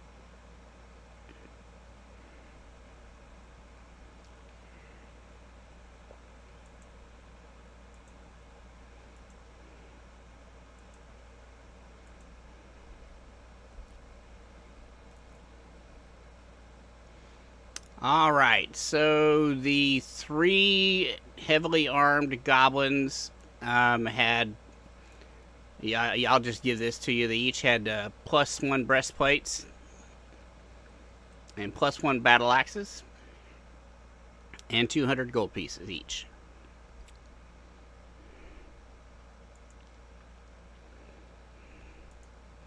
The leader guy had 2 potions of cure serious wounds, a set of magical full plate, and a +2 great axe, and 500 gold pieces.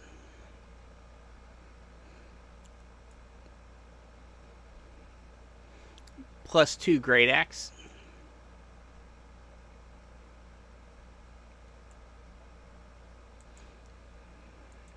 And she picks up her weapon as well, correct?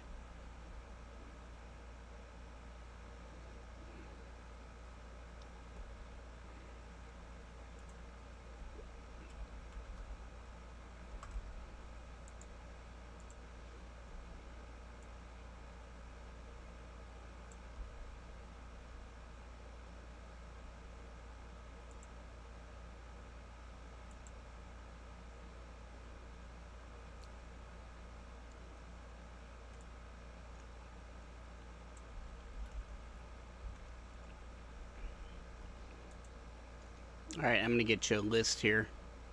Give me a second.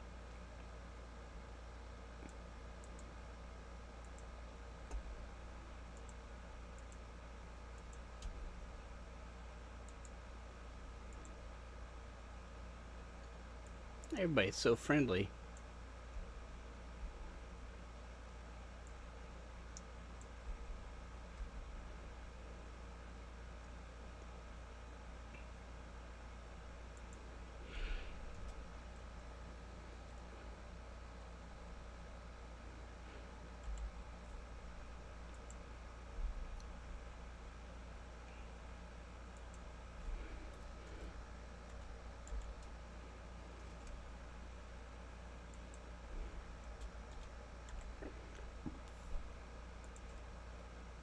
All right.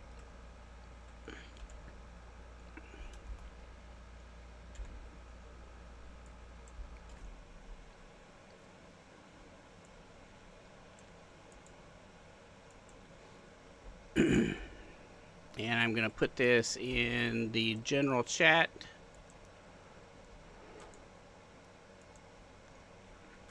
There you go.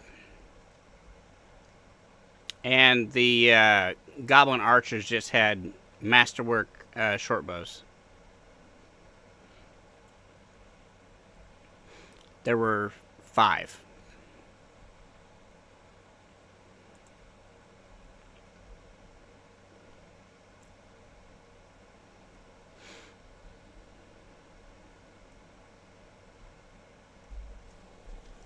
All right, the open area between the opening of this this pass and the actual start of the caldera, where the drawbridge, when it's down, would reach, is about 75 feet. So what are y'all? Welcome back. So what are y'all gonna do?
The diabetics on the channel greatly protest to that joke.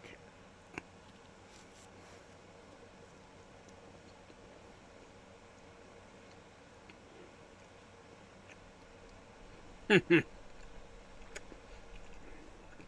right. So y'all want to give Vicky a chance to earn her share of the party treasure?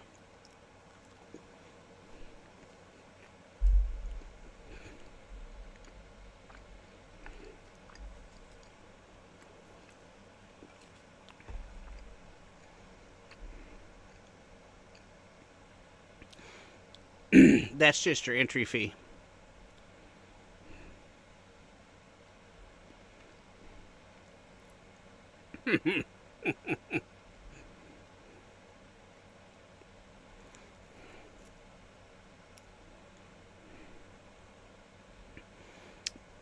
All right, so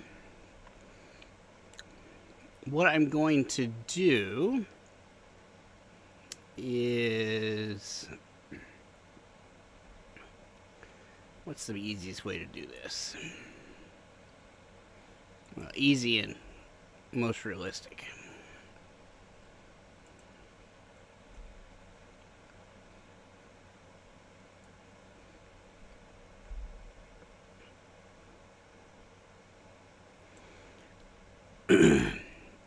Give me 3 stealth rolls, Vicky.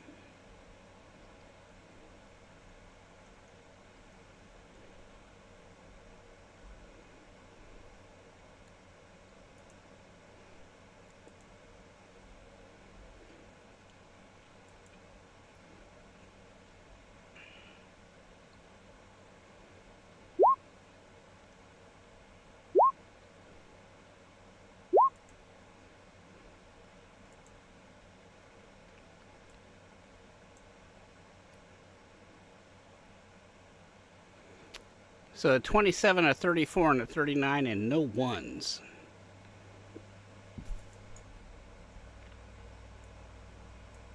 All right.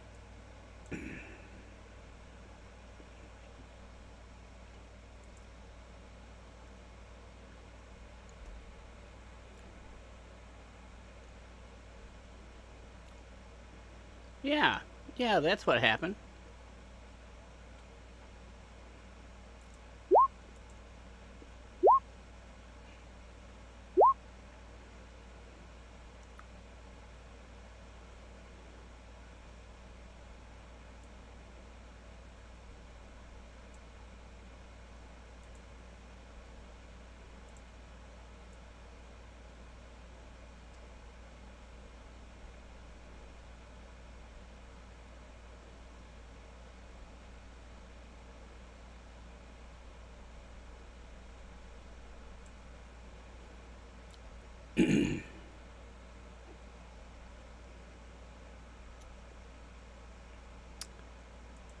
Give me a second. I'm getting you something here that'll show you what you see, and then you can describe it to the rest of the group.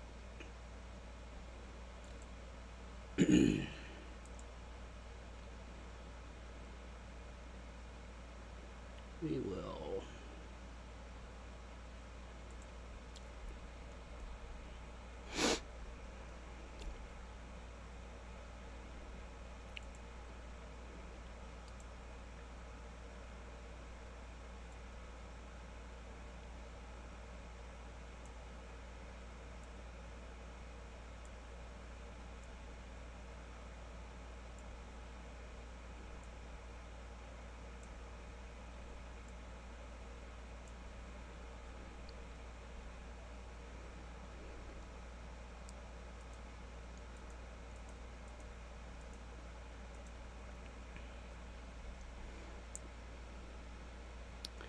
And now I need a different shape.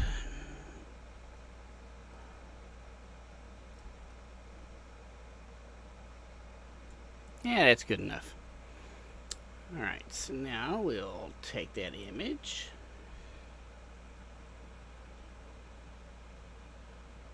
I'm trying to be smart about this, or smart about it.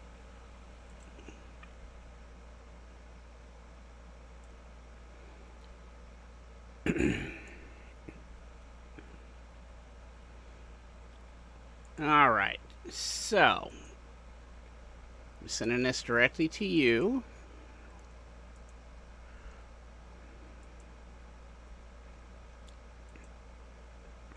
The circumference, or not circumference, but the diameter, north to south of the tower is about 155 feet. Not including the balcony that you see on there. That is flowing magma in the caldera basin that you see in that picture. The drawbridge is to the southwest, and it is currently up. And the rocky areas around the caldera go up to about 80 to 90 feet before then sheer dropping down into the caldera.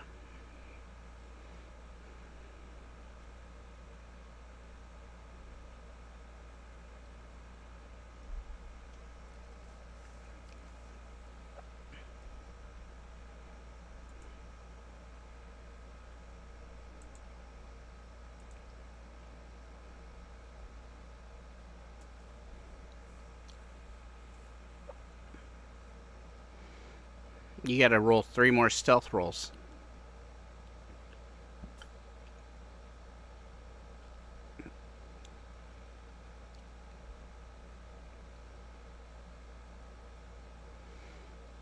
This entire process takes you about an hour and a half to make the circuit, and then another hour and a half to get back.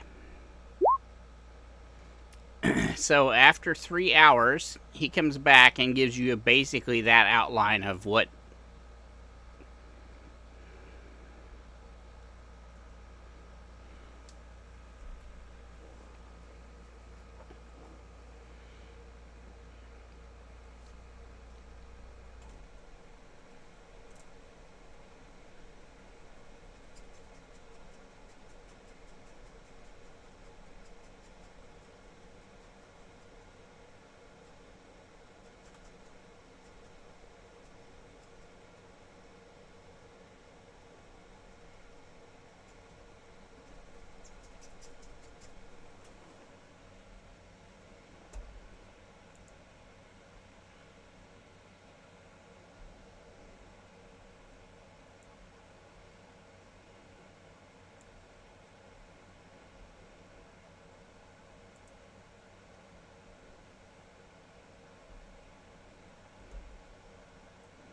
Yeah, so you have a basic idea of what you're looking at from the outside.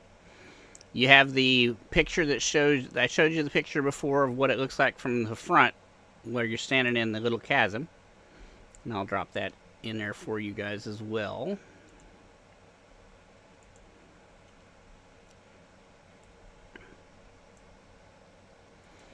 That's where you were. That's what you see, and then that's an overhead view, and then that's the side view from the pass.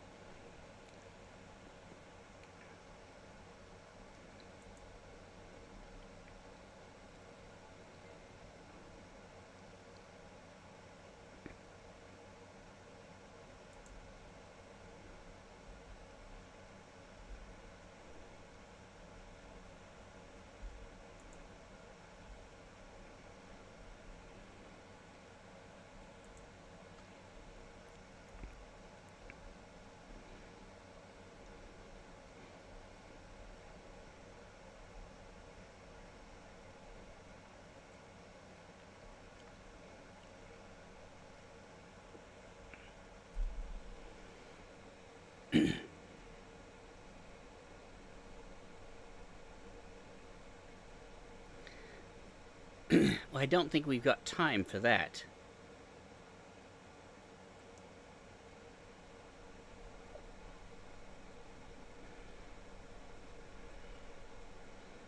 No, but I can tell you awful stories about the slave pits.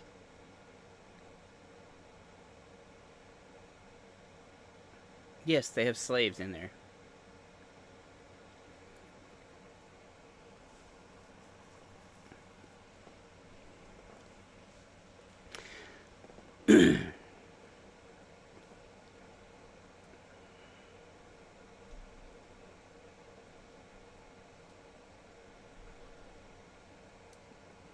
The only problem with those steeds is that every 6 seconds they have to land, and then you have to urge them back up into the air again.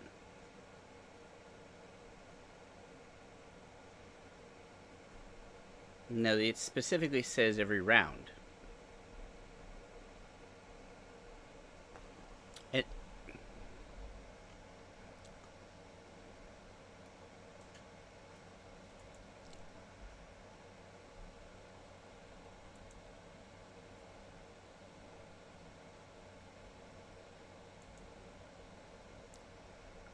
so the mount can use the airwalk at will as a spell, no action required to activate this ability, for up to 1 round at a time, after which it falls to the ground.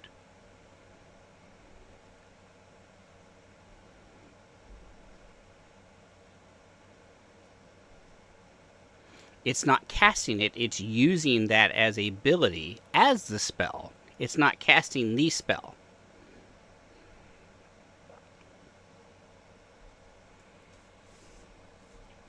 Yes, as long as you don't mind it landing in the caldera.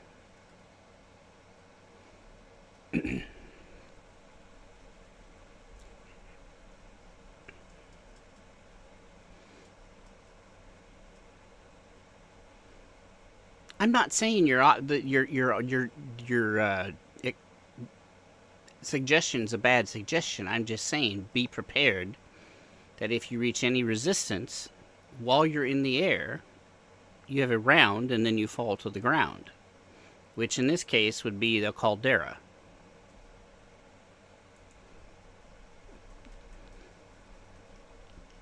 She raises her eyebrows and looks away.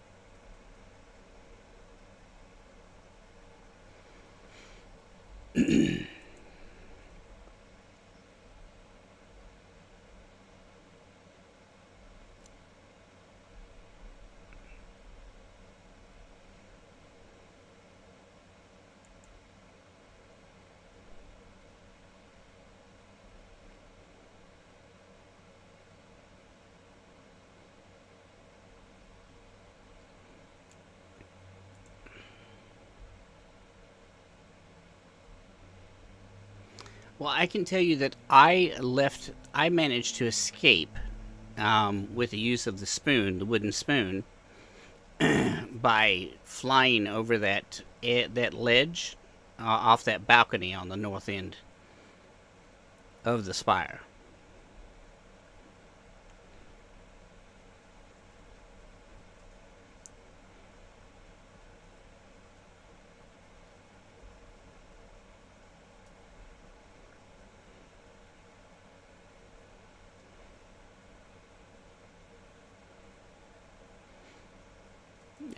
Elara will raise her hand.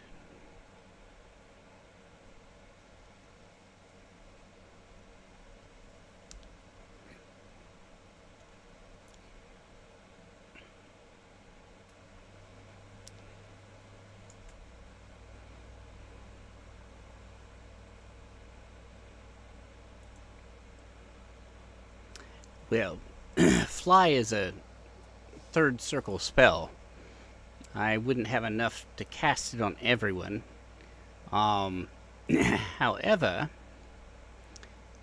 I do have the ability to cast Tailwind.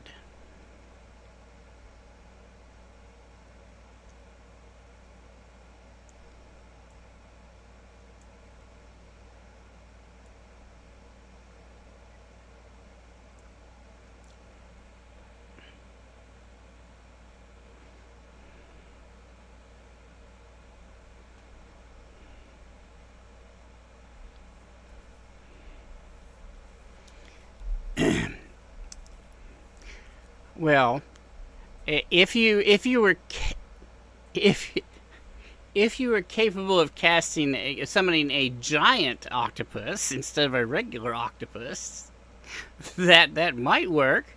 But I was actually thinking maybe if you summoned if we did the steed thing, I could cast Tailwind to boost their flight speed, so that.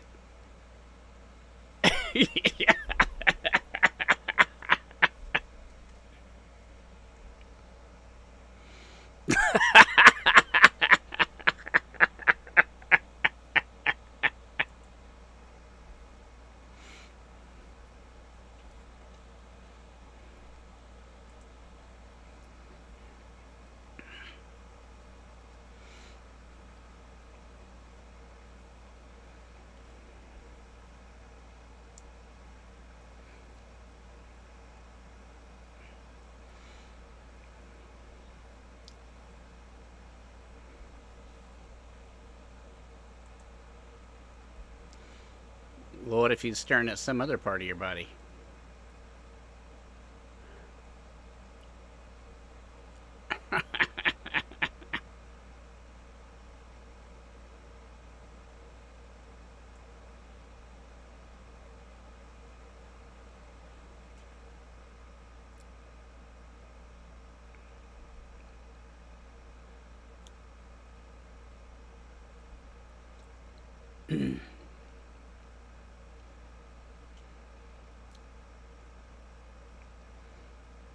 So you don't have any spells that might help us, Sister Dawn or Brother Frank?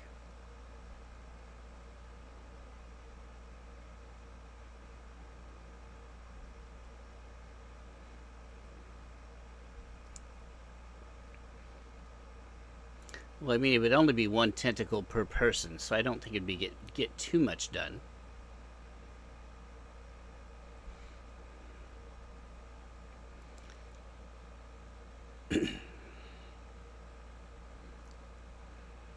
I mean, you and I have 7 entrances for that tentacle. The men have only got 6.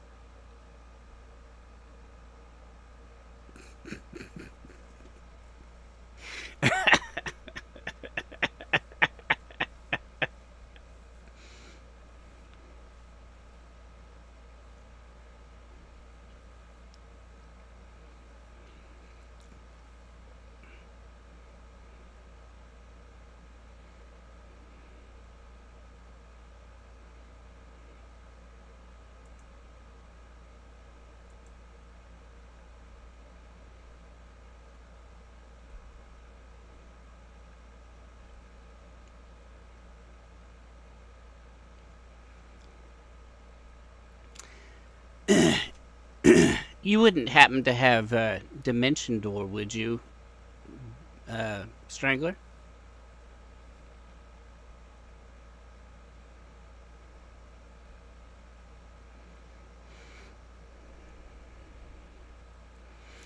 I mean, because it lets you move quite a long distance and take people with you.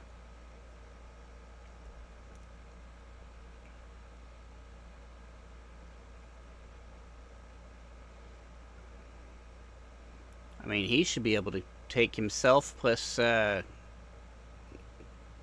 other people.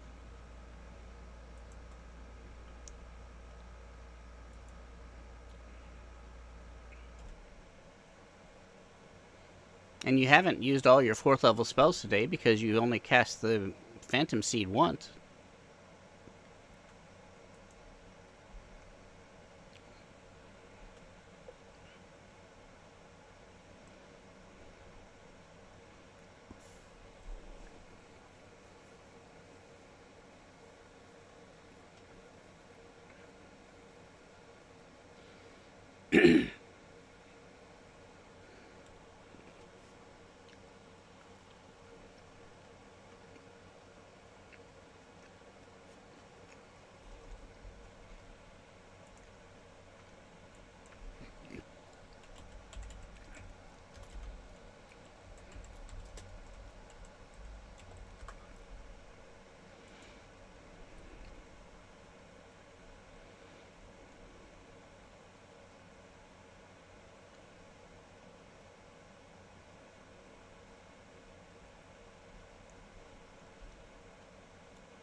Well, if you think you can do it, we would just have to get to a place where we would be within range to be able to get over the edge of the caldera, and either onto the drawbridge or onto that balcony.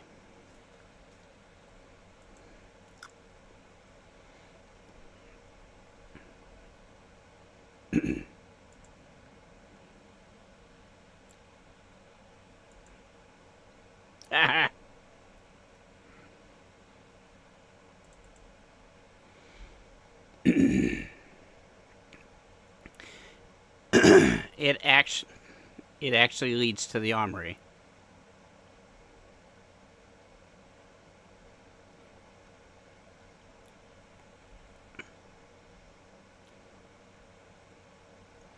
Now that balcony is considered a command platform, but it's hardly well, when I was there, it wasn't occupied.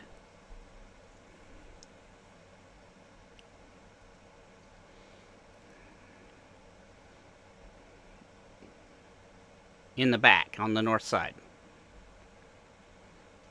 Those things to the north of the drawbridge, those are watchtowers, and they have the guards in them at all times.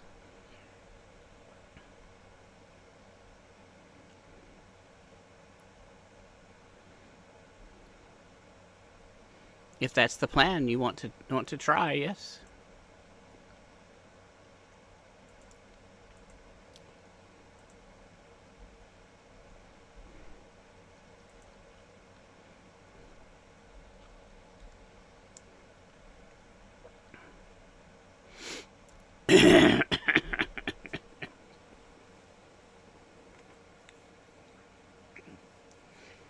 Your trepidation is duly noted.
All right. So what we'll do, it's no, it's not. It's just it's almost midnight here all the time.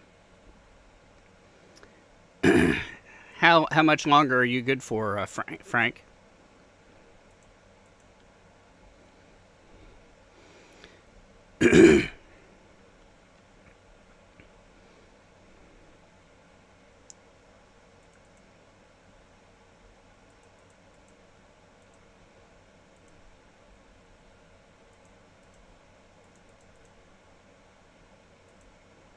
At least you've got a plan.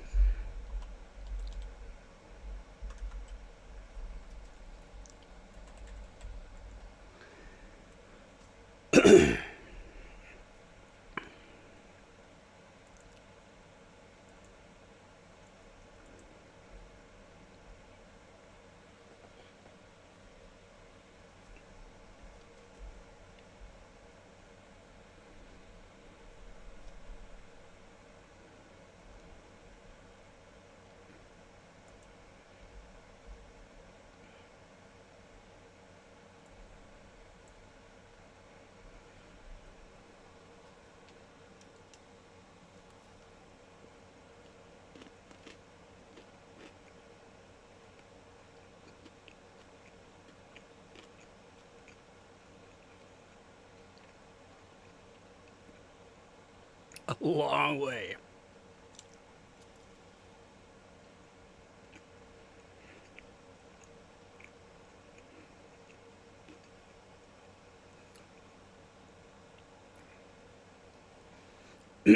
How'd you do it?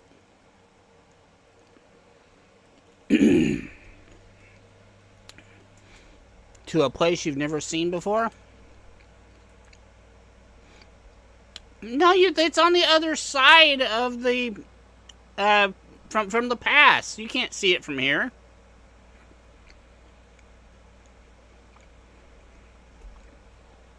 There's a 90-foot caldera wall that you'd have to climb to look out and see it.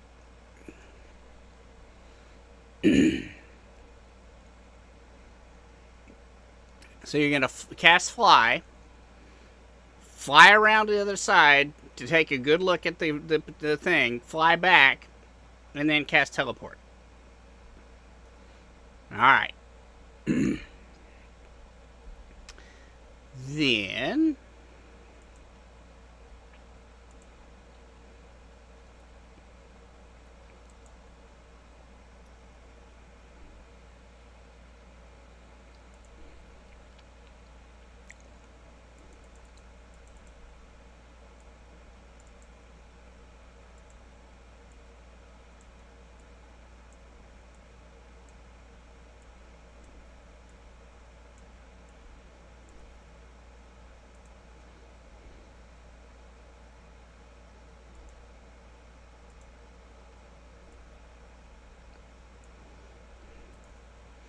Alright, and you are now on the command balcony of Korthalak Spire.